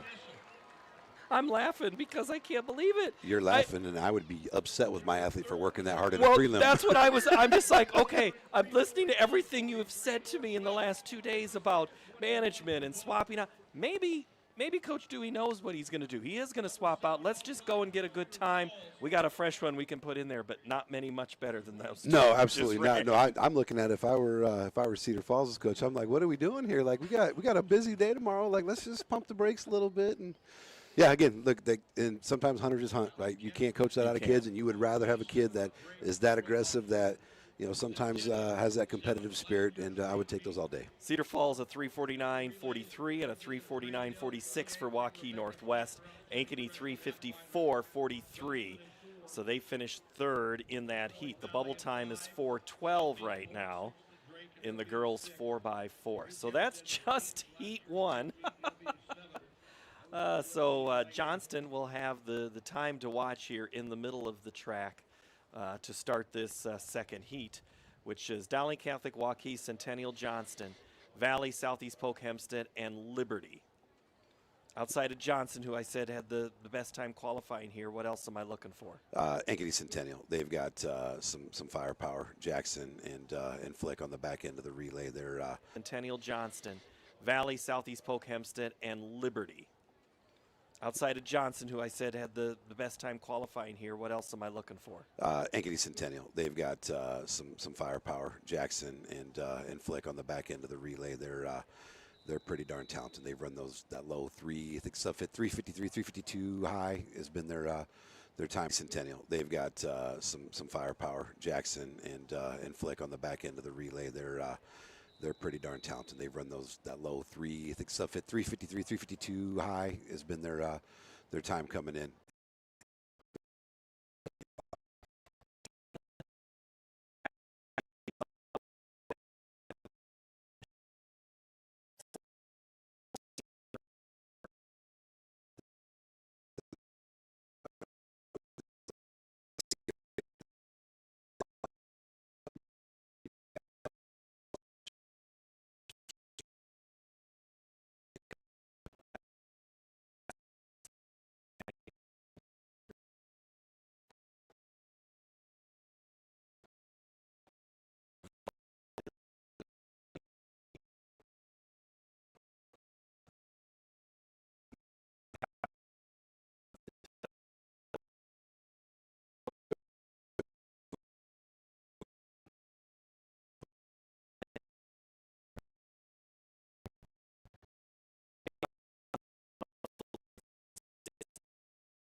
Coming your way, the final heat of the distance med before we make way for the 100-meter hurdles. Newton, Assumption, Pella, Algona, Western Dubuque, Mount Vernon, Webster City, and Vinton Shellsburg getting ready to run in this one. So there is a guy that might be running in this race. He's listed on the sheet as of now that we've talked about. We'll save him for a minute. Who else besides Western Dubuque do I need to be watching in this race? I think Pella, Algona, and Mount Vernon are all serious contenders to follow said really fast guy from Western Dubuque. You know, I think anyone can shake this up, but I think, you know, Pella has extremely traditionally very good mix of sprints and middle distance, so I think they're going to look good. Algona has really impressed me in the last 24 hours, and you know, Mount Vernon will anchor with Dawson Scheil, who is just a veteran leader on that team. So he's been on this track many a times, and he knows what he's doing. I'm going to say I agree with you on Algona. I've seen Algona run a couple of times this year, and I know in April it's not the same as it is in late May, but yes, putting together a good time. Look for Pella in 3. Western Dubuque, though, is the team we're talking about. LaRue, Stefan, Nepper, and Quentin Nauman set to anchor the 800 section of the distance medley. We'll see what he can do and where the baton is when he gets it in about 90 seconds. Western Dubuque, the defending champion here, they set a state meet record last year. They would be chasing an all-time best of 3:22.69 set in 2001. That is older than the majority of the people in the stadium right now. Oh.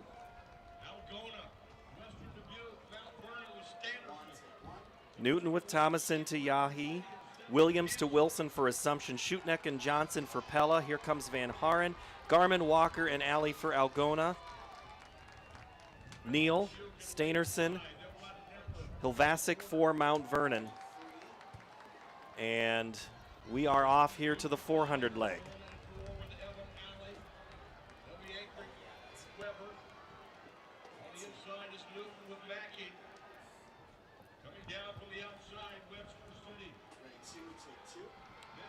Stroner for Webster City. Primrose for Vinton Shellsburg. Trying to get to Torres with a chance to pull a big upset here. Alley and Weber getting ready to have an exchange for Algona.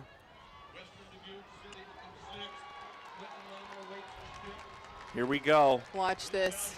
This is going to get very interesting. Western Dubuque is in 6th place, handing off about 15 meters behind the leaders. So Nauman's going to Stay have out to of navigate trouble. some traffic, and let's see what he wants to do. He has the 1500 or the 1600 left. He's already on the outside making passes. Nauman is just doing what he does last night. If you did not get a chance to see the last 400 of that 2 mile, go back and watch it. But look at Nauman run there, Ellen. Yeah, I mean, I can't say that I'm surprised. If anyone is watching him for the first time, you might think, does he realize he has another lap? And he does, of course, but this guy is just, you know, honestly, 1 in a million.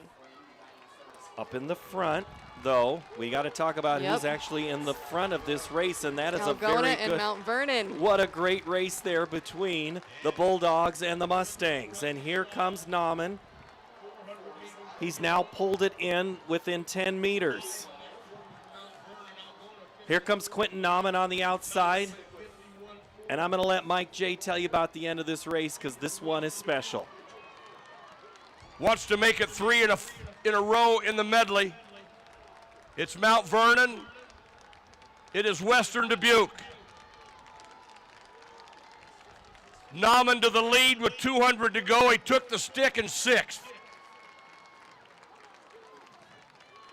Western Dubuque, Mount Vernon, Nauman and Scheil.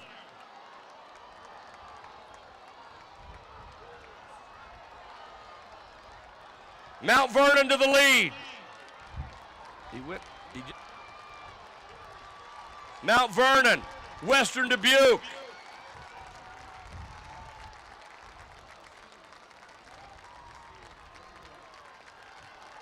Mount Vernon, 3:28.40.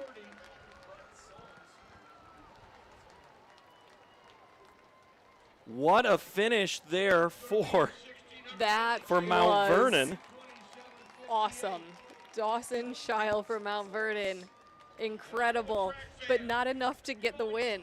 Solon is going to win from the opening heat with a 3:27.58. Campman, Holtkamp, Burke, and Svalstead. Congratulations to them. That is amazing. That Eli Campman knows a thing or two about being a stud athlete. He's he's the son of Aaron Campman. Aaron Campman. From where? From Parkersburg. All roads go to Parkersburg. Or no, where is he actually? He's from Kesley. Okay, that's where it goes back. So I'd have Very good. I'd have to know what the conference meet was between Solon and Mount Vernon in this race, and I know things change, but that's interesting that you have the top 2 teams coming from the same conference. Fun how it is. So let's recap that there. So your state champion is Solon in the distance medley, and second place is Mount Vernon, and then Western Dubuque was third. So what a finish. But here we go. We have to now take a pause for just a moment because we got to put some hurdles on the track. When we come back, the girls are back out on it for the 100-meter hurdles. Back in a moment from the Jim Duncan track at Drake University and the Iowa High School State Track Meet, brought to you by Farm Bureau.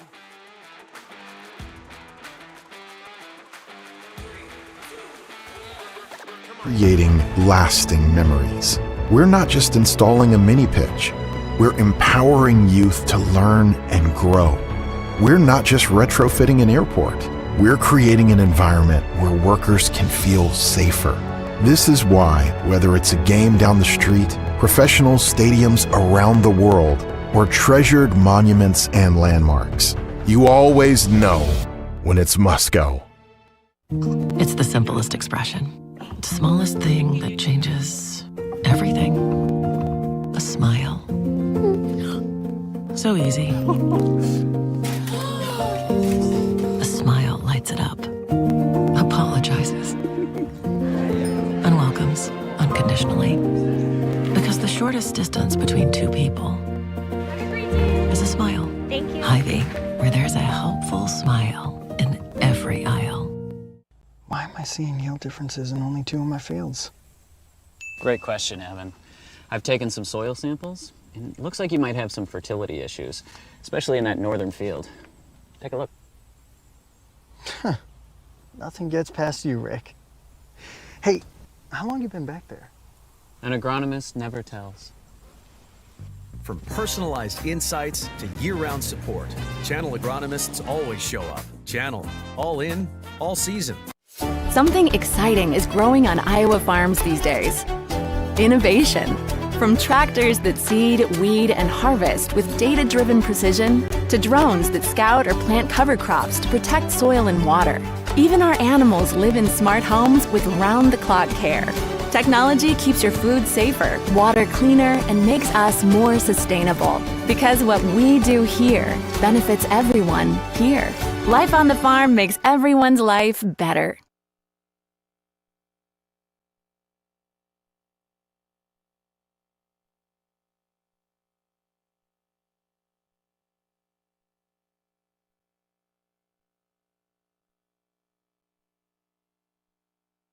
We're back here at the state track meet in Des Moines, and we're in the middle of the t-shirt toss. So wave, are we open for a t-shirt? No? Okay.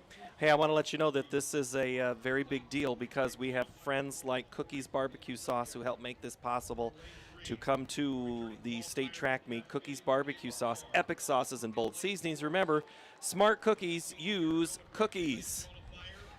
Smell some barbecue behind us. I think some cookies would go pretty good on that right now. And our other friend that's helping make this state tournament coverage happen, that's the Farm Bureau.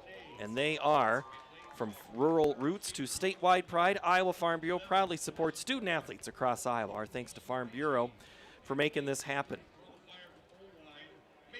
So we're getting ready for the girls 100-meter hurdles. The introductions are happening now. I'll be able to have Mike J. do the introductions after I get started right now, but Tim DeBrink is with us, Alan Davis, as we get ready for a new event, and we'll start, we're going to update the point totals for team standings here with the finals that we just had, but on the track here in the 100, it's going to be Rachel Reeves from Northeast Goose Lake, Taylor Reckmer from Roland Story, Micaiah Parr from Cascade, Riley Hemmingson from Trainer, Reese Navy from Regina, Sophie Miller from Mid-Prairie, Janessa Kolar is from OABCIG, and Macy Westendorf from Owine. Talk to me about heat number 1 and then the race as a whole.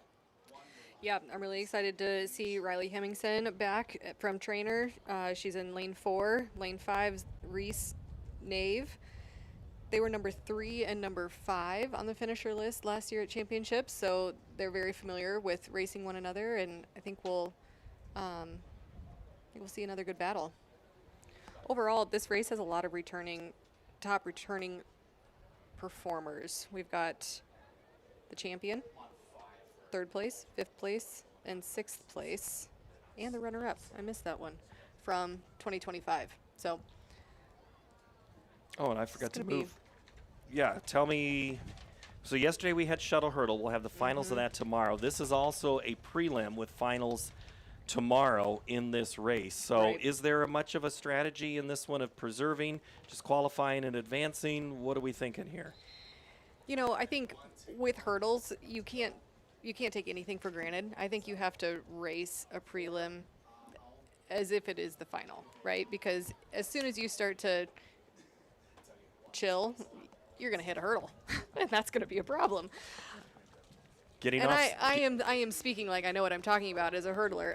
I never did hurdles, remember this? Right. But if I were doing this race, I would attack it as if it were a final. That's my opinion. All right, we're in the race right now. We're just about to get into it. Here's Mike J to make the call. And a clean start here in this first heat in 2A. Hemmingson in 4, Nave in lane 5. Riley Hemmingson of Trainer. She was on that state-winning shuttle hurdle relay a year ago. Hemmingson and Nave. Riley Hemmingson of Trainer out of lane 4. So Hemmingson from Trainer, 14.62. I need the dry erase mark. I got to write this one down. I'm going to want the bubble time. I just want to I do want to keep track of both here. So 14.62 is Hemmingson from Trainer, and she's continuing on with what we saw. What did that heat give us as a bubble time to watch? 16.93. Okay. Here's our introductions. 8 as a freshman. A Drake Relays qualifier from Spirit Lake, Leah Beloit. In lane 6, returning qualifier from Tri-Center, Layla Mader. In 7, it's Peyton Reinert of Cherokee. And in lane 8, Zoe Payne of Tri-Center. Frake from Cascade is in 1. Gangwish from Underwood in 2. Van Meters. Berkeley Harkins is in 3. Sarah Mead from Jessup. Blewett from Spirit Lake. Beloit, and I know that because a certain teacher who I work with in basketball had told me that. I should know those things. That's what I'm here for. I know. I got your back. Matter, I appreciate that. And Reinhardt from Cherokee, and then Zoe Payne from Tri-Center. They're getting into the blocks now. What do you see? I think our eyes are going to be on lane 4 and 5.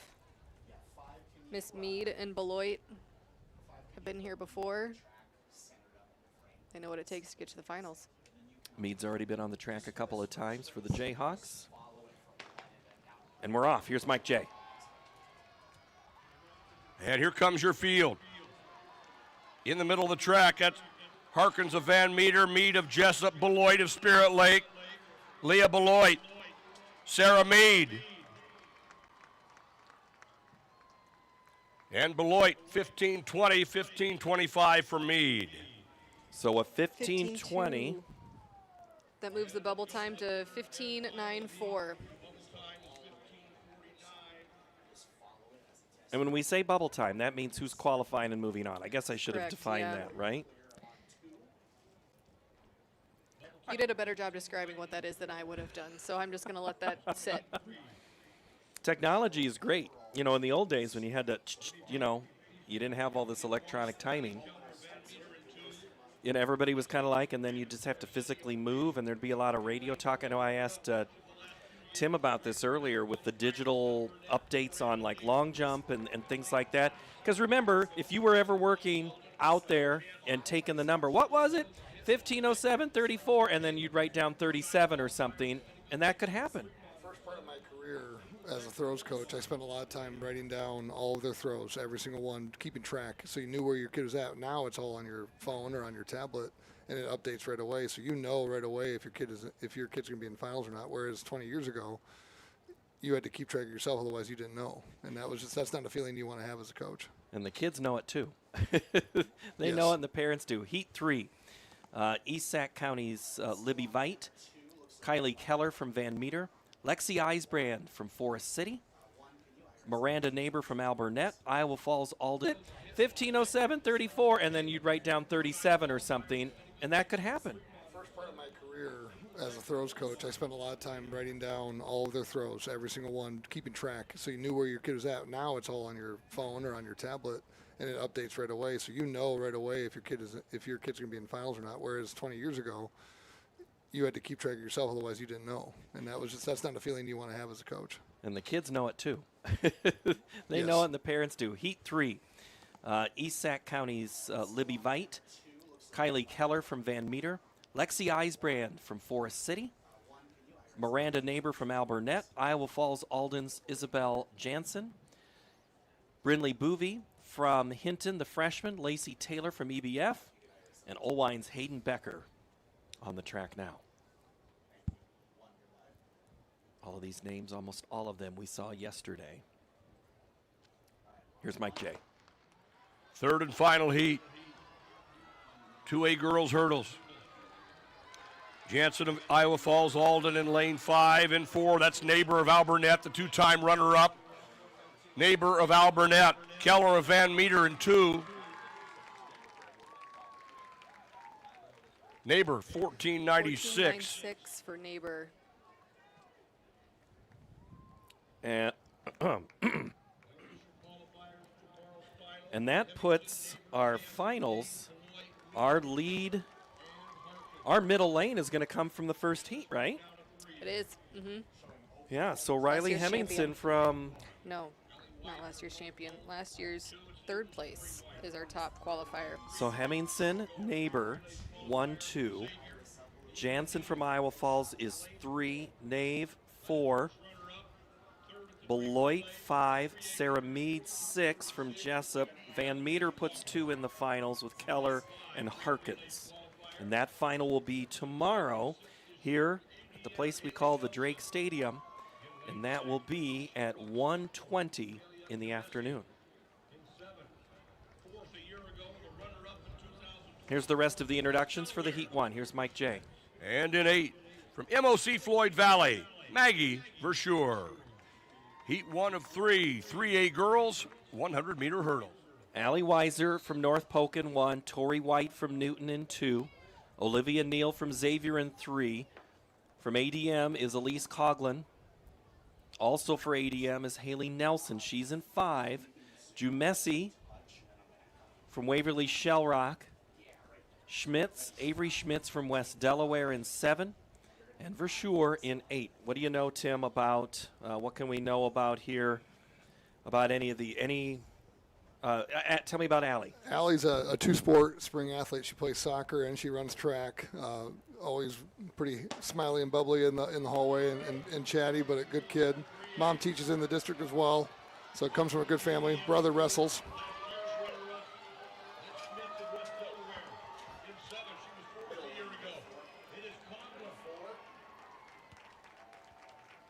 So Elise Coughlin advances as the best time here as we start 3A. ADM goes 1-3. Can you imagine why they might be going for number 3 state championship in the shuttle hurl relay? It's possible. So what was the time then for Coughlin? A 14.48? Correct. And that puts our bubble time at 16.81 with 2 heats to go.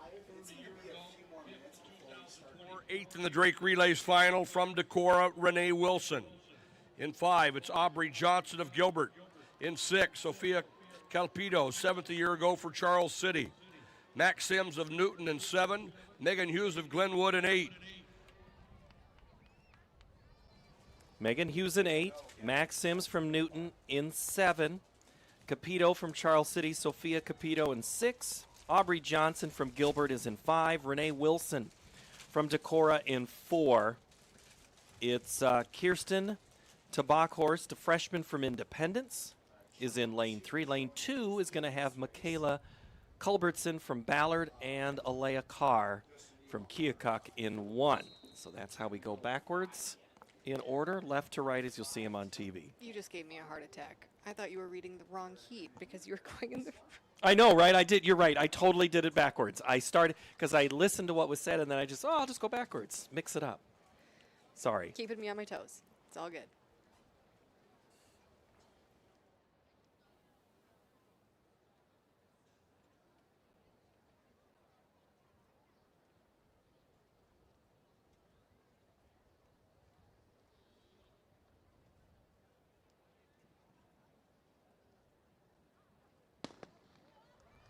And heat number 2 of 3 here in 3A. Aubrey Johnson of Gilbert, the freshman in 5. That's Wilson of Decorah in 4. Tabakhorst of Independence in 3. Wilson. Good second half from Wilson. Aubrey Johnson gets the lean there. Yes, actually, that away, Aubrey. 15.08. Renee Wilson for Decorah, 15.09. So right now, Coughlin's 14.48 stands as the best time, and the bubble moves to 15.44. Okay.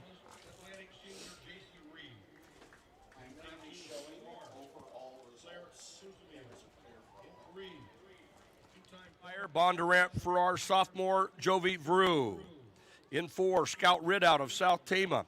In lane 5, Drake Relays qualifier and Clear Creek Amana sophomore Addie Sheets. In lane 6, she won the high jump a year ago, 3rd at the Drake Relays, 8th last year from North Polk Reese Wagner. In lane 7, Adeline Stein of CPU, and in 8, Laurelie Christensen, a freshman from West Liberty. 3rd and final heat, 3A girls, 100 hurdles. J.C. Reed from Atlantic is in 1. How about I go traditional this time? Claire Susamil from Lamar's. Jory Vreau from Bondurant Farrar. Scout Ridout from South Tama is in 4. Adeline Sheets represents Clear Creek Amana. She's a sophomore. Reese Wagner from North Polk. The junior in 6, Adeline Steen from CPU, and from West Liberty, it's Lorelei Christensen. We're in the starting position. Mike J will have the call. And the final heat here in 3A. Sheets in lane 5, Addie Sheets to her inside. It's Ridout of South Tama. It's Ridout and Sheets. Wagner of North Polk. Ridout and Sheets in 4 and 5. 15:08. Snuck that in. A 15:08. Scout Ridout from South Tama. Addison Sheets. Adeline Sheets from Clear Creek Amana, 15:14. That puts Ridout with the second fastest qualifying time. That was a great race.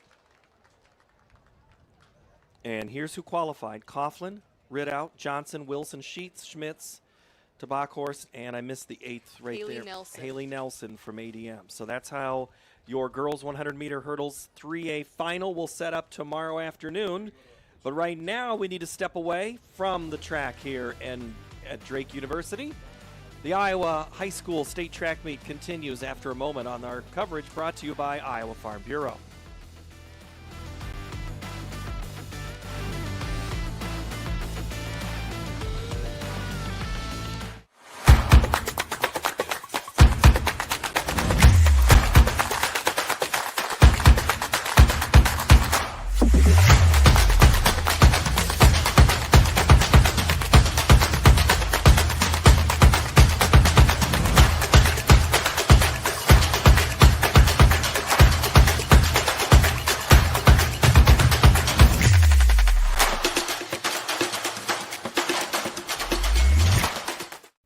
It's the simplest expression. Smallest thing that changes everything. A smile. So easy. A smile lights it up. Apologizes. Unwelcomes unconditionally. Because the shortest distance between two people is a smile. Thank you. Hy-Vee, where there's a helpful smile in every aisle. School State Track Meet. It's the Iowa Girls High School Athletic Association and the Iowa High School Athletic Association. The Girls Union and the Boys Athletic Association. I'm going to just mix them all together. My apologies there, especially when the boss is standing in behind me. Drake Stadium is the site of this track meet. We are halfway through, more than halfway through. Not quite of this session, but we've had 1A, 4A. Now it's time for 2A, 3A. We just had the hurdles for the girls. Now we've bumped them up, put them up high, and it's a 110 race, and we'll start in 2A, Ellen Davis, and give me a little overview of this field. Yeah, we've got a lot of opportunity for some fresh blood in the finals of this. 7 of 8 of last year's finalists were seniors, and so they obviously have moved on, and their opportunity for some new names. Well, here they are getting introduced right now. In lane 3, it's Nolan Staker of West Branch. In lane 4, Drake Relays qualifier. He was the runner-up in 1A a year ago. He's run 14:34 from Columbus Junction, Lamar Sion.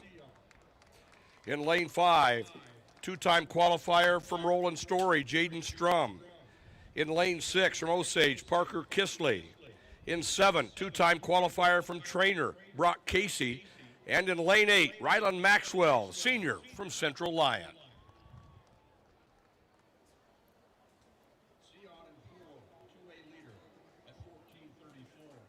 All right, so Mike J tells us to watch lane 4. Who else do we need to be keeping an eye on in this one? I'd be keeping an eye on lane 7, Brock Casey from Trainer.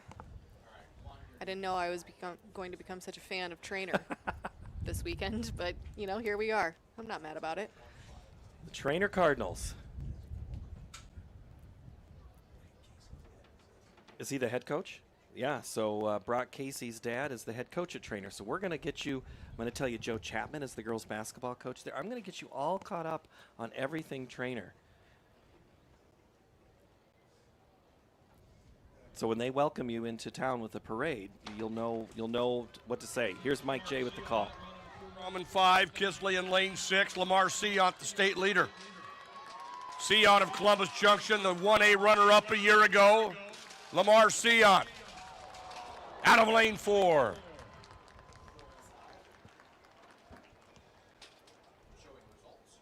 And the crowd Sion does wins the that. same thing. Everybody feels the pain right there. But Sion from Columbus, looking good there. 14:81 is the time.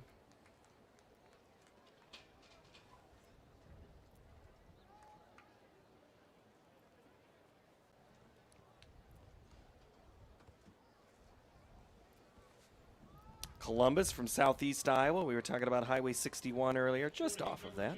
Here's Heat 2. Let's meet them. Rickles in 2. A Drake qualifier, two-time state qualifier from Okoboji, Jaron Heller. In lane 3, Drake qualifier from Southeast Valley, Colin Johnson. In lane 4, he was 4th in 1A a year ago. He's run 14:36 this year, number 2 in the class from Columbus Junction, Alex Reese. In lane 5, 6th a year ago in a Drake qualifier from Denver, Jackson Jorger.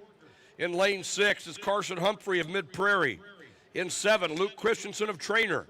And in lane 8, Tice Jennis of Emmitsburg.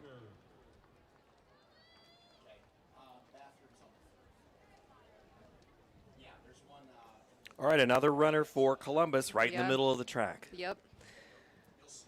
Again, there's no surprise that they have one of the top times in the shuttle hurdle relay that we'll see tomorrow in the finals. You can only qualify 2 individually, but some schools could qualify 4 if it worked out because they are so good. But when you have 2 to start that really sets the stage and you have elite hurdlers like that. So we're getting ready for Heat 2. We'll update you here after this race on what's about to start here at 4:30 in the field events.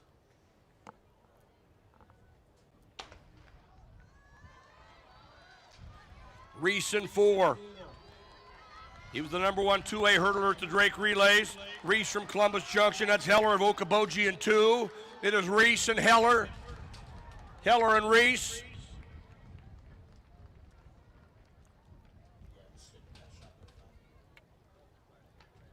Heller and Reese were close. Let's see how this one times out. Yeah, there's. They were That's why. pretty close, yeah. Within.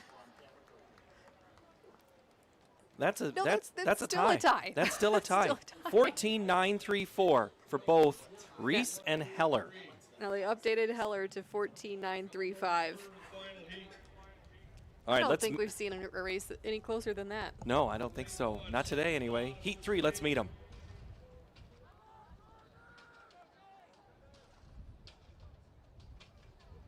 Owen Mills of Sioux Central is in 2. Gabe Schussler of Regina in 3. Pete Lebo, a 2-time qualifier from Grundy Center in 4.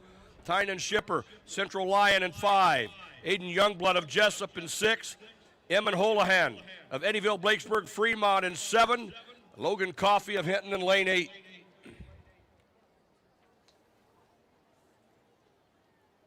Aiden Youngblood for Jessup was on the track last night. Shipper for Central Lyon as well in the shuttle hurdle. Pete Lebo also has been running from Grundy Center. So right there in the middle, a couple of those key ones to watch. But as we just saw, lane 2 can also be pretty good in hurdles. But you just got to watch out. These hurdles have been running up and grabbing a couple of guys. They're trying to be, some of those on the outside, just looking to push just a little bit, see if they can make their way in.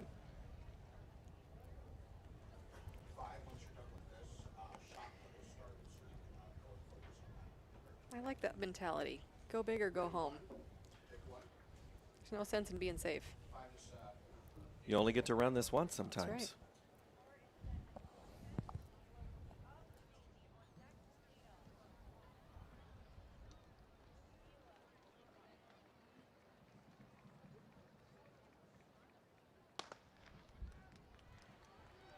And here's your field in the third and final heats. Skipper of Central Lyon in 5, Youngblood of Jessup. In lane 4, that's Lebo of Grundy Center. Pete Lebo, a 2-time qualifier. Out of lane 4, Youngblood of Jessup. Aiden Youngblood ran a really good race. So did Lebo. And did Aiden Youngblood win that? Aiden Youngblood did. A 14.79. Pete Lebo, a 14.86. Shipper, 15.11. Dowd Mills is how 5 and 6 fall out. So Youngblood with the top time. 14.79, so he slips just in front of Sehant from Columbus. Woo, we got 2 Columbus runners in that final tomorrow. Heller, Yeager, and Strom, as well as Shipper from Central Lyon, qualify 1 through 8. The 3A boys 110's getting ready, but so is Tim DeBrink as we are beginning the next portion of his day, which is the last round of field events. Start us off. You bet. For the boys 3A shot put, right now you got Hunter Brasino. Got to give a little shout out to Hunter. He's in the ring right now, but it is a loaded field in 3A.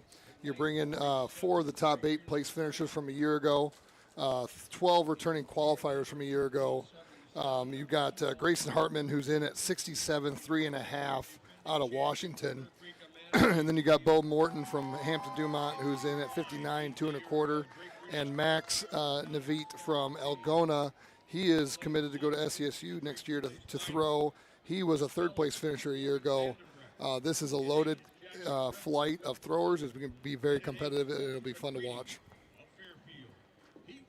All right, thank you very much. Heat 1 of 3, just introduced. Aiden Lopez from Glenwood. Parker Smith from Sioux Center. Jace Bellamy. Hold on, I better make sure I'm still reading the right ones. Jace Bellamy. Tay Seals from Clear Creek, Amana. Stetson Kane. Logan Vanderbroek from Pella. Jackson Griffith from Webster City. Spencer McCready from Fairfield. Tay Seals is the one I've been looking for. Had a Drake Relays almost to get to that second to last hurdle in a great race there. I'm guessing he's wanting to right the ship here. I would assume so. This first heat is loaded with Seals, Kane, and Vandenbroek. I expect several qualifiers from this first heat.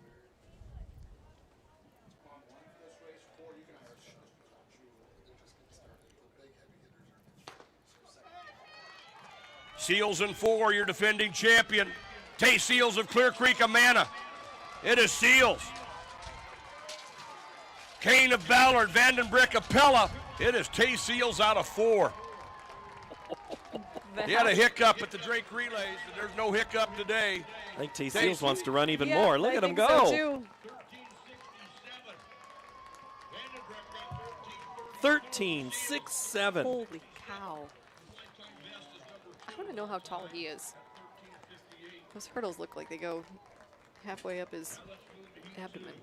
Well, he holds the 3A record at 13.58. You think that's on his mind? Bubble time, 15.96. All right, let's meet the runners here in Heat 2. Paul Harjatot of Carroll in 4. Connor Vanderpleg, a Drake Relays qualifier from MOC Floyd Valley. Caden Johnson, 5th in the Drake Relays final for Pella, is in 5. Dylan Mosdam, MOC Floyd Valley in 6. Xander Killian of Atlantic in 7. Marquise Olson of Waverly Shell Rock in lane 8.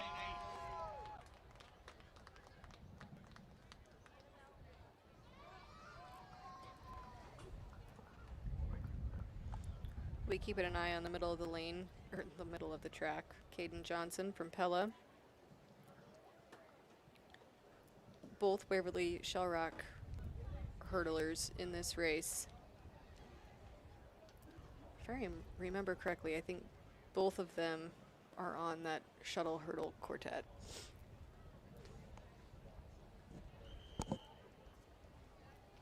Hopefully in the Go-Hawk region there in Waverly. Let's hope we're on the Nighthawk. If not, call Joe and tell him to put us on the screen in the corner. That's next level right there.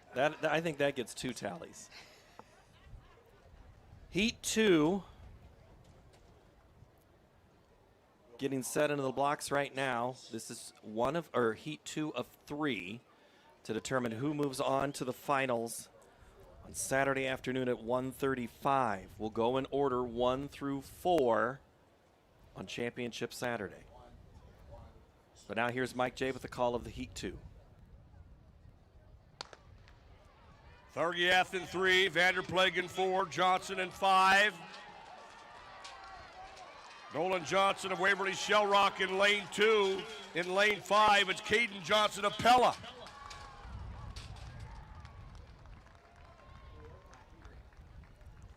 Caden Johnson. Boy, I thought Nolan Johnson might have had that I know, one. that was close. From this angle, it looked close. Caden Johnson, 14.62. Nolan Johnson, a 14.73. Connor Vanderploeg, 14.96 from MOC. So Tay Seals, 13.67, holds right now as best time. Bubble time moves down to 15.05 for Heat 3. Let's meet him. Listen, Gregoire. In 4, Drake Relays qualifier from Gilbert, Aiden Rash. In 5, from Bondurant Farrar, Drew Farver. In 6, Giovanni Levon of Spencer. In 7, Beck Miracle of Central DeWitt. And Tate Fever of Clear Lake will run in lane 8.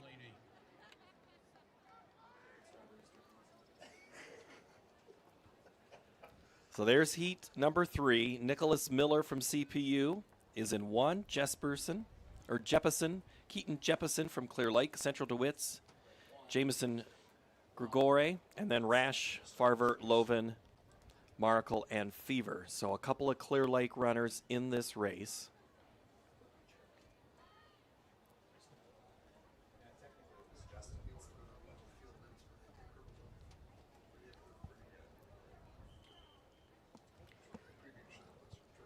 Nicholas Miller, the younger brother of Nathan Miller, who's a standout for CPU, graduating last year.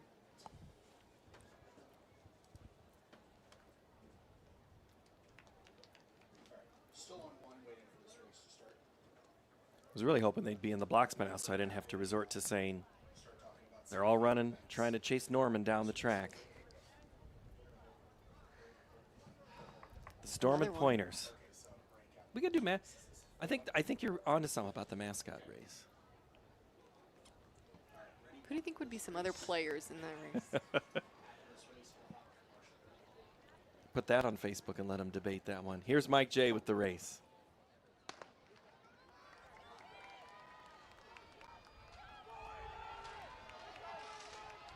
And here is your field. Rash in 4, Farver in lane 5, Rash of Gilbert, Farver of Bondurant Farrar, Gregoire of Central DeWitt.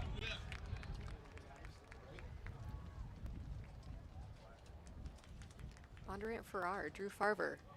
A really nice race, followed by Aiden Rash. And Rash hit that last hurdle. He did. And still turned in a 14.84. Yeah.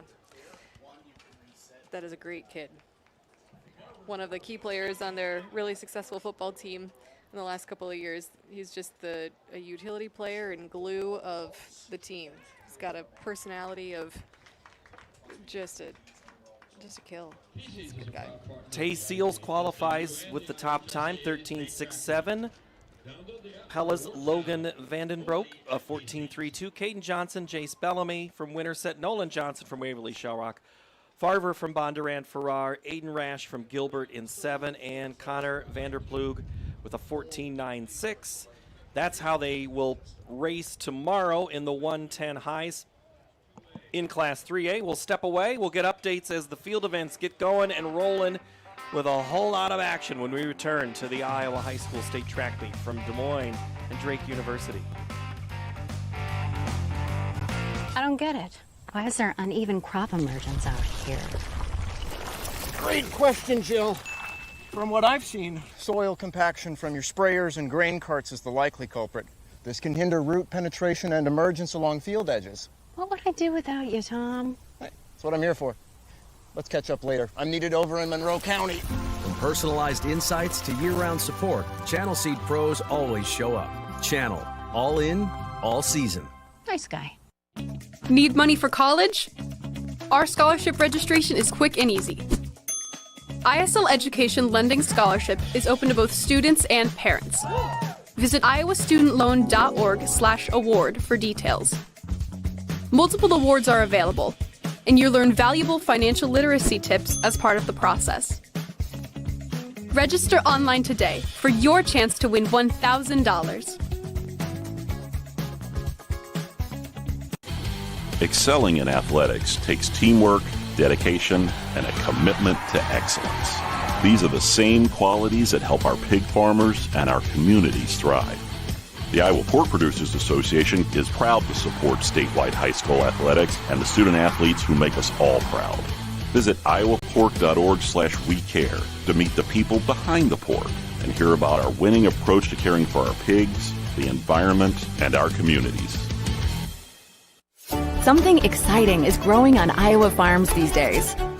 Innovation. From tractors that seed, weed, and harvest with data-driven precision to drones that scout or plant cover crops to protect soil and water. Even our animals live in smart homes with round-the-clock care. Technology keeps your food safer, water cleaner, and makes us more sustainable. Because what we do here benefits everyone here. Life on the farm makes everyone's life better.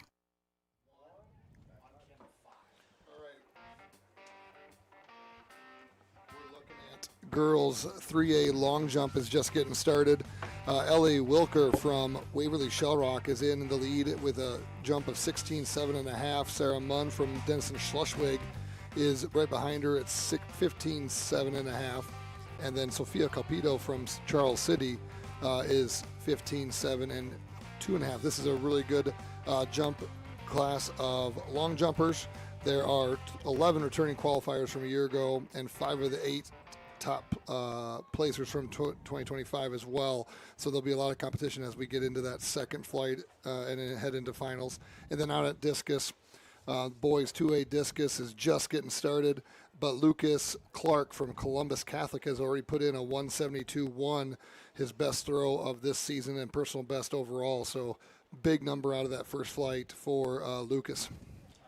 Time for the 4x2 meter relay final. Girls 2A, Section 1 on the track now. West Branch, Milford, Okoboji, New Hampton, Beckman, Monticello, Columbus Catholic, Woodward, Granger, and Underwood. And now we'll get a chance to talk a little bit more about the race as we have a recall. Wait, watching Lane 2, Okoboji, last year they were 5th place. Looks like they have a pretty young team, so I assume they might be in a refresh year. There you go. I don't like reload. Well, I'm guessing you don't like rebuild either. I don't. No, I think you're always building. You're always strengthening. What is it about teams and towns and schools that do come here year after year? Then. You know, I think it's a lot about the culture of the program as a whole. I think, you can see a lot of success with long tenured coaches, right? We had Tim O'Neill in here this morning, and he could share a lot with you about some really successful teams that he's had. I think Columbus Catholic in 6. Running Perro on this leg. Woodward Granger in 7 with Kraus. Underwood with Brett on the outside. Monticello in 5 with Atkinson. That's Beckman in 4. Pitts on this second leg. New Hampton in 3 with Leicester. Underwood on the outside, running Ambrose on the third leg. Columbus Catholic in lane 6.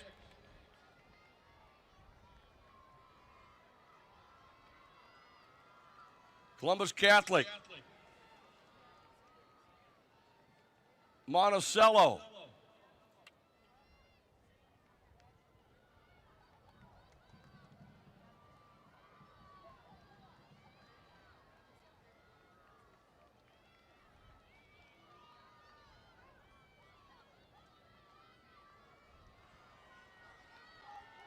And here they come off the turn in lane 3. It's New Hampton. New Hampton in 2, Okoboji with Meyer. And in 6, Columbus Catholic.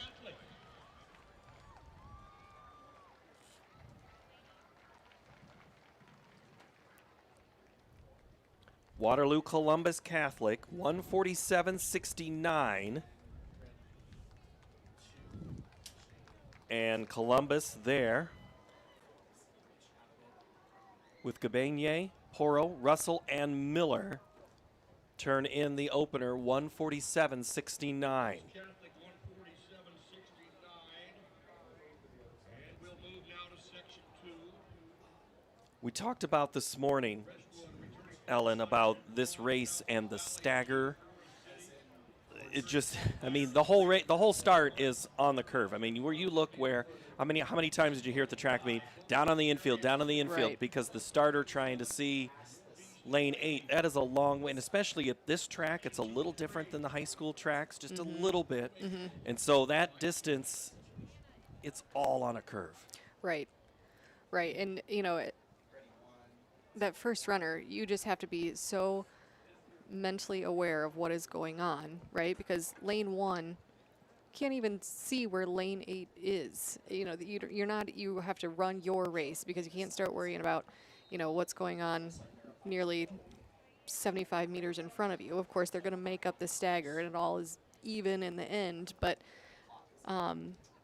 yeah, I think you definitely put someone on the first leg that is, potentially a veteran, or they have the experience. They know how to run that curve and how to do it well. Well, and you think about 8 in this setup.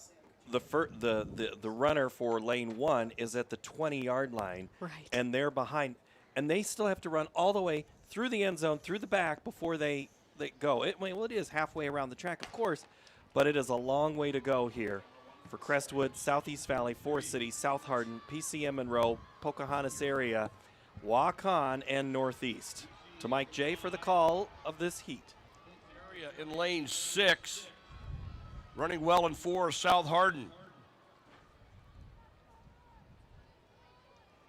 South Hardin, PCM, Pocahontas area. Forest City in 3. South Hardin in lane 4. Running Allison on this leg. In 7 is Waukon with Olson. Waukon and Northeast Goose Lake. South Hardin in 4. South Hardin first with the pass. South Hardin running Wig on this leg. That's Prairie City Monroe in 5 with Caitlin Fagg.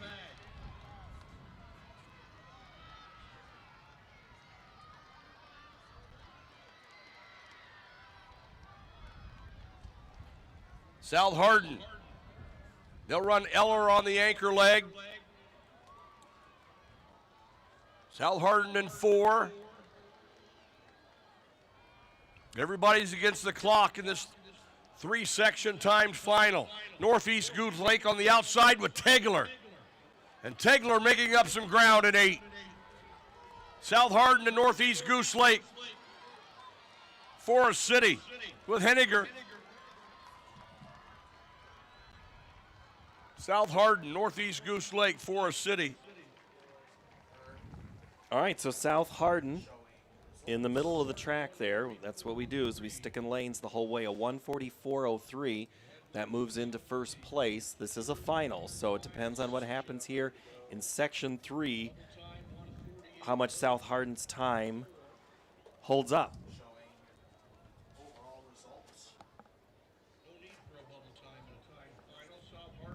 Dykeman, Allison, Weig, and Eller right there. South Hardin, here we go. That's Hubbard, right. Hubbard Radcliffe, Eldora, New Providence. Right? You got them? All right, so that's what South Hardin is. Oh. So if you're going up I-35 and you see Hubbard to the east, there you go. Hubbard Radcliffe, home of the great Lisa Brinkmeyer, longtime Drake Bulldog and worker for the Iowa Girls High School Athletic Union. And she was a multi-sport athlete, but let's talk about some of these field events, Tim. You bet. Over in 3A boys shot put in the first flight, Cameron Corey out of Grinnell, 56.4 1/4, his best, personal best. Dylan Wieskup of Williamsburg, his best throw, 54.2 1/2.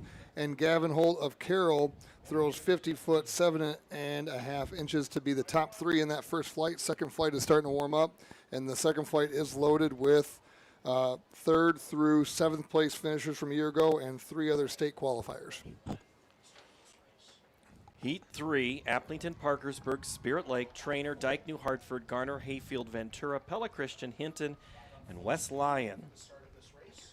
This heat also loaded with speed. The best qualifying time comes from Dyke, New Hartford, Silman, Varney, Stumbo, and Paulson. But Garner, Hayfield, Ventura right behind. And here's Mike J. for the call of the 4x2. The time to beat, 1:44. Ventura, Pella Christian, Hinton, and West Lyon in Wood. Pella Christian, the two-time defending champion, running in 6th. Opening up with Lexi Terpstra. She was on the winning quartet a year ago. That's Trainer in 3. They were 8th last year. Pella Christian. Pella Christian with Bailey Voss. Pella Christian with Voss. She was on that record-setting quartet 2 years ago. Pella Christian. That's West Lyon in 8, Pella Christian first at the exchange. And they're running Agri on the third leg. Agri was also on that meet record team in 24 and on both of the previous 2 winning teams. Agri, Pella Christian, and we move to the anchor. And Meredith Van Wyk on the anchor leg. Van Wyk,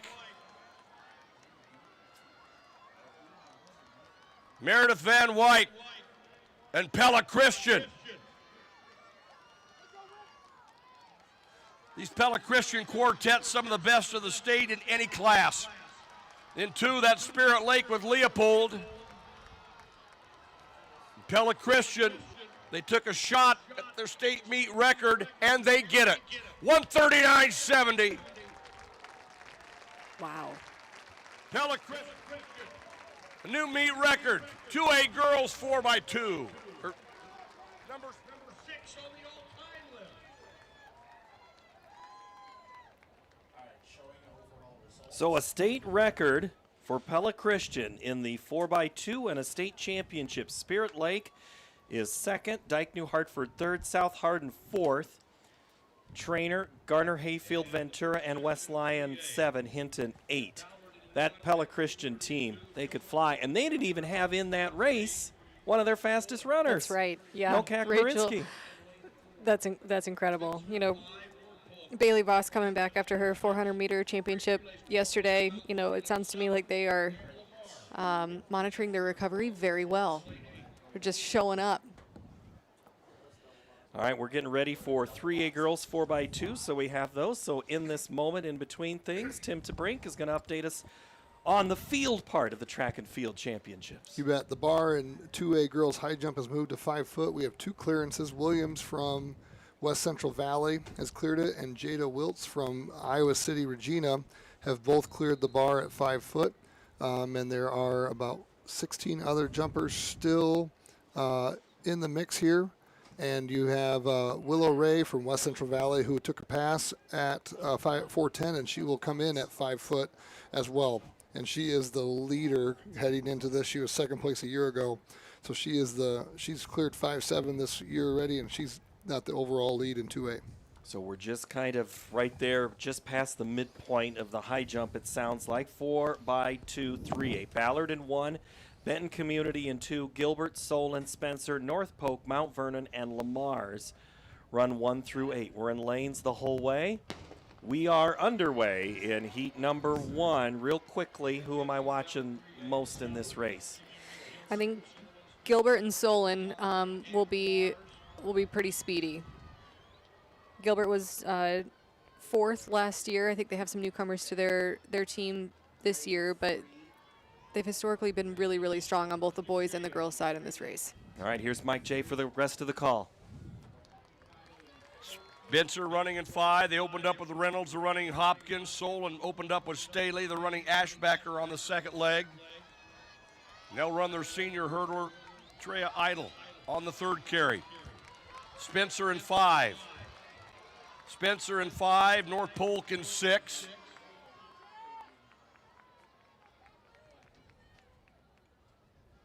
Spencer first at the exchange. It is Spencer and North Polk. Gilbert in 3. Solon in 4 with Idle. They'll be anchoring Tinley Levine. Spencer is up front with Robbins. Mercedes Krigg will anchor. That's Spencer in lane 5. First of 3 sections, 3A girls 4x2. Spencer and Solon, 5 and 4. In 1, that is Ballard. And Gilbert is on the move with Olswing. Spencer. Solon and Gilbert had an outstanding anchor.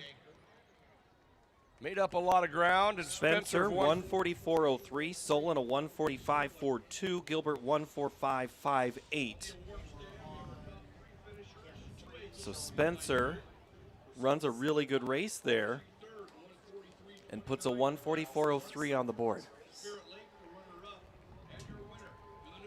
So now it's going to be on to section 2. Atlantic, Waverly Shell Rock, Pella, Washington, Clear Lake, Williamsburg, and Mount Pleasant.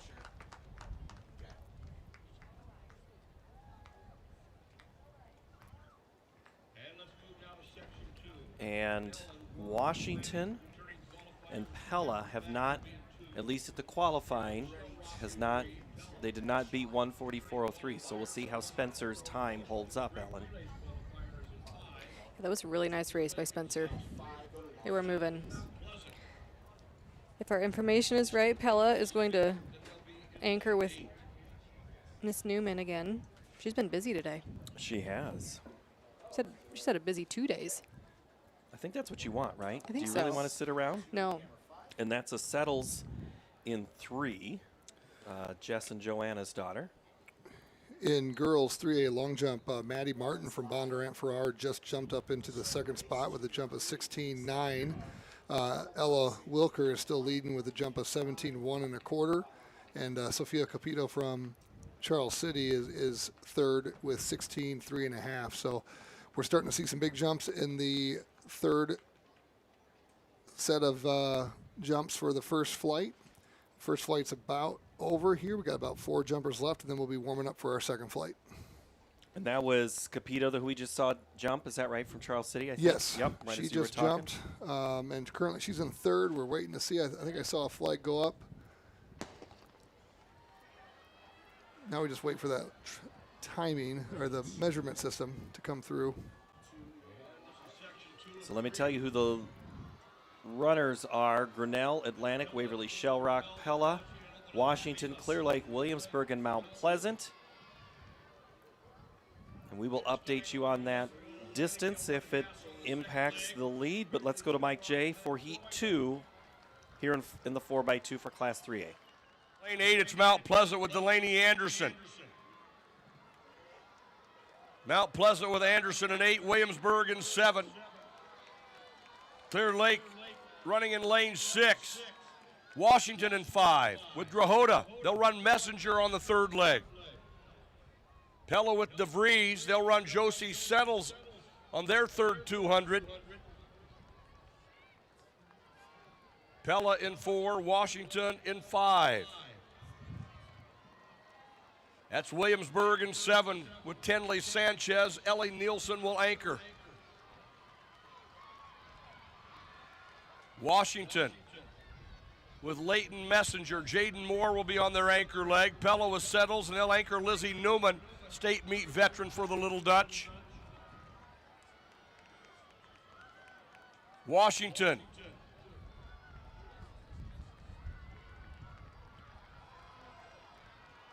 And here they come off the turn.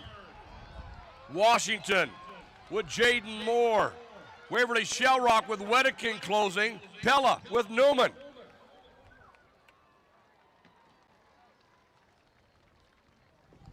Washington 143.81. 143.81 from Washington. So that will take the lead. And bumps. And Pella. Yeah, and I say, and Pella's 144.20 also. Well, no, that'll be behind. So Spencer keeps the silver spot as of now with 1 heat to go.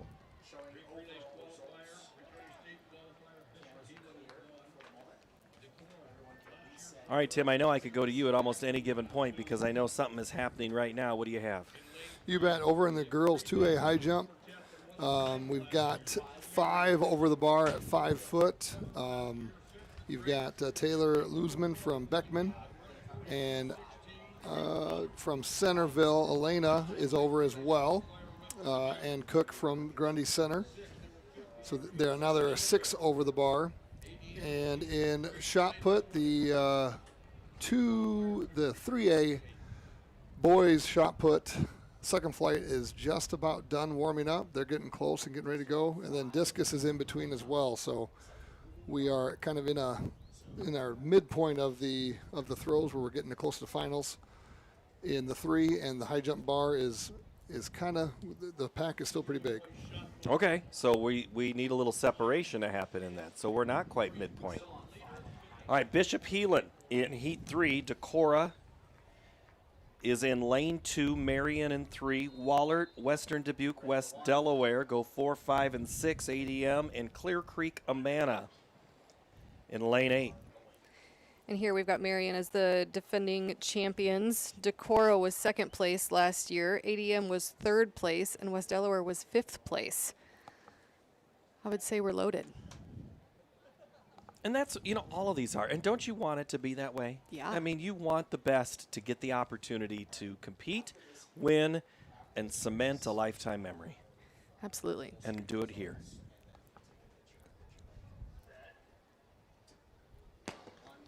Bishop Heelan, Decorah, Marion, Wallert, Western Dubuque, West Delaware, ADM, and Clear Creek Amana. Here is Mike J for the call of Section 3 of the 4x2. 5 was Steger. They'll go with Graber second. Marion is in 3. The defending champions open up with freshman Beechler, and they'll run Dietz on the second carry. They have 3 members back from that winning quartet. Marion in 3, Wallert in 4. That's Western Dubuque in 5. Wallert getting an outstanding leg from Brocious. They'll run Belkin 3rd. And Wallert first to make the exchange. Wallert, West Delaware in 6.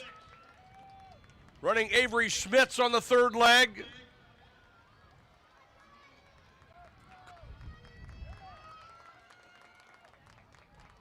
Dubuque Wallert in 4. West Delaware in 6. Marion in 3. And we move to the anchor.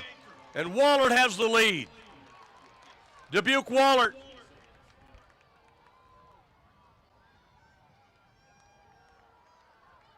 Wallert off the turn. Dubuque Wallert. West Delaware.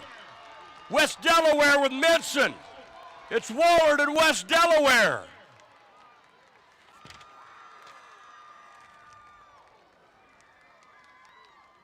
And Wallert, 141-16.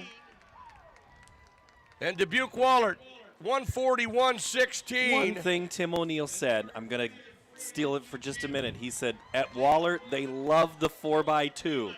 And right there, they just took home. They proved it. They proved it. That was a commanding win. That was really impressive.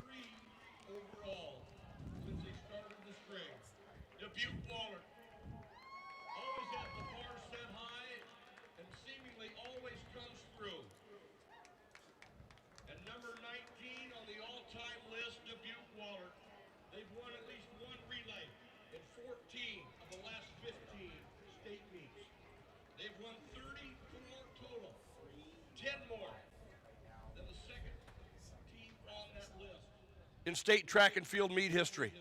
Congratulations, Dubuque Wallert.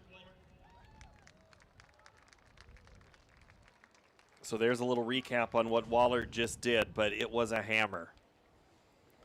So that is how we end with the girls in the 4x2, which means I need to step away for just a moment, and when we come back, the boys take their turn on the famed Blue Oval at the Iowa High School Athletic Association and the Iowa Girls High School Athletic Union State Track Meet from Des Moines, presented by Iowa Farm Bureau. We're not just lighting a stadium. We're creating lasting memories. We're not just installing a mini pitch. We're empowering youth to learn and grow. We're not just retrofitting an airport. We're creating an environment where workers can feel safer. This is why, whether it's a game down the street, professional stadiums around the world, or treasured monuments and landmarks, you always know when it's must go. Hey, Frank. Oh, it looks like you spilled some grease. Grills are multiplying and you need flavor that's bold. There's nothing left for you to do but to go to Fairway, your dream for Midwest meat. It's the one you need. Yeah! Fairway, it's the one you need.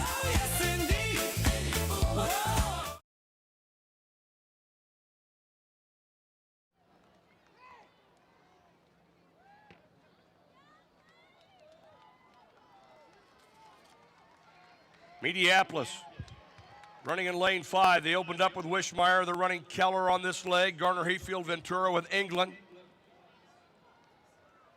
Shenandoah opened up with Buttry. They ran Babe on the second leg, and they're running Graham on this third 200.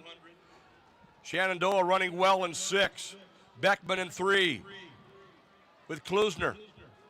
Shenandoah and Beckman. Shenandoah first to make the pass in lane 6. Harley Wiley on the anchor leg. That's Beckman in 3. Garner Hayfield Ventura with Damascus Ely in lane 4. Shenandoah. Garner Hayfield Ventura.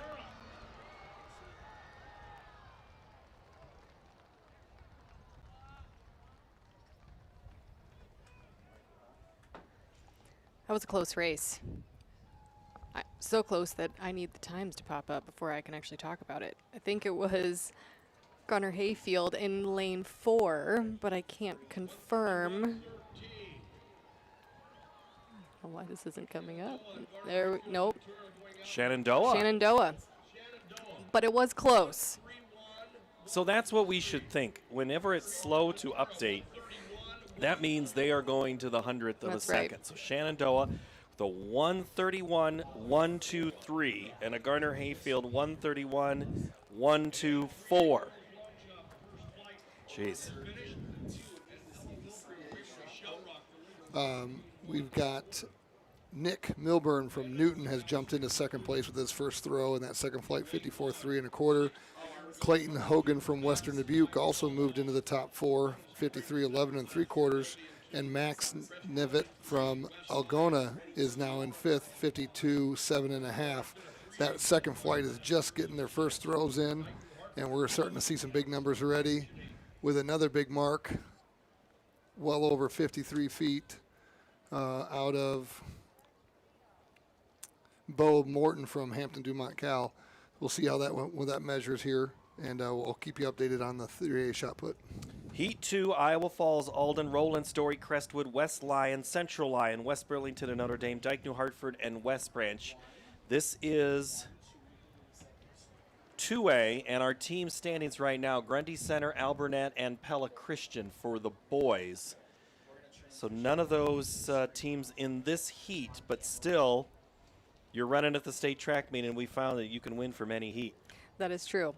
Yeah, if we've learned anything over the last 36 hours, it is that. We've had some surprises come from early heats, and that makes it really fun. Real quick, we just had a high jump miss, right? Yeah, high jump, but we also just had a really big throw. Grayson Hartman out of Washington, 58.11 and 1/4 inch is now the new leader, leading by over 2 feet. And in the high jump, the bars moved to 5'2". There's still a lot of girls. There's 15 girls in this high jump competition yet. So we haven't narrowed down too much yet in that girls high jump. Shot put is heating up, and discus is moving right along too. So lots more to come. They don't want you to go home. They clearly want you to keep working if they can't thin the field at all like that. That means that's a pretty loaded field. So here we go. Iowa Falls, Roland, Story, Crestwood, West Lyon, Central Lyon, West Burlington and Notre Dame, Dike, New Hartford, and West Branch. Here's Mike J. for the call of the 4x2, Heat 2. Getting out well in 3 is Crestwood with Finnegan Donlin.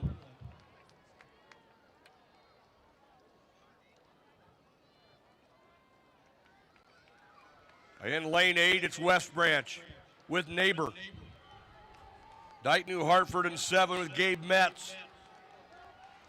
West Burlington, Notre Dame with Hamma. They're running in lane 6. They qualified to last year's state meet in 3A. They'll be anchoring Haber-Richter. That's Crestwood in 3 with Dertina. West Lyon in 4 with Hildring.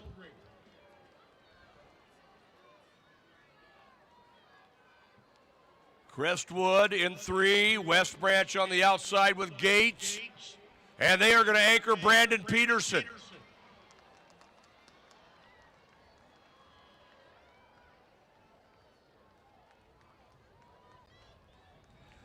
Brandon Peterson and West Branch out here in lane 8. Crestwood in 3 with Marr. West Branch and Crestwood. West Lyon.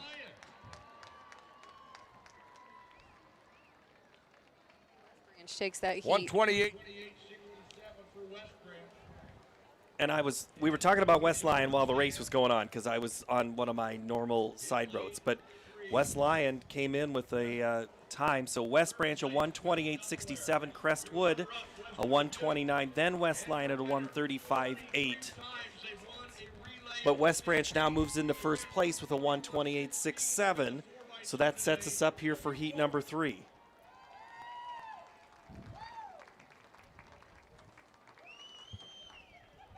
Which means it's Pella Christian, Trainer, Regina, Mid-Prairie, Cascade, Clarinda, Okoboji, and Aplington-Parkersburg. I've got some football historic and some athletic teams here.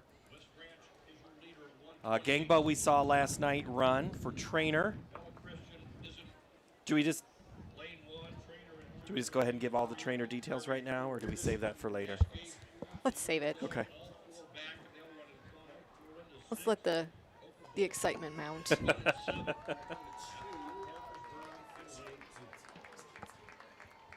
All right, so you know the time to beat 128.67. Can you do anything other than just run your race at this point? Is there anything you have to do? You know you're at the meet, which means every 10th of a second counts. But knowing that time, what's a mentality state right now? I think this is where relay chemistry really comes into play. You know, the teams who have practice handoffs relentlessly are going to succeed. Hallelujah. Hallelujah. Practicing the sticks matters. It's the little things that are not little at all, you know? Pella Christian Trainer, Regina, Mid-Prairie, Cascade, Clarinda, and then it's Okoboji and Aplington, Parkersburg. Here's Mike J for the final heat of the 4x2. 128.67 by West Branch is our leader. This is the third and final section. Mid-Prairie in 4 with Juergens, Cascade with Topping. They were 4th last year, and everybody's back this year. Clarinda in 6. Clarinda in 6. Okoboji in 7. Aplington, Parkersburg in lane 8. Mid-Prairie with Koss in 4.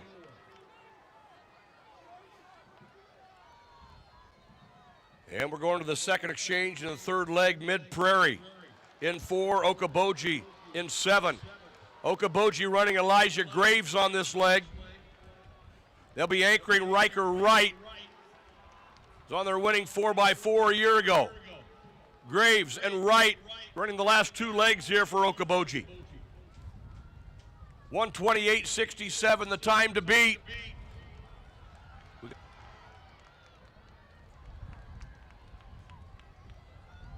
And it is Okoboji. Okoboji. That's Regina with Gangba in lane 3. Mid-Prairie with Ryan Henry. Regina is on the move. Edwin Gangba.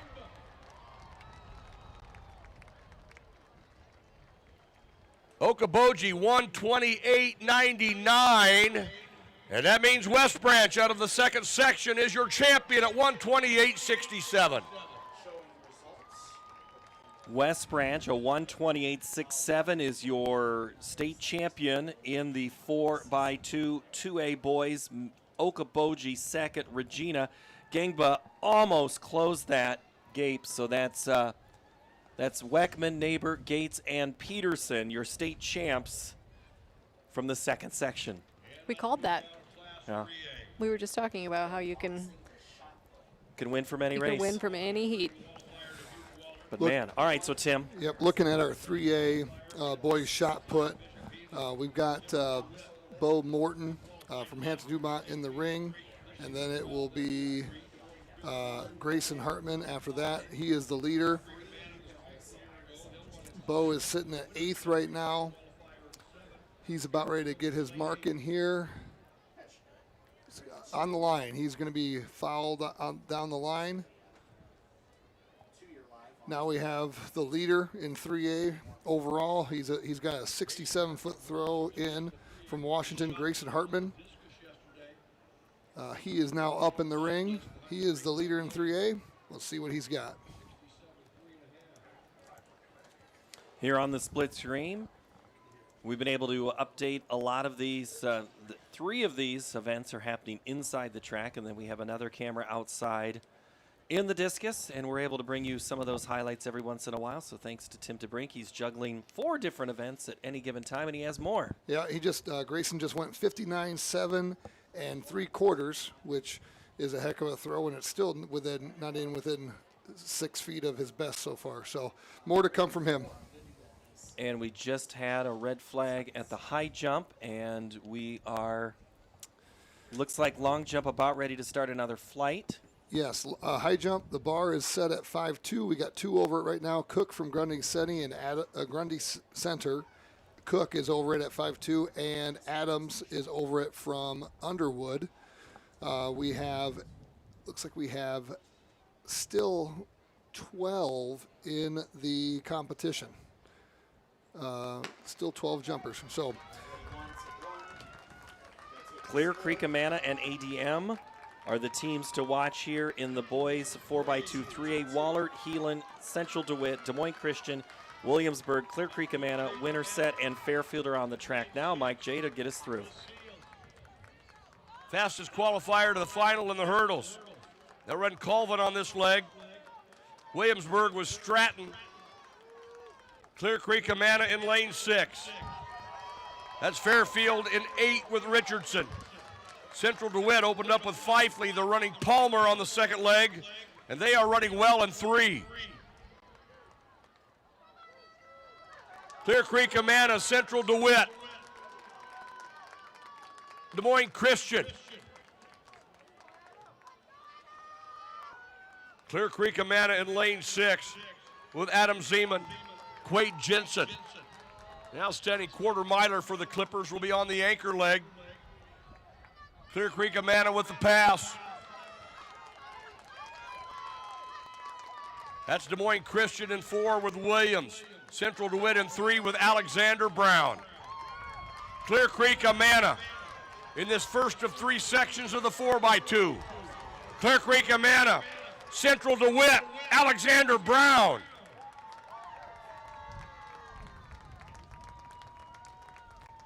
Clear Creek Amana 1:27. CCA with the WIN from lane 6. They run a 1:27.41. They had a great time. They just showed it that they could do it on the track. Clear Creek Amana, Central DeWitt, and Winterset go 1, 2, 3. Ellen Davis. That's what we expected. We expected CCA to run fast, and they did. They took command of that race very early. And, you know, the Central DeWitt anchor closed very hard. Right, and darn near took that out. Yeah. So just maybe not enough of an opportunity there. All right, shot put is up right now. Colson Havla from Vinton Schellsburg just fouled. Next up, we have, waiting for results to update here, Kason Thomas from Bishop Heelan is up. He is sitting with a 51 1.5 right now, looking to improve that. He's 13th. He's got to jump up about a foot. He's got to jump up 3 feet to get himself into position for finals. Very competitive field here. And Hawkeye fans, pay attention. Casey Thomas, future Iowa Hawkeye, Heelan in the finals last year in football. Thomas he's a big dude, if I remember correctly, when I stood next to him and went, oh my. Really good linebacker. Girls 3A long jump is just moving into the second flight. Lucy Wishmeyer from Mount Vernon takes the lead 17-2 on her first jump of the competition.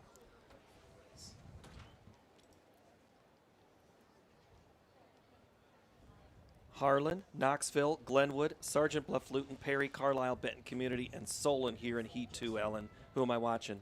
I think our eyes will be on the middle of the tracks. Sergeant Bluff, Luton, Perry, Glenwood. They're all very evenly matched according to their seed times. Yeah, Glenwood had a really good couple of events last night. We know we've got some burners right here, and they are off. This is Heat 2 of the 4x2. The time to beat is 1:27.41 from Clear Creek Amana. Let's go to Mike J. Knoxville with Hyatt. Glenwood getting out well in 3 with Pratt. Sergeant Bluff Luton with Pearson. Modlin leading it off for Perry. Carlisle with Hoverston. Benton Community opened up with Nolan. Wildrick on the leadoff leg for Solon. Solon out here in lane 8 with Burke. Carlisle in 6 with C.J. Haug. Perry with Brian Chavez. And in lane 4, that is Sergeant Bluff Luton with Warren. Sergeant Bluff Luton, Benton Community. Sergeant Bluff Luton with Beckett Veros. Sergeant Bluff Luton in 4. Blake Harsma will be on the anchor leg. That's Solon on the outside with Holtkamp, and they'll anchor Campman. Sergeant Bluff Luton. Perry, Carlisle, Benton Community, and Solon. And here they come off the turn. Sergeant Bluff Luton and Solon. Sergeant Bluff Luton, Perry. And Perry Matajic with a fine anchor for Perry. They run 129.57. The Clear Creek So Amana Perry with a continue. great finish there. By golly, Solon in lane 8 almost made it. That was Campman coming back after the championship DMR. That was a nice leg from him. Still not enough to take the lead, though. Clear Creek Amana still holding strong with 127.41. So CCA, so it's teams with blue and white, have won the first 2 heats. We go to heat 3, but before we do that, Yep. Grayson Hartman on his last throw of prelims just went 60 foot 4 3/4 to stay in the lead. We got Corey from Grinnell, Milburn from Newton to round out the top 3. And they'll be transitioning to finals here, the top 8. It took a throw of 53 4.5 to make it to finals in this 3A. Very, very competitive 3A shot put for boys.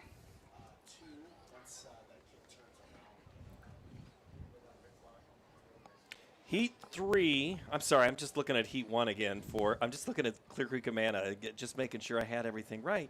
All right, so Decorah, Western Dubuque, Grinnell, Clear Lake, Gilbert, North Polk, MOC, Floyd Valley, ADM in 5, 6, 7, 8.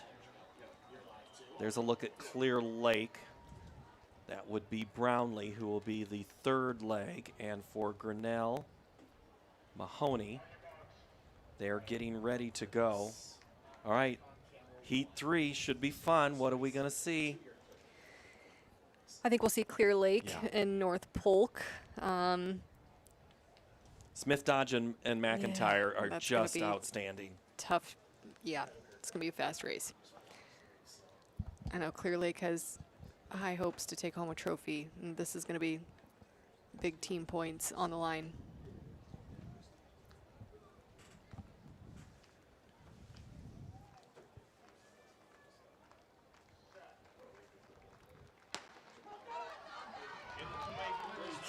All right, Mike J will take us in here. The time to beat for CCA is 127.41.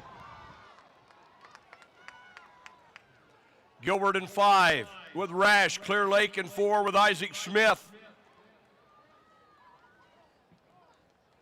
That's ADM on the outside with Zane Johnson, and they've got the lead. ADM with Parker Hook on this second leg.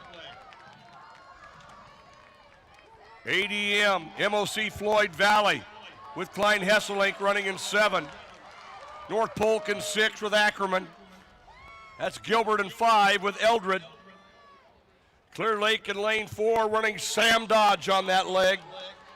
And they'll run Brownlee 3rd. Clear Lake in 4. ADM out there along the wall, and they're running well with Hudson Scholl. They'll anchor Leighton Jerleman.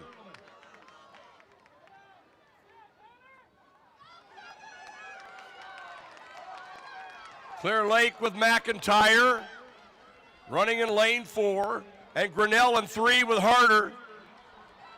It's ADM on the outside with Leighton Jerleman. ADM, Clear Lake in 4 with Madden McIntyre. Clear Lake in 4.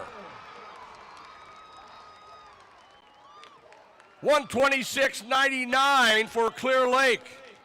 ADM 127.29. Western Dubuque 127.73. Clear Creek Amana will end up 3rd overall out of that second section. So Clear Lake beats Clear Creek, and Clear Lake is your state champion. 126.99. ADM almost did it out of lane 8. But Clear Lake in the middle of Smith, Dodge, Brownlee, McIntyre. We talked about some of these great players. Great football team here. We mentioned Dodge. His dad, Tim, ran at this meet, played football for Iowa, ran track at Iowa, played for the Quad City Steamwheelers. What else do you want me to say about him? But that's the way that race went. Was that a pretty fun one there for you? That was pretty good. Going deep into the Not that comment. I'm talking about the race. You should know by now. Just throw my comments away. That lived up to our expectations. That was a really gutsy performance by ADM. But man, Clear Lake with that That anchor, that was incredible. Yeah, that was. All right, Tim, I know long jump is, are we flight 1 or flight 2? We are in flight 2 of girls 3A long jump. Frankie Huther from North Polk is in the lead with 17.7.5 on her first jump. Lucy Wishmeyer from Mount Vernon is second. She just fouled her second jump. Looks like Kirsten Tubrockhorse from Independence just made an attempt.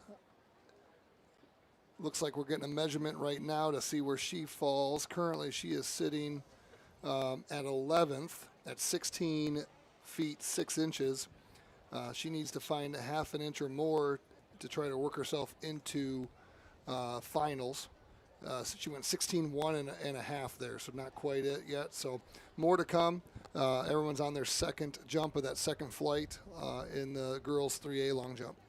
All right, thank you very much. When we come back, the 2A girls take to the track for the 400-meter hurdles. They're getting the track ready. When we return here from Drake Stadium for the best track meet in the country for high school athletes. Come back, will you?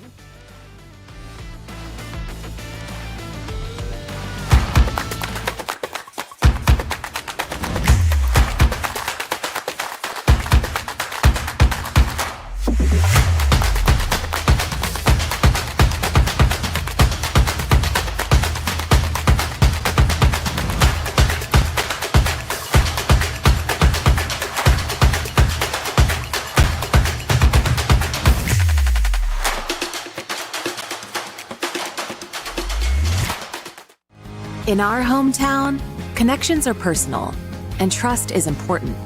At Northwest Bank, we're more than just your bank. We're your neighbors. We're proud to give back to the communities we call home, supporting local businesses, schools, and the causes that matter most to you. Founded on integrity and honesty, we focus on relationships rooted in trust and care. Northwest Bank. We are commitment you can bank on. Something exciting is growing on Iowa farms these days. Innovation. From tractors that seed, weed, and harvest with data-driven precision to drones that scout or plant cover crops to protect soil and water. Even our animals live in smart homes with round-the-clock care. Technology keeps your food safer, water cleaner, and makes us more sustainable. Because what we do here benefits everyone here. Life on the farm makes everyone's life better. A new day means so many things. Possibility and potential. New opportunities and challenges. And when you're building something that matters, you need a partner who truly understands. Iowa banks get this. Their customer relationships are built on shared values and earned trust. From homeowners to small businesses, Iowa banks know what it means to invest in the future. Iowa Banks, your partner through it all.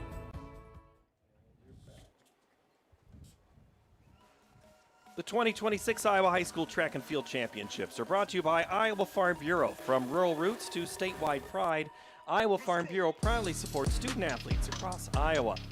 And the Hy-Vee Championship Network, the broadcast of the IHSAA State Track Meet, is brought to you on the Hy-Vee Championship Network. Thank you so very much for spending part of your Friday. I know we were on in schools during the day yesterday and today.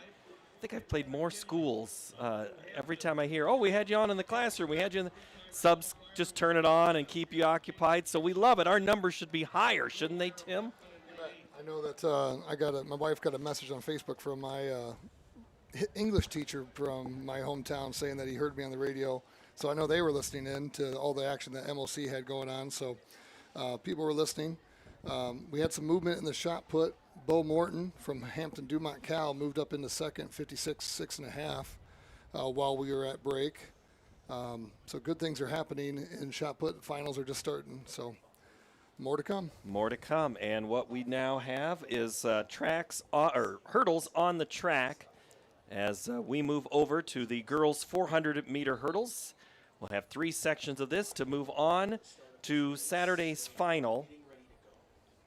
No, this is a final. This is the final because it's the 400.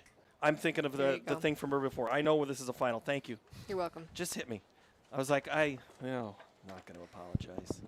Hey, you're only on our I don't know. A lot of over the last 36 hours. 10 and an hour. This is just a Friday here, folks. This is all I do. This is I was built for this. This is fun. All right, Hey. here we go. Yeah. Who's doing market to market today? Brooke Holsdorf on with Sue Martin. So, yeah, that disrupts the viewers there. She's great. Both of them. All right, let's go to Mike J for section 1 here of the 400-meter hurdles. This is the final. There'll be 3 sections to determine a champ. Marley Madsen of Sioux Central in lane 4. Now Mackenzie Larson of Okoboji in 5. Mackenzie Larson, Marley Madsen.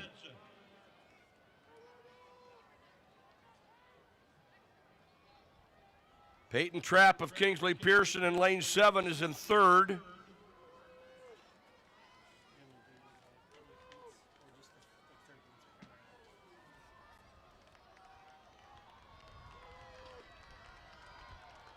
And Marley Madsen of Sioux Central, Mackenzie Larson of Okoboji, Marley Madsen, the senior from Sioux Central in section 1. 107.92. 67.92. And Mackenzie Larson, a 69.71. Mackenzie there, I was a little worried over her for that last hurdle because I just saw those feet start to slow down and that bear was on her back. But she made it. What a gutsy race right now. And this shot put has been great. What now is going on? Big look in here. You got Hartman again from Washington on his 4th attempt. And it's got a red flag here. We're unfortunately not going to see that. That one was right around the 58, right around that 59 line. But we're not going to see a measurement there. So he's over 60. He is in lead by 4 feet. He's got a commanding lead.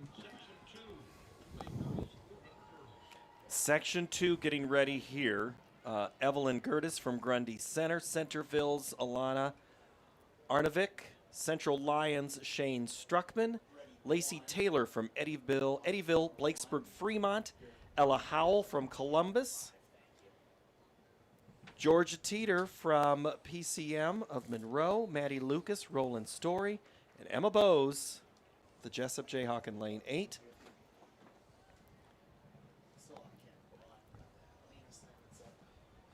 And Arnovic has to, she's been busy trying to do the high jump as well today. Yeah, in girls 2A high jump, we've got 3 jumpers left. Cheyenne from Unity Christian has 2 attempts at 5.5. She's on her 3rd as she goes right now and just misses it. So she will get 3rd. And now it's a 2-person race. Allison Cook from Grundy Center and Willow Ray from West Central Valley. Mike J to call the rest of this race. Lacey Taylor, Eddyville, Blakesburg, Fremont, Ella Howell of Columbus Junction. Taylor and Howell. Taylor in 4, Howell in 5.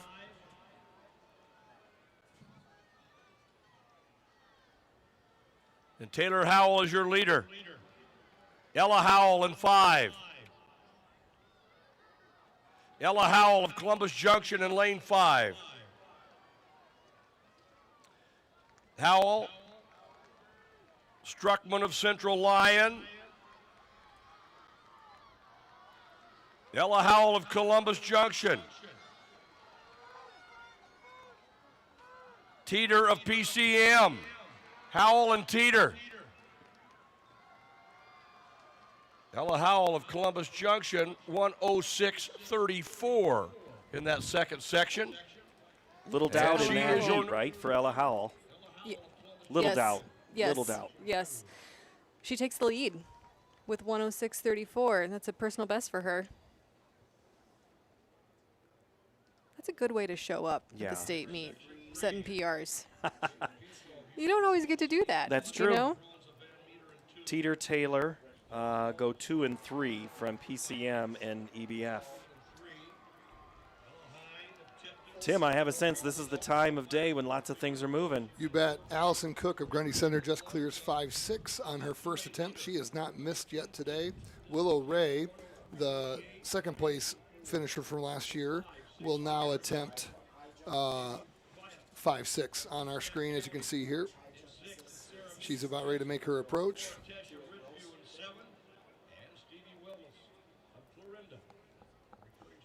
And she just barely grazes the bar. That'll be her first miss of the day. She has 2 more attempts at this height. Which is 5'6", right? Correct. Okay. Section 3 of the 400-meter hurdles for the girls. This is for a state championship. Paige Pifo from Union of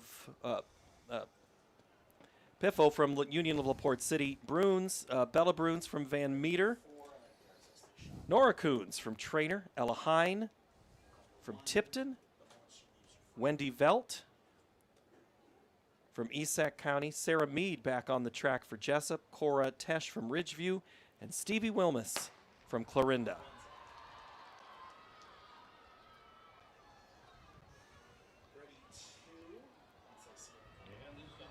Section. That's Ella Hine of Tipton in 4, 4th a year ago. Drake Relays qualifier.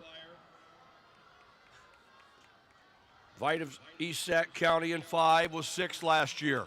And they are stride for stride at 200. Ella Hine has been 4th in the 400 and 4th in the long jump this weekend. And she's leading this final section of the hurdles. Hine of Tipton. Vite of Esac County. Ella Hine of Tipton. 106.34 the time to beat. Ella Hine of Tipton.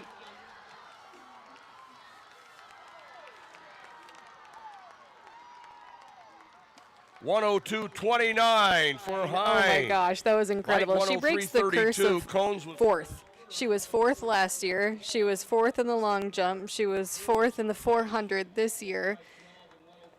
And there she grabs herself a state championship. Also a phenom on the basketball court. Yes. So I've got to know the Hine family over the last year, and they are just, they're great. Super, super happy to see her do that. Look at that. Top 6 in that heat all set a new PR. And pretty much everybody, the top 6 came from that heat. Mm-hmm. So there's how we go.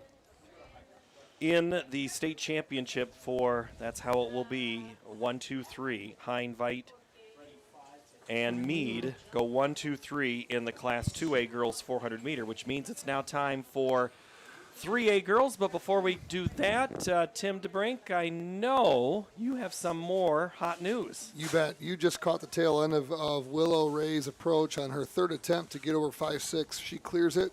Both Allison Cook and Willow Ray will move on to 5'7" in this competition for the 2A girls high jump. And we're down to 2?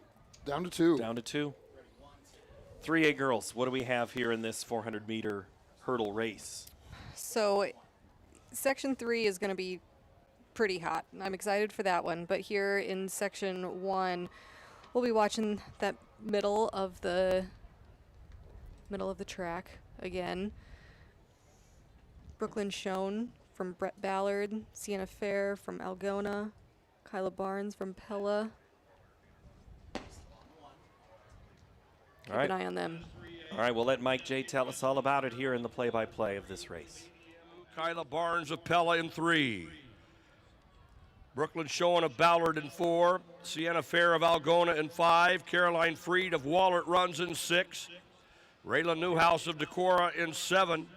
Maya Fordyce of Solon in lane 8.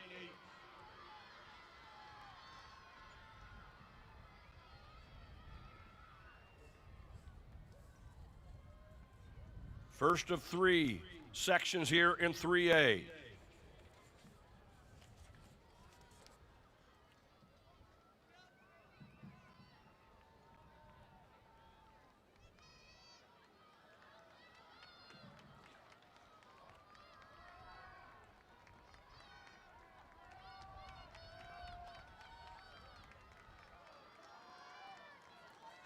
And the first section here in 3A in lane 5, that's Fair of Algona In 2, Youthy of ADM.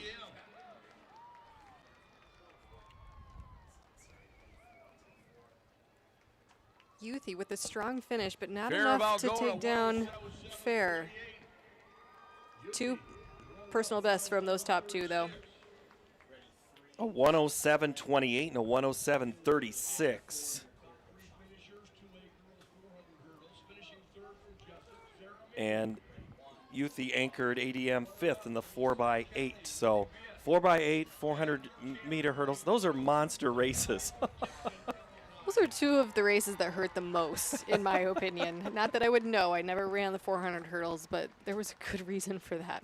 I only had, enough of a crazy threshold.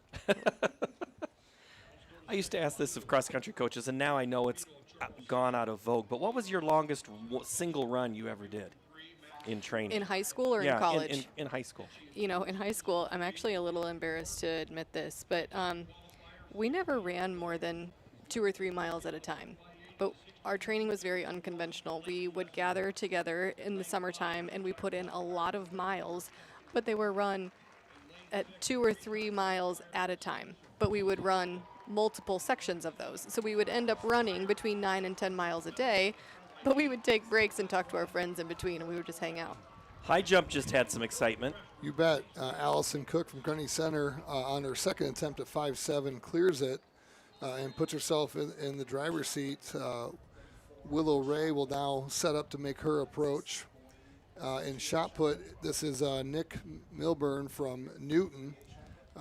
He is setting up for his 6th and final throw. He's currently in 4th with a throw of 55.10 and a quarter.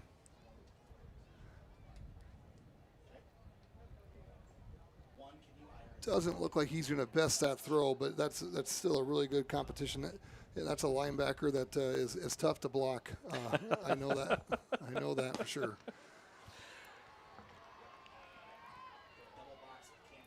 All right, we are already into section 2. Mike J will tell us what's happening. Time qualifier in this event. She's won 2 medals on relays for the Demons thus far. Spratt of Williamsburg is in 5. Messenger in 4. Spratt in 5. Symington in 6.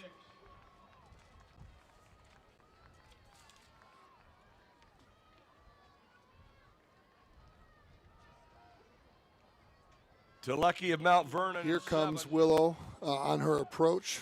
This is her last attempt at 5.7. And she will place second. This is her second year in a row. Last year she was second place with 5.4. This year she is second place with clearing 5.6. And your champion will be Allison Cook from Grundy Center. She is not done yet. She'll get to decide where she puts the bar next. 104.6 there, Ellen. Yeah, Leighton Messenger in lane 4 from Washington. She was 6th last year and has put herself in a solid position to,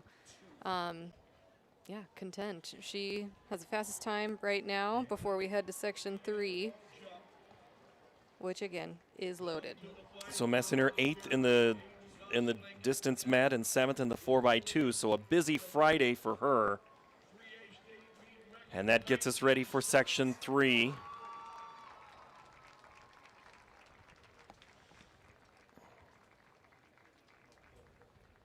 now to the third and final section of the 3A girls hurdles. In lane 1, 2-time qualifier. Ready? Yep. Girls 3A long jump is just going to go to the finals here. Gooselink from Grinnell is going to have the lead 19.7 and a quarter. That is, looks like that potentially might be it is a new state meet record that was set back in 24. She broke the meet record by Brownlee from Clear Lake. Second place is Frankie Huther from North Polk. Third place is Johnson from Gilbert. That's your top 3. They will take a little break, have some run-throughs, and then we'll see them in finals. Section 3, Kirsten Swart, Noah Payton from West Delaware, Addison Dabrowski from Marion, Ava Hooker from Williamsburg, Elsie Coughlin from ADM, Adele Tierney, Carter from Oskaloosa, and Perry puts Lily Myers onto the track. We saw Hooker last night get second in the 400. Coughlin qualified first in the 100 highs in the shuttle. Carter fourth in the 400. Dabrowski anchored second place in the D-Med. Swart third in the 4x8, third in the D-Med. This is obviously some great finish and what's left in the tank for these athletes. That's right. This is going to be a test of, how much they've been able to recover after their races earlier today. You know, this day is just made up of just littered with strength and power athletes, and I think we're going to see it on display here.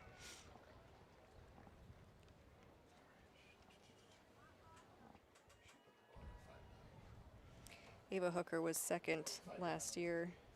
Nora Payton was third. All right, the 400's off. Here's Mike J. to bring us in. 104.65, the time to beat. Ava Hooker in 4, fourth at Drake in the 400 hurdle. She was the runner-up in the open quarter yesterday. Hooker in 4, Coughlin in lane 5. All right, as you're watching on your split screen there, Allison Cook from Grundy Center on her second attempt clears 5.8, and she'll have the option of where she wants to go next with the bar. With a discus shot put double this week. Ava Hooker, Elise Coughlin. Hooker of Williamsburg, last year's runner-up, fourth at Drake, runner-up in the 400 yesterday, leading the field. Coughlin was fourth last year, 3-time in the top 8, soon to be 4, but Ava Hooker out of lane 4.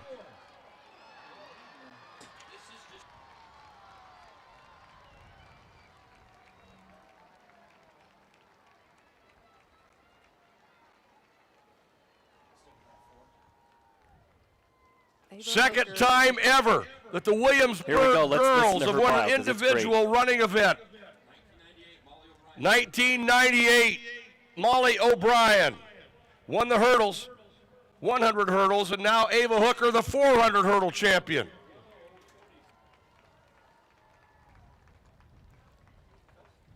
One flat 46, number 4 all time for the junior from Williamsburg, Ava Hooker.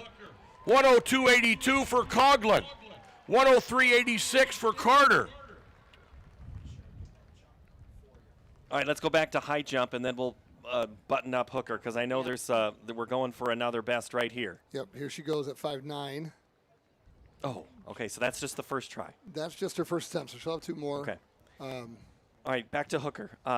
Incredible softball player. She runs all over the bases. Those are short compared to what she just did. I love that about her. I actually was not aware of that. I love that combination, and she's probably anxious now to get to her softball season. Oh, Coach Birdie is very anxious to get her back. I'm sure very sure. I bet she's going to relish in this moment a little bit. Did you think that it looked like she wanted a little bit of redemption after that 400 last night? She did not come to mess around today. That was really cool. And what else was really cool was seeing all of her competitors there continuing to give her congratulations and, you know, showering her with flowers, because that was a really impressive effort.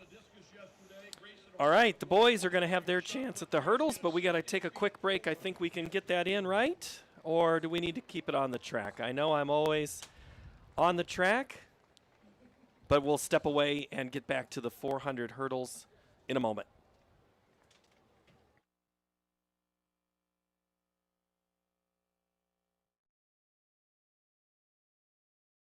Yes, those are chicken tenders. And yes, they're on a plate with your favorite Pizza Ranch items. Which means, yes, chicken tenders are now available at Pizza Ranch buffets. Make it a buffet day at Pizza Ranch.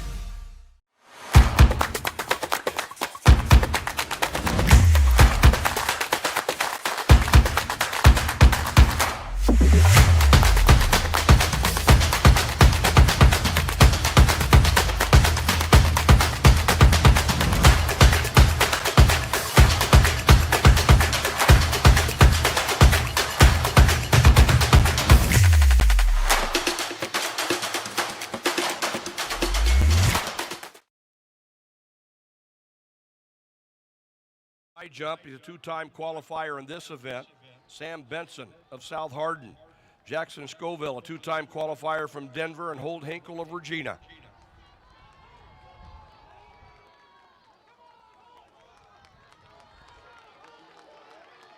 Sam Benson of South Hardin. Ty Stout of West Branch.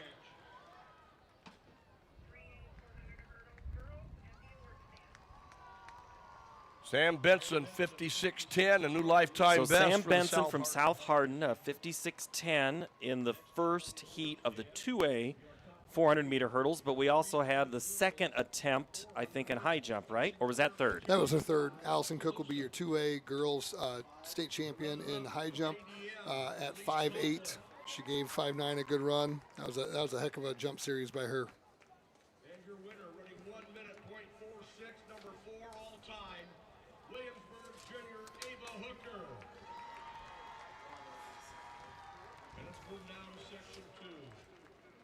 A.J. Harder, medalist on the 1600 medley. All right, so now it's on to heat 2. I know I didn't give you a chance to give us an overlook, but give us an overlook. Well, in Heat 2, we'll see Alex Berger from Southeast Valley. He was 7th last year and a part of that, that strong hurdle crew out there. We'll be watching Heat 3 here in a little bit, but again, as we've learned, you can win from anywhere. So if we've learned anything, we know that Iowa athletes come to play. All right, A.J. Harder from Tri-Center in lane 1, Skylar Schaefer in 2, Judd Jarofsky in 3, Alex Berger in 4, Mark Fraze in Davis County is in 5, West Branch's Nolan Staker in 6, Ryder O'Dowd from Missouri Valley, and Oscar Klein from 8. We'll get to discus after this race, and Mike J will take us through on Heat 2, right in the middle of this, the 2A boys 400-meter hurdles. This is all time, so who can have the best time is the state champion.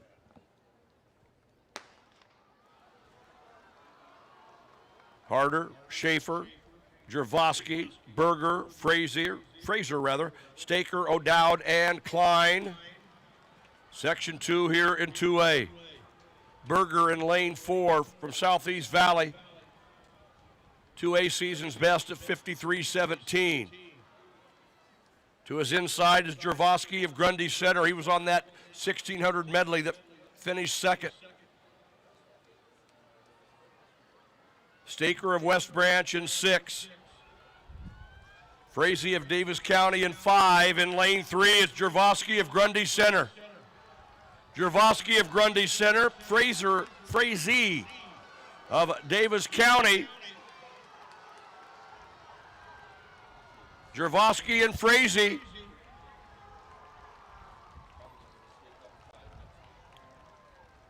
Judd Jervosky, Grundy Center, 54.11. Jervosky with the win there, 54-11. We saw him come back after the DMR. I'm becoming a fan of Mr. Judd Jervosky. If only I could watch Stanford golf from the middle of Iowa. I don't know, I might have to figure that out, but it was really impressive. Personal best for 1 and 2 in that heat, and we will await Heat 3 of 3 in the 2A boys 400-meter hurdle run. In the boys 2A discus update, they are into the 5th throw into finals. Lincoln from Monticello is the leader at 173.5. Lucas Clark is second with a 172.1, and Reese Olendijk from Crestwood is in at 164.5 for 3rd place, and they have their 5th throws coming up in the finals of 2A discus. And we'll now move on to heat number 3 in the 400-meter hurdles for the boys, class 2A.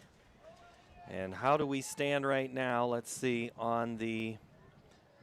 Our leader is Judd Jarofsky at a 54.11. Mark Fraze, 54.58. But here's heat 3, Ellen. Yeah, we've got Logan Osman from Alburnett looking to rack up a few critical team points that could be really important here down the road. We've got Cole Baumgers in lane 2, Colin Johnson in 3, Elijah Graves in 4, Taden Hull in 5, Jaron Heller in 6, Holden Reynolds in 7, and Owen Prusner in 8. We'll be watching Heller in 6, Graves in 4, and Johnson in 3. That's the third and final section. 54-11 the time to be. That's Taven Hall of Underwood in lane 5. Three-time qualifier with the Underwood Junior. Elijah Graves in lane 4. He won gold last year. 4x4. Underwood is your leader off the turn. Taden Hull of Underwood. Colin Johnson of Southeast Valley in 3. Colin Johnson, Southeast Valley, out of lane 3.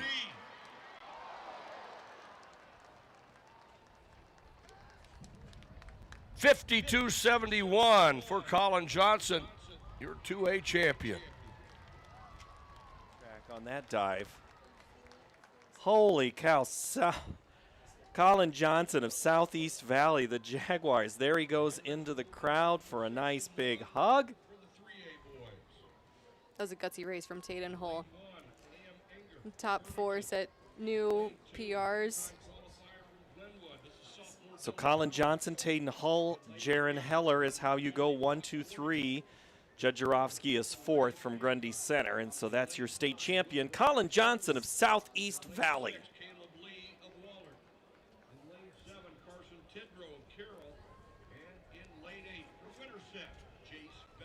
And we move on to 3A. No rest for anybody in this one. We move right on to this. We've seen some good hurdlers in the 110 and the shuttle. Do we have that same type of field building in the 400? Well, in Heat 3, we're going to see Owen Van Ossen, who is an incredible hurdler and an incredible 400 runner separately. Put them together, and I would guess that he will be lethal. But we will have to see. You know, that's why we run the races. But, yeah, we've got some really impressive athletes that we'll be excited to see in Heat 3. But here in Heat 1, also some familiar names. All right, before we get this race started, let's check in on long jump because I see we've got one ready to go. Yep, they got in girls 3A long jump, Lucy Wishmeyer from Mount Vernon just attempted her jump. They got a measurement in. I'm waiting for that to come in, but next on the track will be, looks like Lenz from Algona. Unless we're a little behind on technology here, it looks like. At least I am. What I know earlier you had said that there was some half inches determining some places, so that's still going on. I'll let you update that in a minute, but Mike J will take us here through the 3A heat number 1. Brock Corrigan of Benton Community in lane 3. On the outside, that's Bellamy of Winterset. Jace Bellamy is our leader in lane 8. Will Brandt of Solon in 5. Caleb Lee of Wallard in 6. Jace Bellamy of Winterset in lane 8. Will Brandt of Solon in 5. Liam Inger of Burlington in lane 1. Caleb Lee of Wallard in 6. Out here in lane 8, Jace Bellamy of Winterset. Bellamy. 53.85. Bellamy that was like he was in a different race. It was. I was just going to say Bellamy has no idea if the other guys even started. He never looked back. He never saw him. He was in lane 8 the whole time. I guess he could have cheated and maybe looked up on the board and saw what was going on. He still might not have seen him. That's that true. shot only gets you so far. That was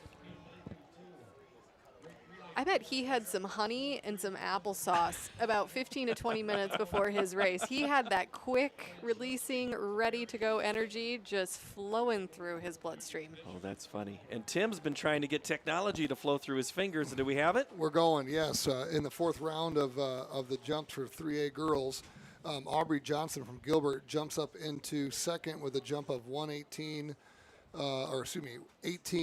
feet 1 1/4 inches, and then Guslink from Grinnell went 19 2 3/4. But she's still in the lead. And yeah, when we talk about inches, right now between third, fourth, fifth, we are looking at 5.5 inches total. Seriously? Wow. That is a tight race. There is no dominant. That means any one jump could do it. Right now, between third and seventh, it's all within that 6-inch range, and then second place is got a 5-inch lead, and then Grinnell Gooselink has a nice commanding lead right now. The Rebels from Northeast Goose Lake. I love it. I love it. I love it. Nicholas Miller from Center Point Urbana is in lane 1. Sioux Center's Max Plazer is in 2. Nolan Herman from West Delaware. Clear Lake's Liam Smith is in 4. Cole Fries from Bishop Heelan in 5. Drew Bauer from Newton is in 6. Elliot Zrodsky from Marion and Pella's Benjamin O'Halloran. Lane 8 from Pella. And they're off. Fun fact about Benjamin O'Halloran. He is the drum major, and he has his pilot's license. They do it all in Pella. I guess they do. And if you've not seen the Pella Marching Dutch before, you absolutely need to. They are fantastic as a marching band. Let's get to Mike J. for the rest of the race. Fries of Bishop Heelan, a Drake Relays qualifier, running well in lane 5. Cole Fries, Bishop Heelan. Fries of Bishop Heelan, O'Halloran of Pella in lane 8. Fries in 5, O'Halloran in 8. In 6 is Drew Bauer of Newton. Out of lane 5, Cole Fries, a junior from Bishop Heelan, 54.09. That puts him second behind Bellamy with a 54.09.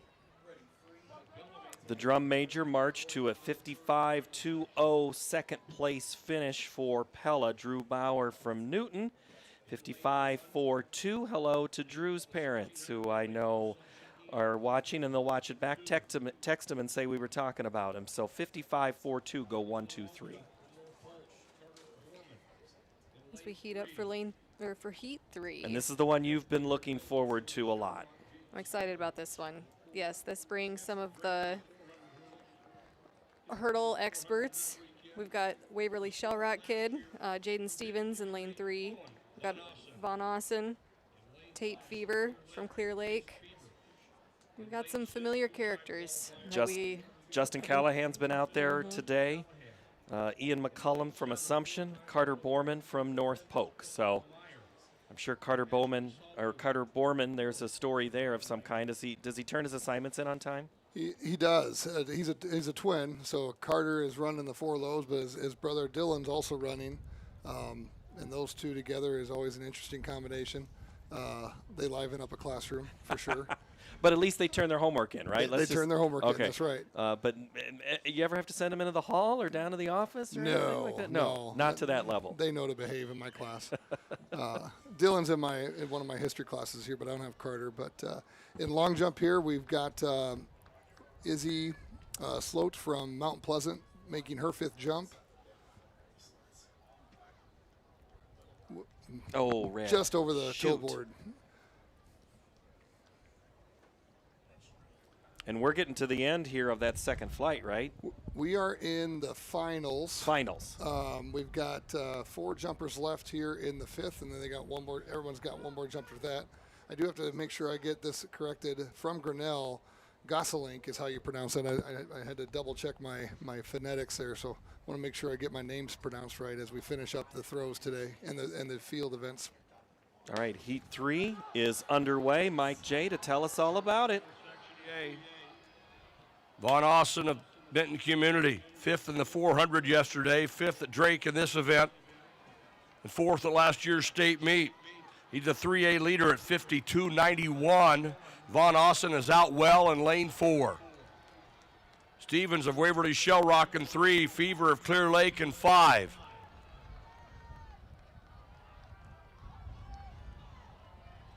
Von Austin of Benton Community.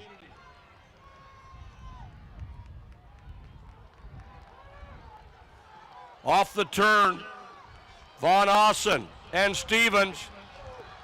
Von Austin and Stevens together at the final barrier. Out of lane 4, Owen Von Austin of Benton Community.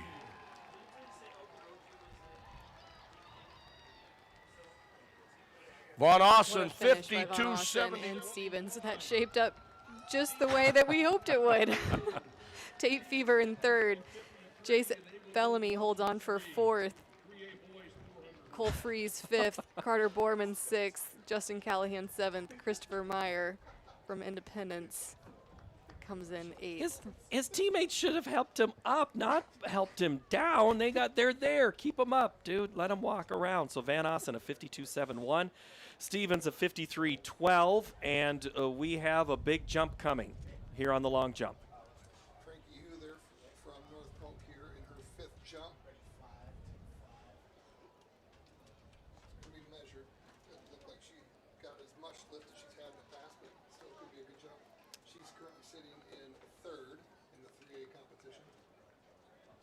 All right, so Owen Van Ossen is your state champion. Jaden Stevens second in the 3A 400-meter hurdles. When we come back, we're going to start running some relays to close this out. The 4x1, the 4x4. When we return to Des Moines, this is the state track meet.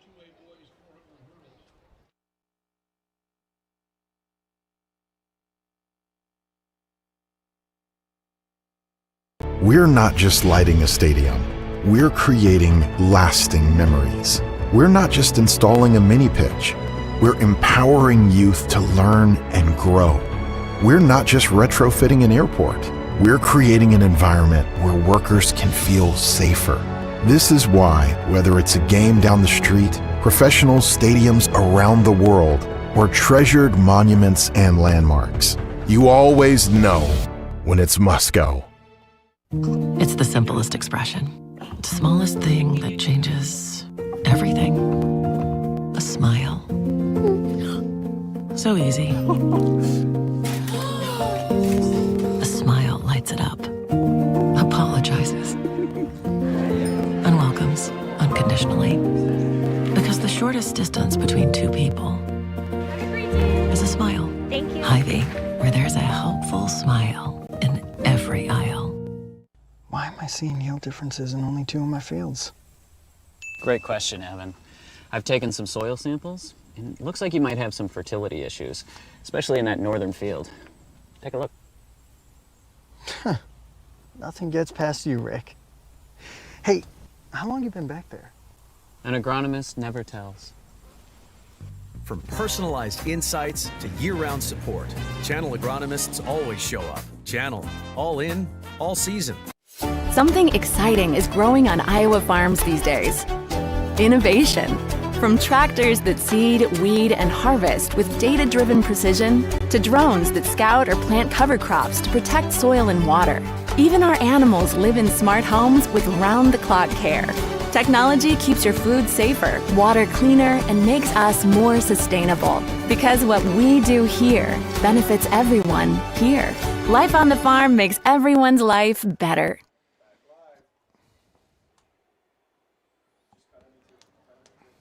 Just after 6 o'clock here in Des Moines as we get ready to have the lights come on and the track still keep blazing. We've got the 4x1 and the 4x4. We also still have some high jump going, or some long jump going on.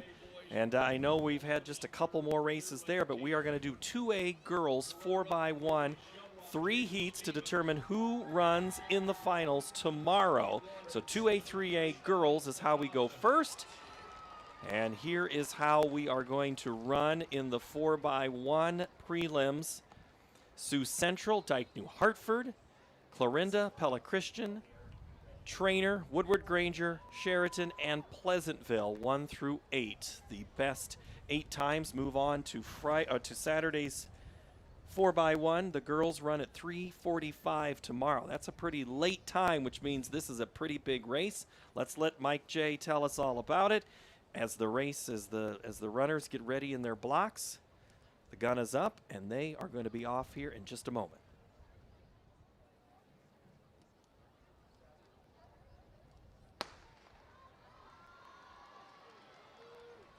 And the 4x1 first section here, or first heat rather, in 2A.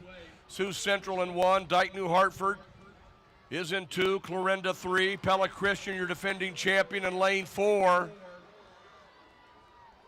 And they are out well with Agri on this second leg. That's Trainer in 5, Woodward Granger in 6, Sheridan 7, Pleasantville at 8.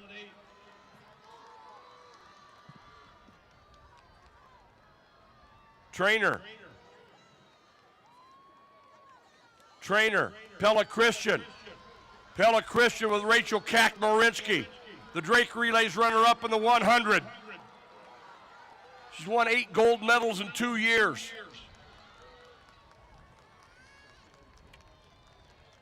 Pella 48-10. doing Pella Christian things. The state meet record in the prelims. They are unbelievable. Remember, I was saying, I wonder where Kakmarinsky is. Well, there's where she is. She was burning just- it in the 4x1. Oh my gosh. And it's fun to see the other 2 Pella Christian girls meeting each other in the middle of the field to come find the rest of their teammates. Oh my gosh. So here's the thing. It's going to be hot tomorrow. We talked about this briefly yesterday. Sometimes that state record might only last a few seconds. That's We'll see true. how it is. Speaking of a few seconds, we got some to go to Tim DeBrink to catch us up on long jump. Well, we're going to actually go out to the final here. Boys discus 2A. Lincoln Schneider out of Monticello wins it 173.5. Lucas Clark gets second, 172.1. Reese Olendike out of Crestwood gets third, 164.5.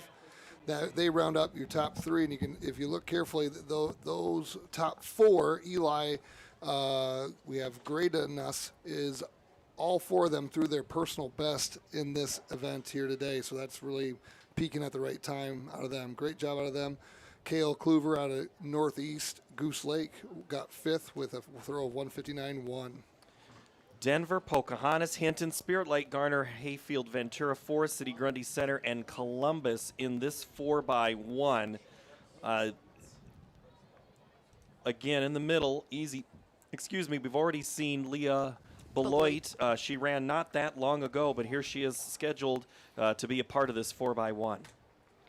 Spirit Lake was second last year, and it looks as though we've got a very strong seed time. Yeah, 48.90. And I think we're going to now we're going to get into that long jump, Tim. Yeah, so in long jump, Shannon Cleary from Bishop Heelan has moved up into the 3rd spot with a jump of 17.825. Gosselink is still leading. Johnson from Gilbert is in 2nd. Cleary is in 3rd. Huther from North Polk is in 4th. And Maya Lentz from Algona is in 5th as of right now. They are on their last jumps. And that it is, like I said, it's really tight from 3rd place down to 7th place. It is all within 6 to 8 inches of each other.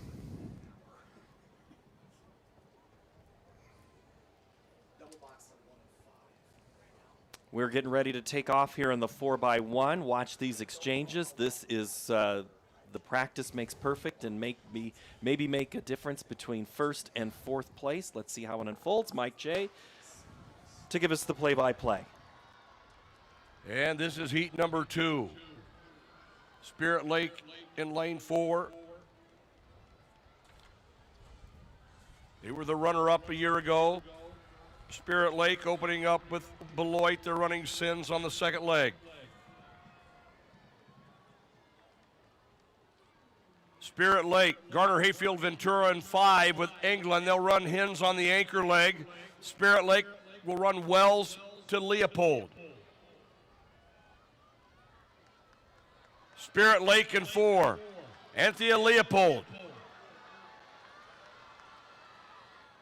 Garner Hayfield Ventura with Mela Hins. Spirit Lake.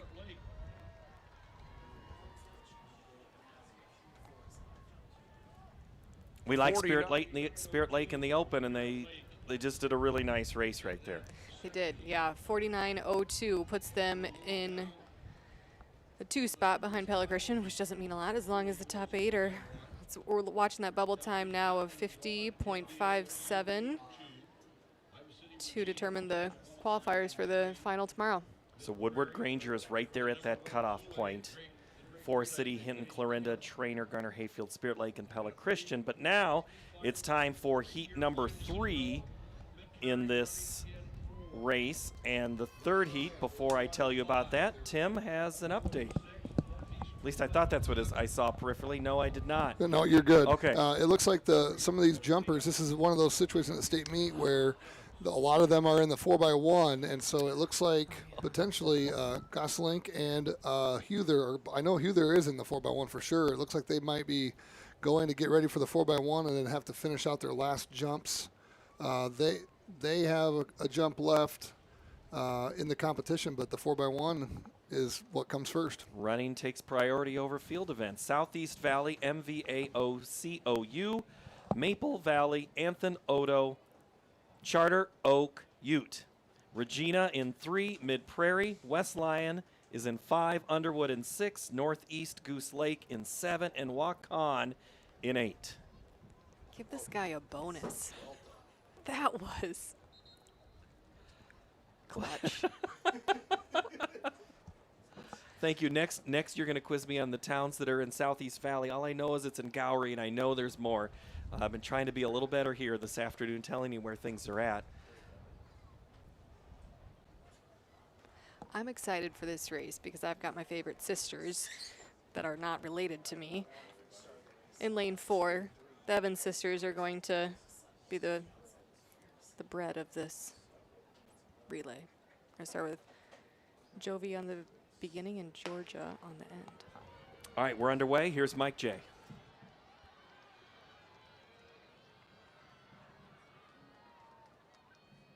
Heat 3, Georgia Evans and Mid Prairie out well in 4. Pole running the second leg. That's West Lyon with Carolyn in lane 5. That's Waukon on the outside with Addie Olson. Mid Prairie in 4. Mid Prairie in 4. West Lyon in 5. Mid Prairie. Jovi Evans on the anchor leg. Mid Prairie and West Lyon. Regina with Avery Recker. And it is Mid Prairie. Mid Prairie with a solid effort there. 48.83 for that quartet. I'm laughing. I know you're finishing up your thought, but you were excited about the Evans last week when we talked, and here they have gone and just had a good, almost great first couple of days of the meet. I mean, you are an absolute natural at this, Ellen. You have nailed it all. So let's see. That was 3 of 3. So let's break it down. Here they are. Here are the top 8. We've got Pella Christian, Mid Prairie, Spirit Lake, Garner Hayfield, Ventura. There you go. Trainer, Clarinda, Hinton, and West Lyon will make up your fields in the 4x1 final tomorrow afternoon. Let's find out what Pella Christian and Mid Prairie can do in that race. I know Pella Christian, they already set a state meet record. Let's see if they can either erase it and write it again new, but that'll at least hold for the next 20 hours. We move on now to 3A for the 4x1 meter prelims. We're going to have 3 sections of this and some very familiar team names that we have talked about. Pella, Spencer, Western Dubuque, ADM, Bishop Heelan, Decorah, North Polk, and Williamsburg. And let's see, I think the one who just won the 400 hurdles is set to, she helped qualify. Ventura. There you go. Trainer, Clarinda, Hinton, and West Lyon will make up your fields in the 4x1 final tomorrow afternoon. Let's find out what Pella Christian and Mid Prairie can do in that race. I know Pella Christian, they already set a state meet record. Let's see if they can either erase it and write it again new.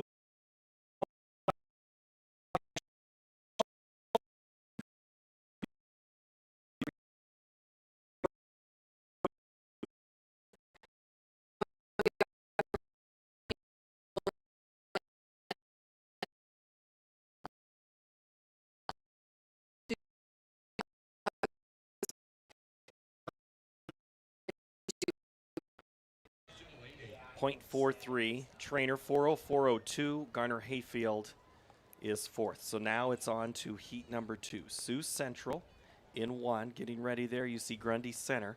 PCM is in 3, South Hardin is in 2. Stay on the outside with Van Meter in 5, Central Lyon in 6, Ridgeview in 7, and Mediapolis in 8.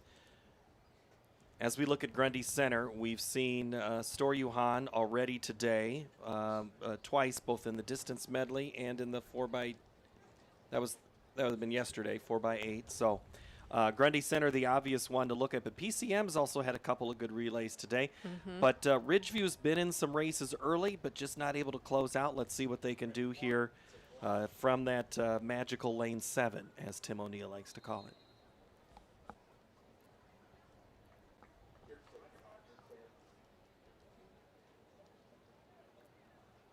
Karina Bloom for Sioux Central is scheduled to lead off. Her sister at Western Illinois. Her mother was Teacher of the Year for the state of Iowa, Melanie.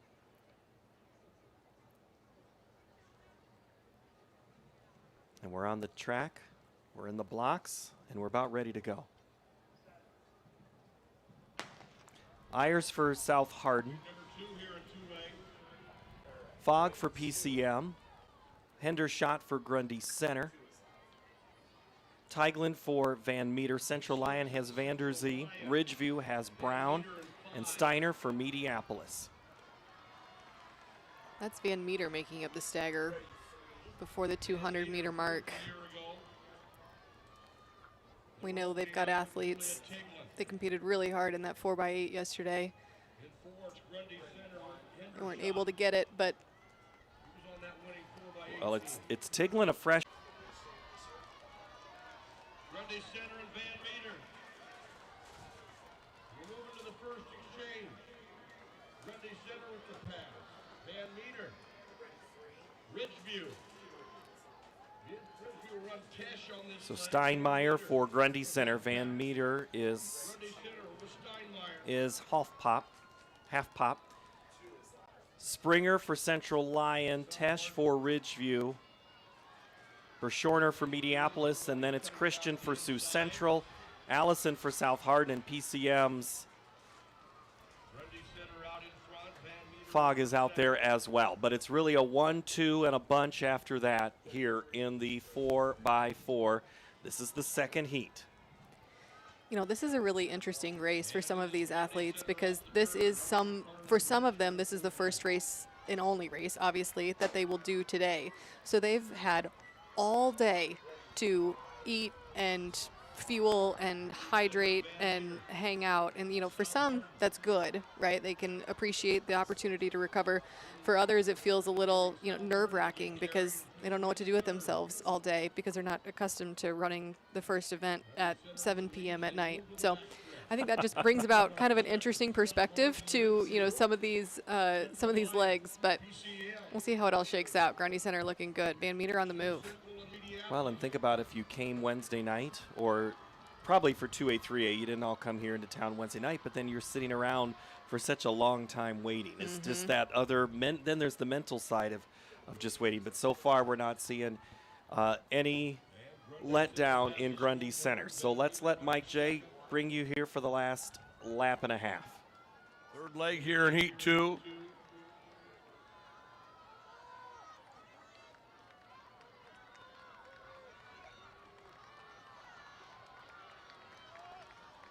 Grundy Center and Van Meter. South Hardin, Central Lyon. 59-4 on that carry for Grundy Center.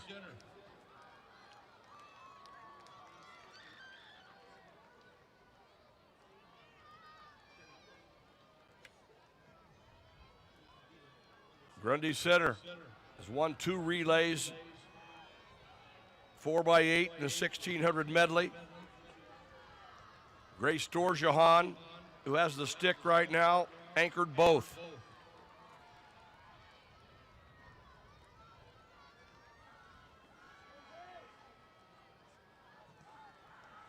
Grundy Center off the turn with the lead. Van Meter running second. Grundy Center. Van Meter. And Grundy Center. 3:56.76 for Grundy Center. 4:01.52 for Van Meter. I'm embarrassed to admit they ran so fast that I thought they were still on the third leg. It must be sub 4 late in the day. 3:56.76. That would make you think that they still had another lap to run. Absolutely, I totally get it. Grundy Center right now setting the pace. Van Meter second, South Hardin third, and Ridgeview fourth. So the bubble time is 4:08.70. As we move here. So getting ready on the track now. Western Christian in 1, Jessup in 2, Clarinda in 3, Union of LaPorte in 4, Pella Christian 5, West Lyon of Inwood is in 6, Greene County 7, New Hampton is in 8. The lead runner for Jessup is Jordan Bergman, and she's been having some health challenges this year. Her dad, John, who also ran here when he was a Jessup Jayhawk, tells me that they have been trying to figure out some treatment for her. She's been struggling to she's had some instances where she has fainted after races this year while she's been running, but she's been able to qualify and get here. This is her only race, so they're hoping some things can improve for her, but I know that she had a very good cross-country season. They had high hopes. Her coaches even mentioned that they think she can come back next year and qualify in multiple events, and we already had a great story today earlier from one of the runners for Dowling Catholic. She had been paralyzed for a while, came back and run in the final leg. So there are some incredible overcoming stories that happen, and they're just waiting, and they might only get their 48, 49, 51, 52 seconds to have it. Here right now is Jordan Bergman's chance. That's incredible. All right, who else, though, in this third heat are we going to be watching? LaPorte City of Union is right there in lane 4, Pella Christian in 5. Looks like we've got Kakmarinsky, Van Wyck, Meanders, and Voss running for Pella Christian, which is usually a recipe for success. Yep, those are the ingredients you might need. Keep an eye on them.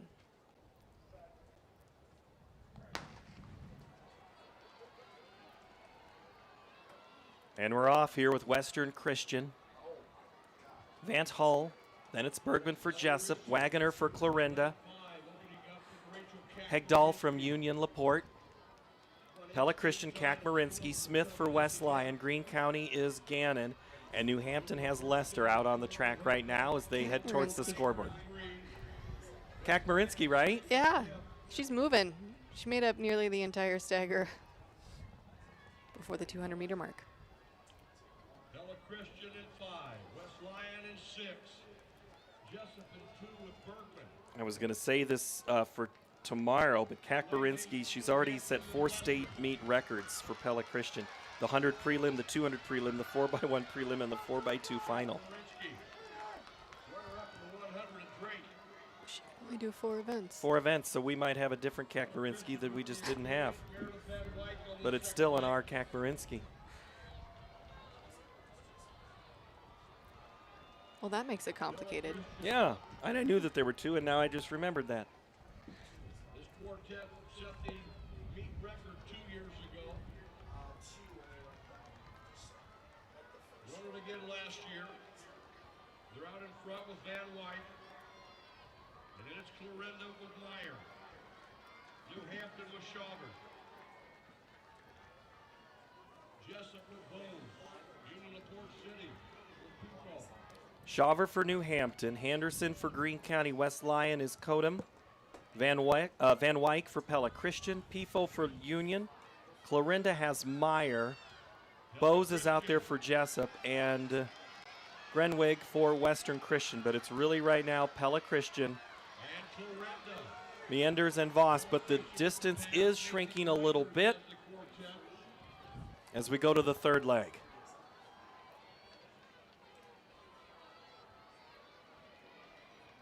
Christian moving to the back stretch. Florinda running second. Union City in third. Jessup running fourth.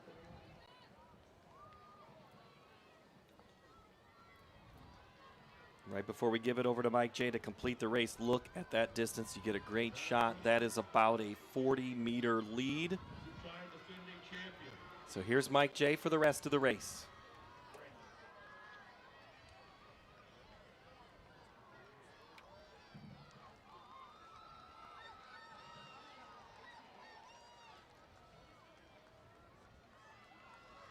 Pella Christian.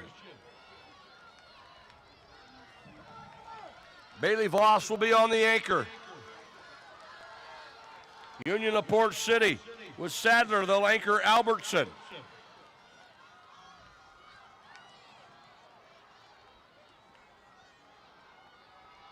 Florinda in third. Jessup in fourth. And that is your leader on the backstretch. Pella Christian with Bailey Voss.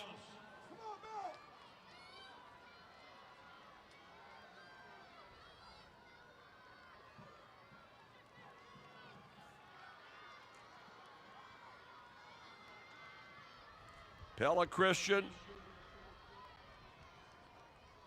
off the turn. Union LaPorte City running second.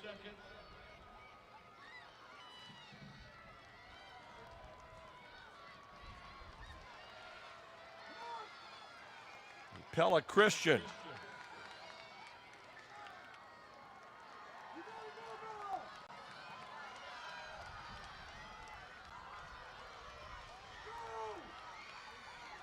Pella Christian, 3:55.84, just shy of their own meet record. 56.50. Bailey Voss with the 56.54 on the anchor. That was. I knew it looked fast. Because it was. It was. She's having herself a great meet. A 101 and then a 56.5. So Pella Christian, Grundy Center, Dyke New Hartford, Spirit Lake Van Meter Union. That's how your top six look right now in the 4x4. And this is also who qualifies. So Union, LaPorte, Clarinda, and Trainer in 8. So that's your 4x4, which will be the last race for 2A. Tomorrow, they'll be second to 1A. That 4x4 starts at 4:05 tomorrow afternoon, and you can see it live here where you're watching, whether it's on the internet or on the network that is statewide across our television stations that are carrying us here. Thank you for spending part of your Thursday and Friday with us. We move over to Class 3A girls in the 4x4 400.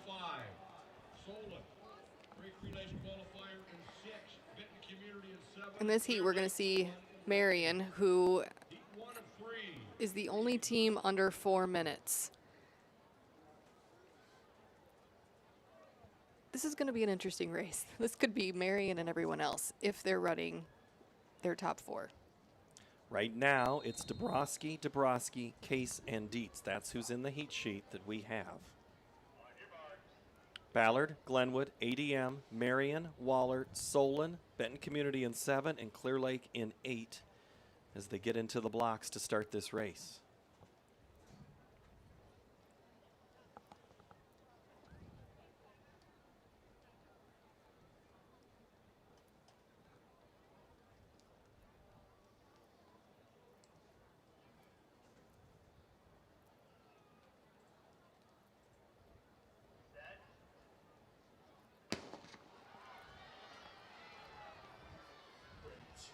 Ballard leads off with Dunn.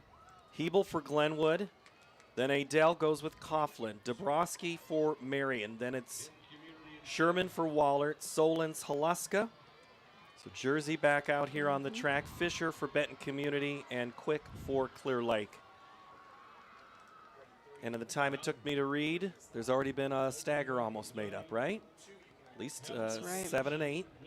And here comes 6.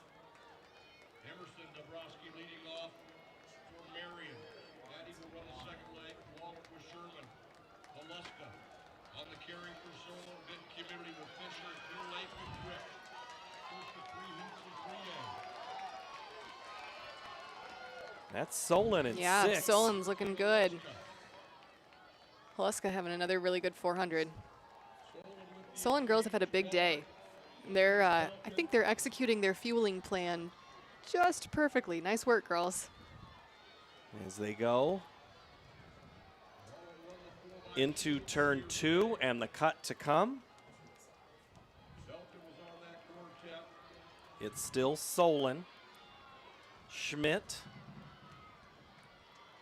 She is trying to hold off Wallert, and right now it is Belkin, but here comes ADM. Novelli now running second as they come around the scoreboard and into the final turn. It's ADM and Wallert, Solon, Glenwood, and then Marion just ahead of Ballard, but Marion's starting to make some noise. Benton coming up on the backside as well. We'll go to the exchange with kind of even, but it looks like ADM might have been there first. But Wallert takes off. Third leg with Brocious. Claire, an excellent athlete for the Eagles.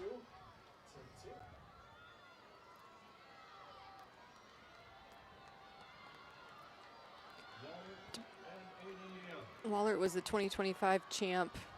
I'm not sure how many of them are returning or running in the prelims, but definitely someone that is not a dark horse. All right, as we come into the final turn of the third leg, Mike J will get us the way home. And Morse. Dietz on the anchor for Marion. Wallert with Ellis. Solon with Levine.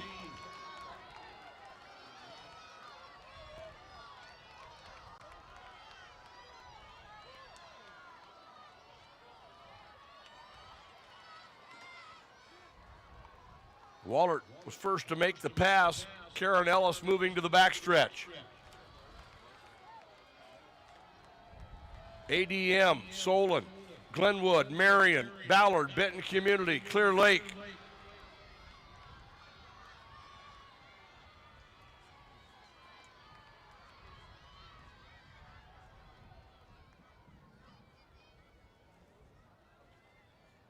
Dubuque Wallert, ADM, Solon,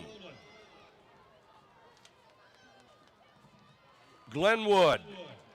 Glenwood getting a good carry from Megan Hughes, and she's moved him up to third. This is Marion with Dietz. Solon and Glenwood. 56.51 from Dietz from Marion. Really, really impressive carry, but Dubuque Wallert comes away the winner in that heat, 3:55.16. Really just kind of too much of a lead to overcome is kind of what happened right there at the end, but that will most likely move them. Well, we'll see. We'll see if that gets them into the finals, but the bubble time is 4:16. Solon ran well. Solon. These teams had huge season bests. Yeah, 4 minutes. That was a really 20, fast race. Yeah, 4 even 2.5 for Solon. That's good enough for fourth. 3:58 ADM.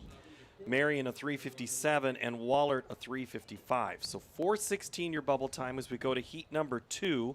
There's a look right there in Sioux Center. Getting ready to run. Sioux Center's been on the track a lot today. They're looking to try to set them up themselves for some points. Tomorrow, if they can get into the finals, that's a look at Bitker. Oldenkamp, Van Artsen, and Jones are the team for Sioux Center for Brock Lehman's group. Williamsburg is in 5. Nielsen, Larson, Spratt, and Hooker. Bondurant, Farrar, Cruz, Martin, Brown, and Strickland. Lamar's has Hografe, Breitspecker, Shushemi, and DeRocher, and Decorah, Northrop's, that's Storhoff, Ivy, and Newhouse. Gilbert, Spencer, and Des Moines Christian in lanes 1, 2, and 3. This is Heat 2.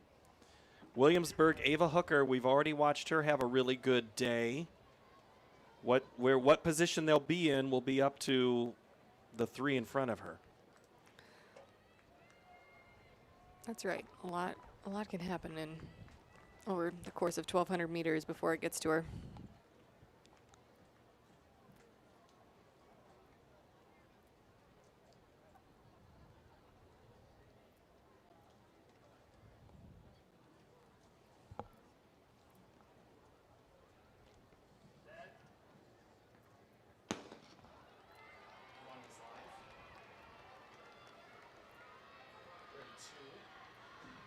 Smith is in the lineup for Gilbert in lane 1. Symington from Spencer leads off. Van Wyck for Des Moines Christian. And then it's the pack of Sioux Center, Williamsburg, Bondurant, Farrar, Lamars, and Decorah. All right, what's the difference of running in your lanes in this 4x4 versus running on the inside and elbow to elbow with someone for the other 3? Yeah, obviously you've got your space. Some people appreciate having their own lane. Other people prefer to be on the rail. It's a little bit of a mental hurdle to overcome because, if it bothers you to be running in lane 6, 7, or 8 because it feels like you're running farther and you let that get in your head, then, it's obviously not ideal. But it's all the same 400 meters. It's just a matter of how you think about it. Got to reframe that thought in your mind. Well, the mental side is such a big thing that gets talked about. Is Bittker hands off to Oldenkamp for Sioux Center. They are first on the exchange, and then they're going to make the cut on that backside. Larson for Williamsburg now with the baton. Martin for Bondurant, Farrar, Breitsbecker for Lamars, and then it's Deere for Gilbert, Frankenstein for Spencer, and Des Moines Christian has Mall out there on the track. And it's Sioux Center right now all by themselves at the top of the turn. And of course, these 2A, 3A teams are going to turn around tomorrow morning at 7 o'clock and make their way back to the track. Whereas I think the 1A, 4A section that has had all day to recover has a little bit of an advantage. But, I think from that mental standpoint that you were talking about, I think, it's been 2 big days. And I think we'll see successful teams show up with a really good attitude tomorrow and start rolling in some points early and just ride that momentum until the 4x4 is finished. Well, the 4x4s could be done as early as about 7:40, which gives them just about 12 hours before they'll probably be back and done with breakfast and on their way to the track for that shuttle hurdle relay. So if you don't have a lot of 4x4 that do the shuttle hurdle. So then, but here's the thing. The 800 is sprint med tomorrow. Oh, that's right. We are sprint med first. That's right. Never mind. I think from that mental standpoint that you were talking about, I think, it's been 2 big days. And I think we'll see successful teams show up with a really good attitude tomorrow and start rolling in some points early and just ride that momentum until the 4x4 is finished. Well, the 4x4s could be done as early as about 7:40, which gives them just about 12 hours before they'll probably be back and done with breakfast and on their way to the track for that shuttle hurdle relay. So if you don't have a lot of 4x4 that do the shuttle hurdle. So then, but here's the thing. The 800 is sprint med tomorrow. Oh, that's right. We are sprint med first. That's right. Never mind that, because I was like, we've got the 400 runner in there, and then because I was looking ahead to the 800 runner for these 4x4s. You got a lot of those. Sioux Center, Van Artsen. Now it's going to be Jones for the final lap. And Mike, one last thing. Let's talk about this exchange here.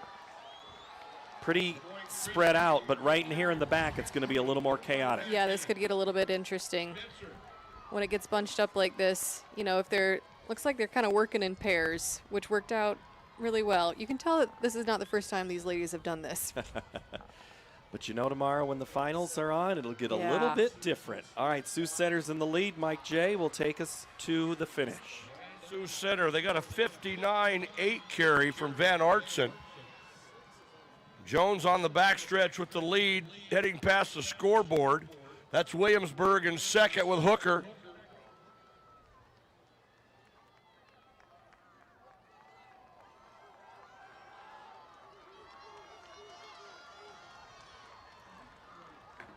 Sioux Center and Audrina Jones. Williamsburg with Hooker, the 400 hurdle champion. Sioux Center, 3:54.95. They got a 57.6. Really impressive time. 55.25 from Ava Hooker. Woo! I saw That her was moving. cooking, I yes. was watching her there in the Oh, my turn, and I'm gosh. like, she still has a lot left. Yeah. She's looking to have one more race. And as of now, the bubble time is 4:02, and Williamsburg's 3:58 would be under that. But this is what it looks like right now on how it could qualify. Sioux Center, Wallert, Marion, ADM, Williamsburg right now in 5th. Solon, Spencer, Glenwood currently safe to round out the top 8 with 1 heat to go. So now it's up to heat 3. I'm going to mess you up. We're going to go Harlan in 8, Central DeWitt in 7, Maquoketa to 6, West Delaware is in 5, Pella in the middle, Clear Creek, Amana, Washington, and I believe it's pronounced Mount Vernon. Is that right? Yeah, you crushed it. Crushed it. Good All job. right, so this Mount Vernon team we've talked about a lot. Here is their opportunity in the 4x4. They're in the inside lane, but let's take a look at who they're putting on the track right now. Stewart, Wisner, Telecki, and Roop. So what does Mount Vernon have to do to get out of that inside and get into the finals to keep a run at Pella and the others that have better times? Yeah, I think they need to run within themselves. You know, they're going to have the whole field within their eyesight. They're going to need to keep that momentum running forward. Looks like Callie Whitaker, their 400 stud, is not in this relay, and so you know, I'm not sure quite what their strategy is here, but these girls on this quartet are just some really sweet girls who are going to put their absolute best foot forward. So for Pella, it's Settles, who was on the track earlier today, Paulson, Vandervoort, and Newman. Lizzie Newman back there. She is slated to be the anchor of this Pella team. Clear Creek Amana with Curtin Simpson, Bartusik, and Herring. In lane 2, it's Washington, Drahota, Villa, Messinger, and Dahl. And then for West Delaware, it's O'Rear, Schulte, Payton, and Menson. Maquoketa starts with Hackman, then Hobson, Armbruster, and Waddell. So the Maquoketa girls are back. Central DeWitt, Fulsang, Putnam, Tapke, and Fulsang, and then Harlan, Wegner, Sonderman, Van Bali, and Helsink. That's how our race goes. We're off already in this first leg of the 4x4 Class 3A. Heat 3, spot on the finals on the line here. There's some big team points on the line, and that could be affect. You know, Pella right now sitting in first with 50 points. They're going to have some 1,500 points coming out tomorrow, but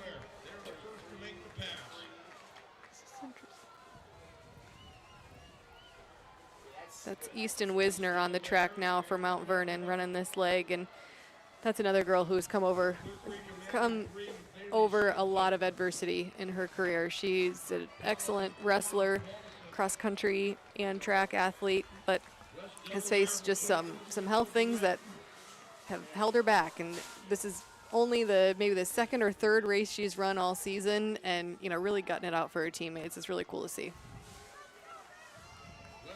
West Delaware in the lead as they make the turn to the straightaway. Maquoketa, Central DeWitt, Clear Creek Amana, and Pella.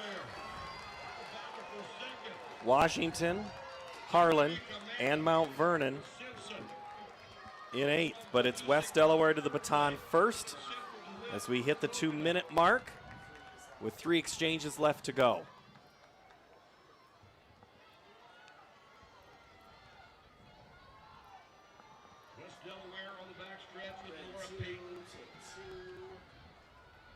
Right. Nora Payton has had a big weekend. She was, we saw her a couple times yesterday, I believe. I think she's in the shuttle hurdle, so she'll be back tomorrow in the finals.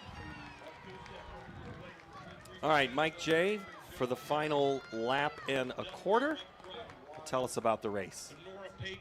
Natalie Minson will be on the anchor leg for Westwood, Delaware. 4 teams in a battle for second as they come off the turn. Clear Creek, Amana, and Pella, Macokota, Central DeWitt, Washington, and West Delaware with Minson. Jalen Herring has the stick for Clear Creek, Amana. That's Pella in third with Lizzie Newman. Macokota running Weidel.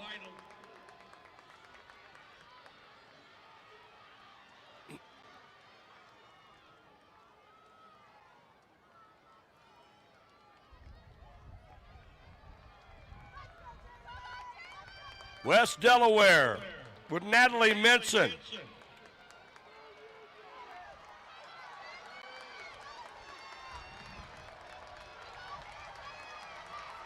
West Delaware, Pella, Clear Creek, Amana, Macokota.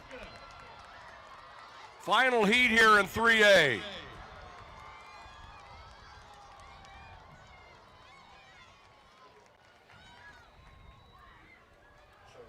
West Delaware with 357.78, a 60 flat carry on the anchor. Pella, really nice consistent effort from West Delaware. They were 60.9, 60 flat, 60 flat, probably a 59 in there. It's really good collective effort out of those 4. But here's how they qualify for the 4x4 final tomorrow afternoon. Sioux Center will have the best time, 3:54.95. Wahlert, then West Delaware. Marion in there at 3:57.85. ADM at 3:58. Williamsburg, Solon, and Pella just sneaks in by about half a second over Spencer to get into that position. So tomorrow, when you look at that race, Sioux Center, the way they dominated, but so did Wahlert in their heat. So interesting to see them next to each other when we get there. All right, I think we need to do one last break because we are getting ready for the boys competition, and what we've been doing is taking one last break because we have 2 last sections to go. Back in a moment, the boys on the track when we return.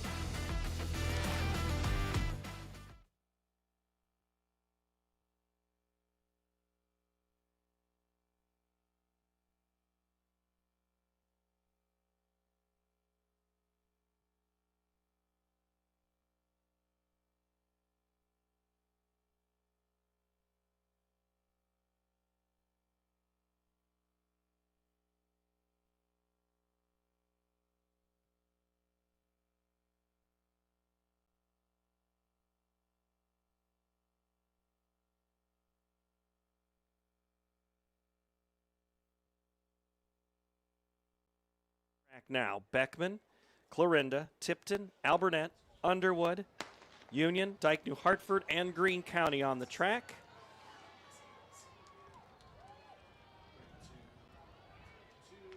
So Beckman will lead things off with Kramer. Then it'll be Hawley for Clarinda.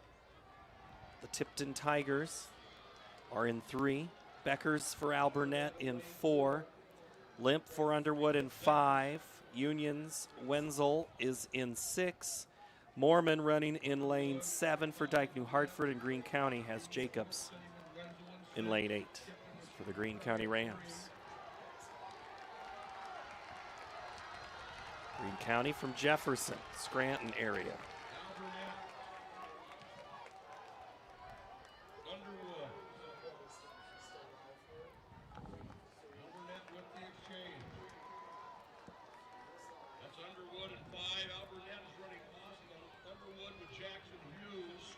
Alburnett running well.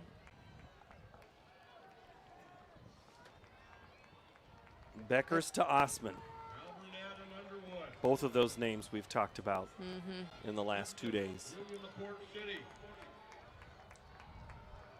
But man, Alburnett, they were hoping to make a little bit of noise coming into today. They are not in the Sitting top 4, but they're trying to, they're trying to get second, there. friend. They are second. I was looking at the wrong class, looking over Andy's head, and I missed it. There it is, Alburnett, 24. They're doing great. Just elbow me. That's why 2 brains are better than 1 at the 23rd hour. Gustafson takes it for Alburnett. Caves is yet to go for the Pirates. Right now it's an all Alburnett race, but there is heat coming from behind.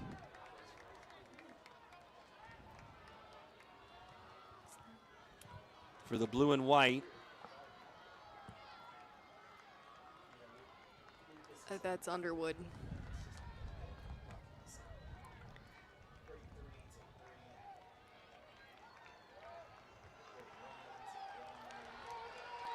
But yeah, that heat is coming in behind. The U of Union LaPorte is running 3rd right now. Here comes, a great look at this exchange. I like this. I like this shot.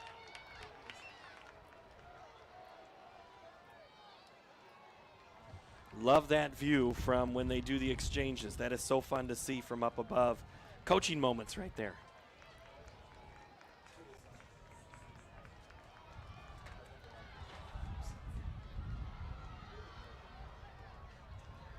Alburnett, Underwood, Union LaPorte City, and Tipton.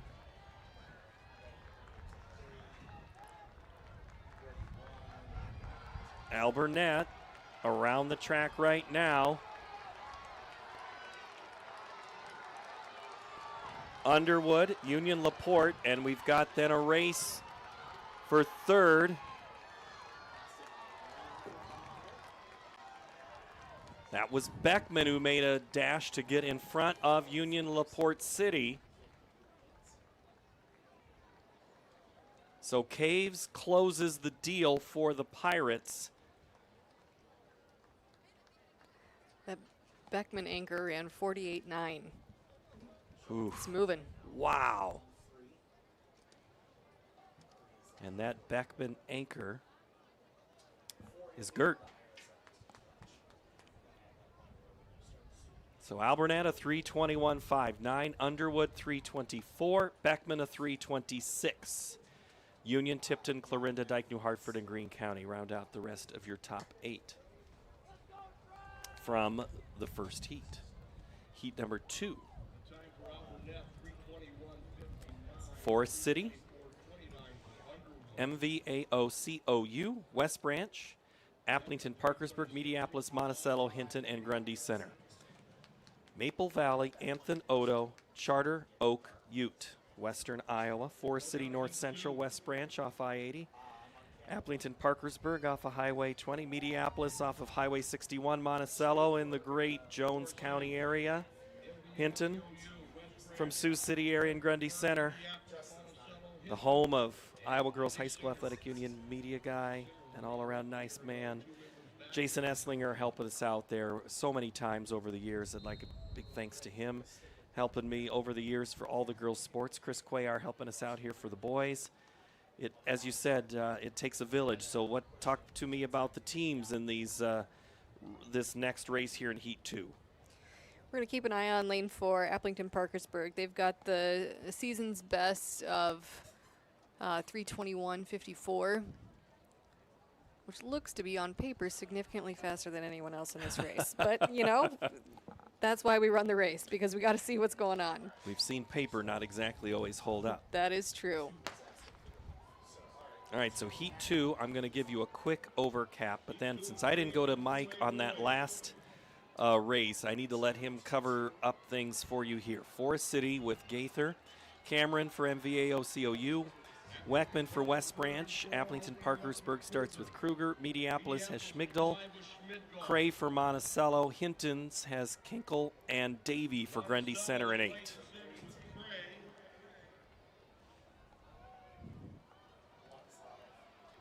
Grundy Center out well. And that's Davy, who we saw earlier today. You loved those gold shoes that hardly touched the That's right. the track. Good memory. Monticello in 6, Mediapolis in 5. They'll run Will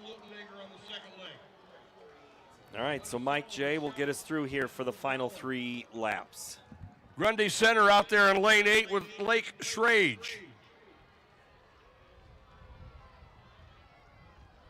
Forest City in 1.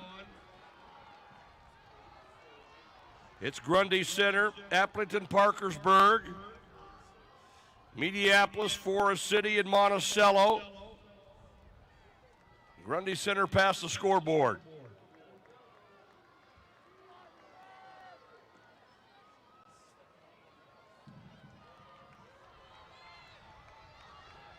And we've got a battle here on the front stretch, as Appleton Parkersburg with Trevin Thomas moving to the lead.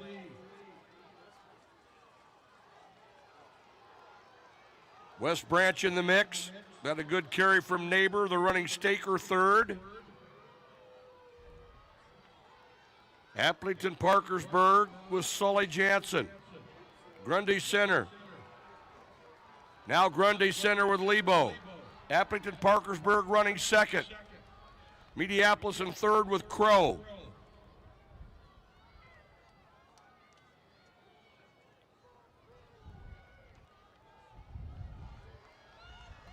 We're going to have 3 coming together to the final exchange. Grundy Center will be anchoring Jervoski. Mediapolis will have Henry Lutenegger on the anchor leg.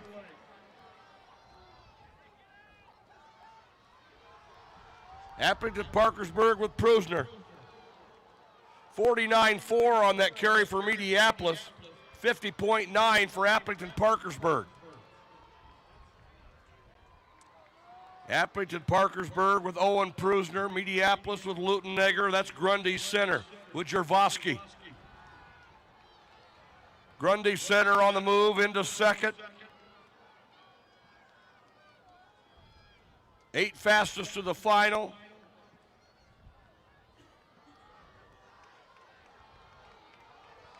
Grundy Center, Appleton Parkersburg, and Mediapolis. Grundy Center, Mediapolis, Appleton Parkersburg.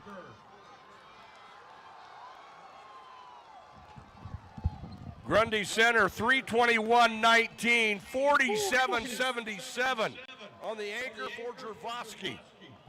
49.5 for Lutenegger. 47.77. Wow. And that's what I was saying. And you thought 49 was fast.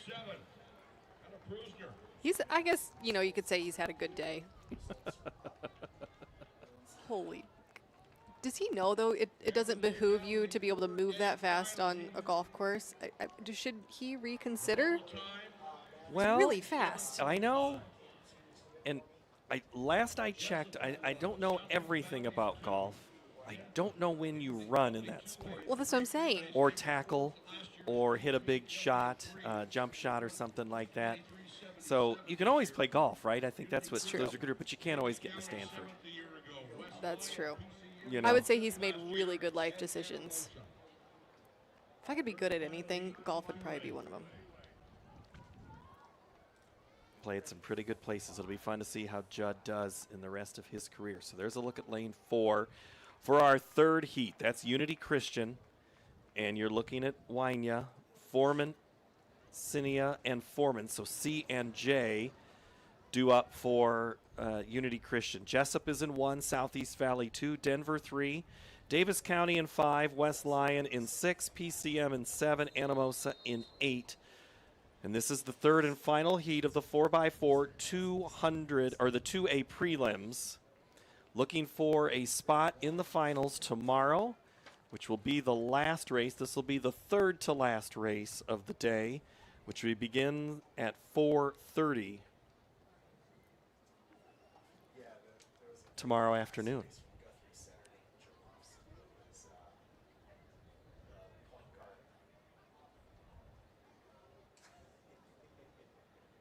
Looks like the Unity Christian Quartet has a couple of either cousins or pairs of cousins or pairs of brothers. That's fun. Third and final heat here in 2A. The Foremans are Carson and Jackson, by the way, and Unity Christian played in the state championship game and one of the great semifinals boys basketball games this year. Really enjoyed the time there with Unity Christian at state basketball. But we're at track now. It's Jessup with Sullivan, Southeast Valley for Ollinger, Chauville for Denver, Davis County, Buellcheck, DeYoung for West Lyon, Fraker for PCM, and Lasik for Anamosa as we get ready for the first exchange. That's Denver in 3. Scoville and 1/4 on the second leg. Oh, a little slow exchange there in 4.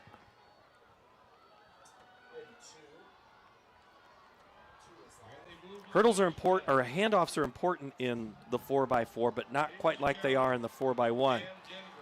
Not quite the same, but obviously you can gain a lot or lose a lot in a botched handoff.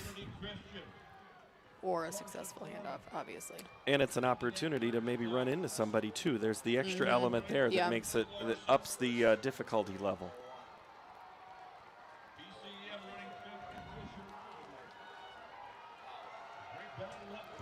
Denver coming up on the outside, passing the Mustangs. So it's the different shades of maroon for Denver and Davis County. Jessup in 3rd, Southeast Valley 4 as they leave the exchange zone. PCM and Unity Christian. Unity Christian with Cade Wynia. He is on the move on the back stretch and has him into 4. Unity Christian making up some space after that unfortunate handoff. Yep. He is moving. Wynia doing great things here. This is Caleb for Unity Christian, but in the front,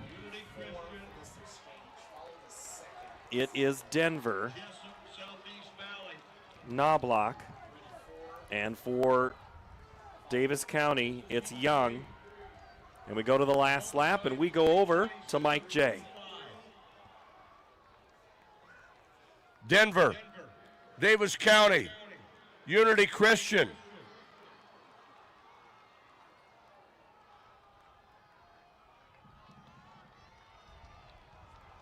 Southeast Valley in 4th. Denver anchoring Jesse Gomez. Davis County with Frazee. Unity Christian with James Foreman. Southeast Valley with Logan Jaski. Denver and Davis County, Unity Christian. PCM with a fine anchor leg. Colby DeRod. Denver 322 flat, 49.5 on the anchor, 49.1 anchor for Davis County. They run 322.91. Unity Christian 325.67. PCM got a 49. Really impressive from Denver out of that heat, but we've got our final qualifiers here. Grundy Center, Albernet, Mediapolis, Denver, Applington, Parkersburg, Davis County, Underwood, and Unity Christian gets in. Yes. They're looking for redemption. I bet they're going to practice handoffs tonight. They might, well, they're going to at least talk about them. You can about guarantee that. PCM falls just outside that top 8. So Unity, Underwood, Davis County, Applington, Parkersburg, Denver, Mediapolis, Albernet, and Grundy Center. So we might get to see Mr. Jarofsky one more time if he is in that lineup, but I don't see why he wouldn't tomorrow in the final. So that is the race that will happen tomorrow, somewhere in that 440 range, 438, 437 somewhere. And now it is on to 3A. 3A boys. I don't mean to sound like a broken record, Ellen, but Jiminy Christmas. Look at this. ADM, North Polk, Clear Lake, Benton Community, Spencer, Atlantic, Center Point, Urbana, and Newton. For some reason, I think we've said a lot about these, and specifically Clear Lake right here in 4. It's like these guys have been cloned, and they just keep coming back. We knew it was going to be a big day for strength and power athletes, specifically hurdlers and sprinters, and it just so happens that we keep getting to see these guys. Well, Isaac Brownlee will lead yep, off, and yep. Colby Hudnafield will bring it home. Newton will lead off with Yahia, ADM with Johnson. Borman for North Polk. Benton Community in lane 5 with Sean Bacher. Rasmussen from Spencer in 6. McNeil from Atlantic is in 7. Maloney from Center Point Urbana is 8, and we're off. In the first of 3 heats of the 4x4 meter relay prelims, looking for a date in tomorrow's finals. Clear Lake has a season's best of 3:17.41. It'll be interesting to see if we get to see that tomorrow. I don't math very well, but that's got to be more than 1 under 50 for quarters, right? Math is not my strong suit either, but we'll just go with yes. Yeah, I think we'll know our split soon enough here as coming down in lane 8, Center Point Urbana with Maloney. He's getting ready to hand it off, but they're staggered for this first exchange. Looks like 4, 7, and 8. What was that? Lane 2. ADM with a really, really good handoff. I bet they've been practicing. That's Johnson to Davison. Let's hope so. Borman to Ackerman for North Polk.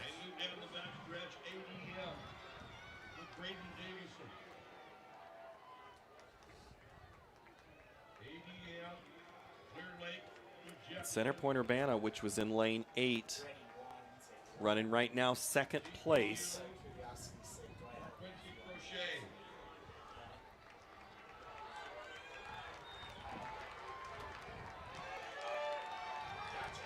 Is that Clear Lake? Yep, Clear Lake coming in hard. And they'll make a pass of ADM, but not a great handoff. Clear Lake. Don't do me like that, guys. It got a little crowded right there with It ADM, did. which is part of the issue. Which makes it exciting, Yes. right? That's part of the element of the 4x4. You don't get your own lane when it comes to this exchange, so you've got to make it work. Hook is running now for ADM. Clear Lake with Smith. And here comes Center Point Urbana with Essling. CPU coming up on It's a Clear strong Lake. leg. So we go to the anchor leg. ADM gets there first. We can. That was better. Much better. Oh, almost had another collision inside and one, but we're off to a 3-team race. Mike J will have the call as look at that sprint of that Colby back. go.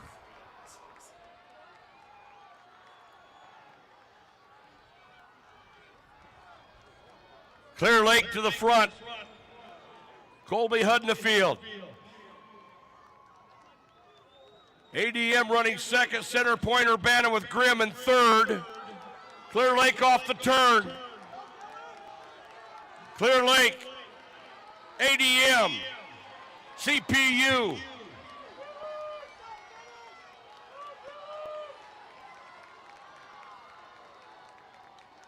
And Clear Lake runs 3:18.25, 46.80 on the anchor for Hudnafield. ADM 3:19.80 to 49.5. We're going to keep an eye on that 3A record tomorrow at 3:17.61 set last year. Kind of looks to me like Clear Lake has got something in mind about that. So Clear Lake 3:18.25, ADM a 3:19, CPU 3:21.49, Spencer, Benton Community, North Polk, Atlantic, and then Newton is how it finishes. Well, that's just the first heat. We've got 2 more heats to go here tonight in the 4x4 as we get up close to the 8 o'clock hour. But here's where we're going to sit in Heat 2. Bishop Heelan, Sioux Center, Ballard, Decorah, Pella, Western Dubuque, Dubuque-Wahlert, and Carlisle set for Heat 2. Do I have the... No, you've got it right. Yeah. I don't know what I'm that just was. trying to figure out what the announcement was that unless there That was, was a... two- was there a was two change in in one of the races? Bishop Healy, Sioux Center, Ballard, He was saying Decorah, 7th Drake. 2A teams. All right. We're in 3A now. We're going to put Andy on figuring out what just happened maybe in 2A. In something there. Let's look at the finals. Did something just change? We'll keep an eye on that one. Bishop Healy, Sioux Center, Ballard, Decorah, Pella, Western Dubuque, Wahlert, and Carlisle, 1 through 8 in this heat. Pella, we've talked about the girls. The boys are going to try to do the same thing. Western Dubuque, Fitzpatrick back on the track to lead things off for the Bobcats. Oberfell for Wahlert, Comito for Carlisle, Grimstead for Decorah, Leland for Ballard. Sioux Center's going to lead off with work, and Beltran for Bishop Healy. As we pause for the start of this race.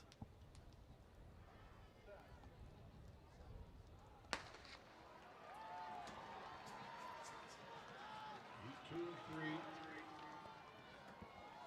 Bishop Healy with Beltran, Sioux Center with Ballard leads off with Leland. Grimstad on the opener for Decorah. Pella with Ramey. Fitzpatrick leads it off for Western Dubuque. Wahlert with Oberfohl. And Carlisle with Comito.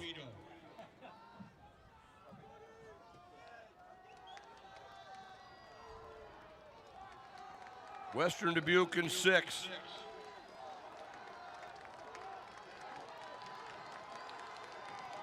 That's Pella in lane 5. They'll run Paulson on the second leg. Decorah getting a good opener from Grimstead. It will be Decorah first at the exchange. Decorah and Western Dubuque.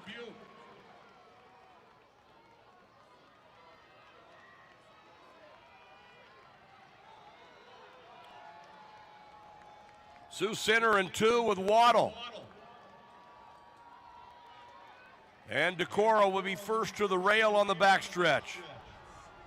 Decorah and Western Dubuque. Sioux Center and Carlisle. Decorah with Davis Walter on this second leg.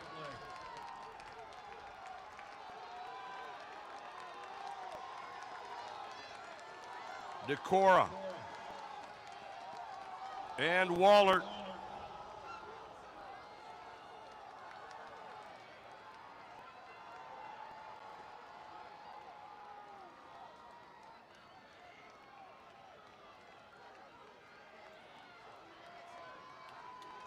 No.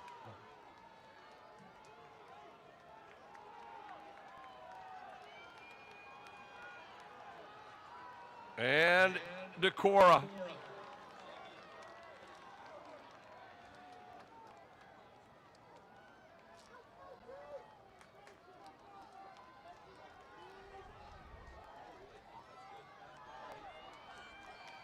Ballard in that second spot. Decorah is up front.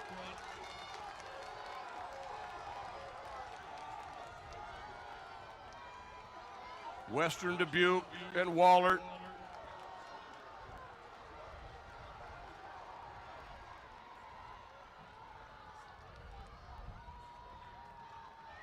Decorah and Ballard. Western Dubuque. Decorah to the lead on the backstretch.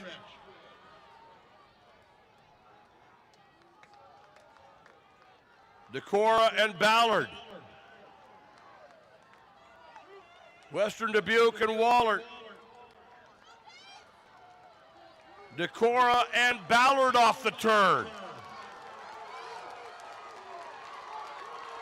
Decorah and Ballard. Stemper and Ortner.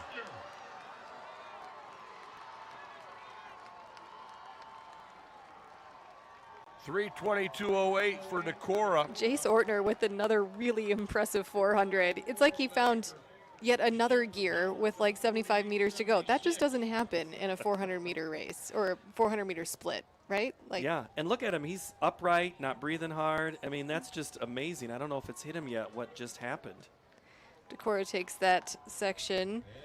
With obviously incredible legs as well, but that was really fun to watch. So we are moving now to Heat 3. Before I tell you who is in the race, I'm going to clear up something on the 4x4 2A. We've had 3 teams disqualified from that heat: Union, West Lyon, and Grundy Center. And it is all the Rule 512 1A R2, which means they took more than 3 steps outside of a lane on a curve. And so that's why they will not run, which now changes things a little bit. Alburnett will qualify with the top time of 3:21.59. That puts PCM Monroe back into the finals. They were right on the cut, but this also has something to do with the team score as well as we look to tomorrow, because right now, as it sits in 2A, Grundy Center has 33 points, Alburnett 24, Spirit Lake 15 in the team score. So with Grundy Center not able to score any points in that 4x4, that puts Alburnett with an opportunity and the best time to possibly be in a position to make that team race very, very interesting tomorrow afternoon. Yeah, absolutely. Of course, it's not just about the 4x4. There's lots of opportunities to score tomorrow, but it does make it quite interesting because when we're coming down to the end of a meet, usually it is the 4x4 that is deciding those team championships. And with Grundy Center not on the track, it makes it tough for them to score points. But on the track now, it's Williamsburg, West Delaware, Webster City, Solon, Bondurant, Farrar, MOC Floyd Valley, Clear Creek, Amana, and Sergeant Bluff Luton 1 through 8 in this Heat 3. Your best time qualifier is Solon, who, as you have said, Ellen, a couple of times, Solon's had a pretty good day. They've had a good day, yes. Really, really impressive championship out of that, what was it, this first heat in the DMR, correct? Correct. Is my memory serving me yes, correctly? You're all the way back, I don't know, Taking 5 it hours all ago. Full circle, more than 5. That was a long time. Yeah, it was probably about 5 hours ago. You're right. We've got some of those guys back running for Solon. Eli Campman and Max Volstead are a part of this 4x4 quartet. We'll keep an eye on them. Williamsburg in 1 with Brown. Delaware starts with Helly. Stroner for Webster City, and then it's Holtkamp for Solon. Bondurant, Farrar, the Blue Jays bring Farver out. MOC Floyd Valley, Klein Slink. CCA Overman, and for SBL, it's Harzma. That's Sergeant Bluff Luton over there by Sioux City. We're through the first exchange with everybody, and now it's to the cut.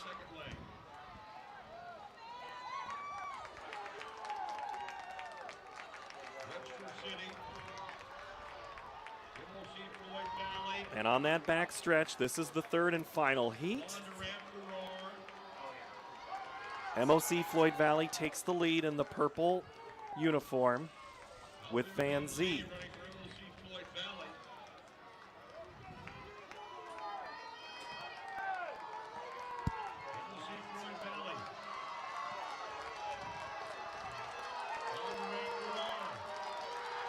Bondurant second, Clear Creek Amana.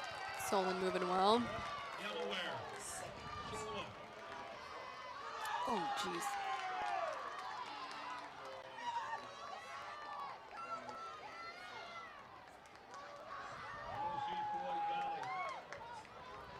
Boy, look at MOC Floyd Valley. Van Ravenhorst running away from things, but there is a pack in the back, but I have a sense this race is far from over. Mike J will run us home for the rest of Heat 3. Webster City. We got MOC Floyd Valley up front and everybody else battling for second. Bondurant Farrar off the turn with Guthrie. They'll anchor Kurtz. MOC Floyd Valley up front. They'll have Cooper Cat on the anchor. Clear Creek Amana got a good carry from Timmerman. They'll anchor Jensen. Solon with Burke. They'll be anchoring the freshman Max Falstad. With 152.6 to anchor their medley to a win. MOC Floyd Valley, Bondurant Farrar, Clear Creek Amana, Solon, West Delaware. Webster City.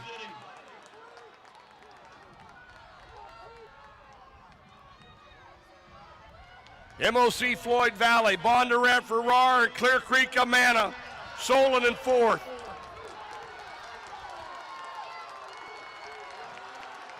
The bubble time is 3:25:09.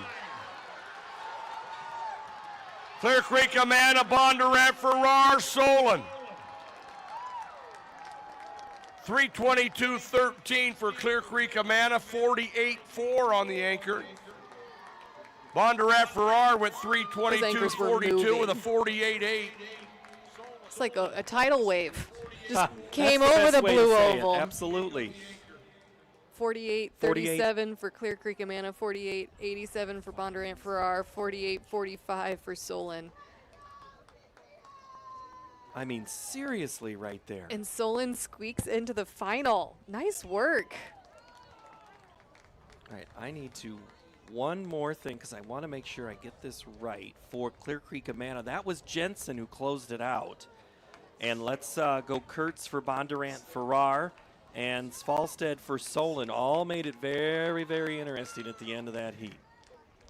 That's just the definition of, honestly, never giving up. Run to the finish line, because if any of them wouldn't have, they would not have made the final. It was that close. So here's how we will have in the 4x4 3A finals tomorrow. Clear Lake qualifies number 1, 3:18:25. ADM second, CPU 3:21:49 with that chance to defend their state title. Try to repeat. Decorah 3:22:08. Clear Creek, Amana 3:22:13. Bondurant, Farrar, Ballard, and Solon. So MOC Floyd Valley misses the cut right now at 9, 3:22:77. So just by 0.2 of a second. So, whew. That was a big day. Big day. Big day. But guess what? We're back tomorrow. It gets bigger tomorrow because we're just toying with you right now. They've handed out a couple of flags, but it's everything a final tomorrow. The sprint medley relay, the wheelchair shot final, the 800-meter run, shuttle hurdle, the 100-meter final for wheelchair and ambulatory, the 100-meter dash, the hurdles. We'll have the 200-meter dash, the 15 and 1600, the 4x1, the 4x4. Oh my goodness! Everybody's going to be a star tomorrow. It's going to be great. We had some distance experts yesterday. We were heavy on the sprints and hurdles today. Everyone's coming together tomorrow. It's going to be 75 and sunny. Oh, this is going to be perfect day, and we will be back on the air with you tomorrow at 9 a.m. For our entire production crew at the state track meet from Drake University in Des Moines, Iowa, we're coming back tomorrow for the Iowa High School Athletic Association and the Iowa Girls Athletic Union State track meet finals. Oh, it's going to be great for all of us. We'll see you tomorrow. Thank you, and good night.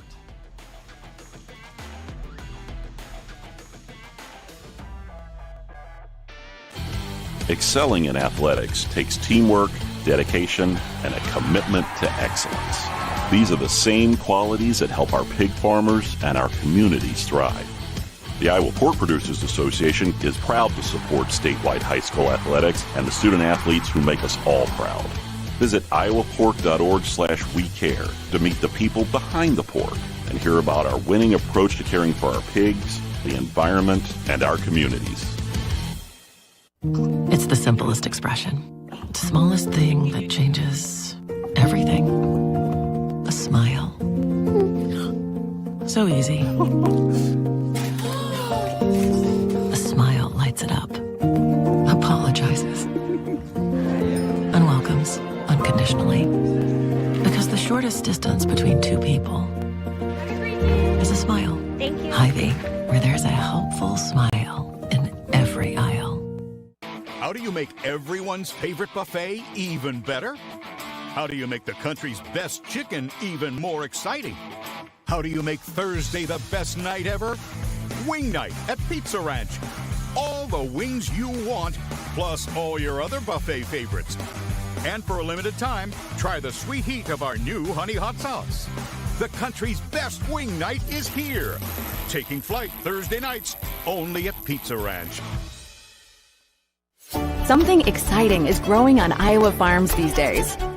Innovation. From tractors that seed, weed, and harvest with data-driven precision to drones that scout or plant cover crops to protect soil and water. Even our animals live in smart homes with round-the-clock care. Technology keeps your food safer, water cleaner, and makes us more sustainable. Because what we do here benefits everyone here. Life on the farm makes innovation. From tractors that seed, weed, and harvest with data-driven precision to drones that scout or plant cover crops to protect soil and water. Even our animals live in smart homes with round-the-clock care. Technology keeps your food safer, water cleaner, and makes us more sustainable. Because what we do here benefits everyone here. Life on the farm makes everyone's life better.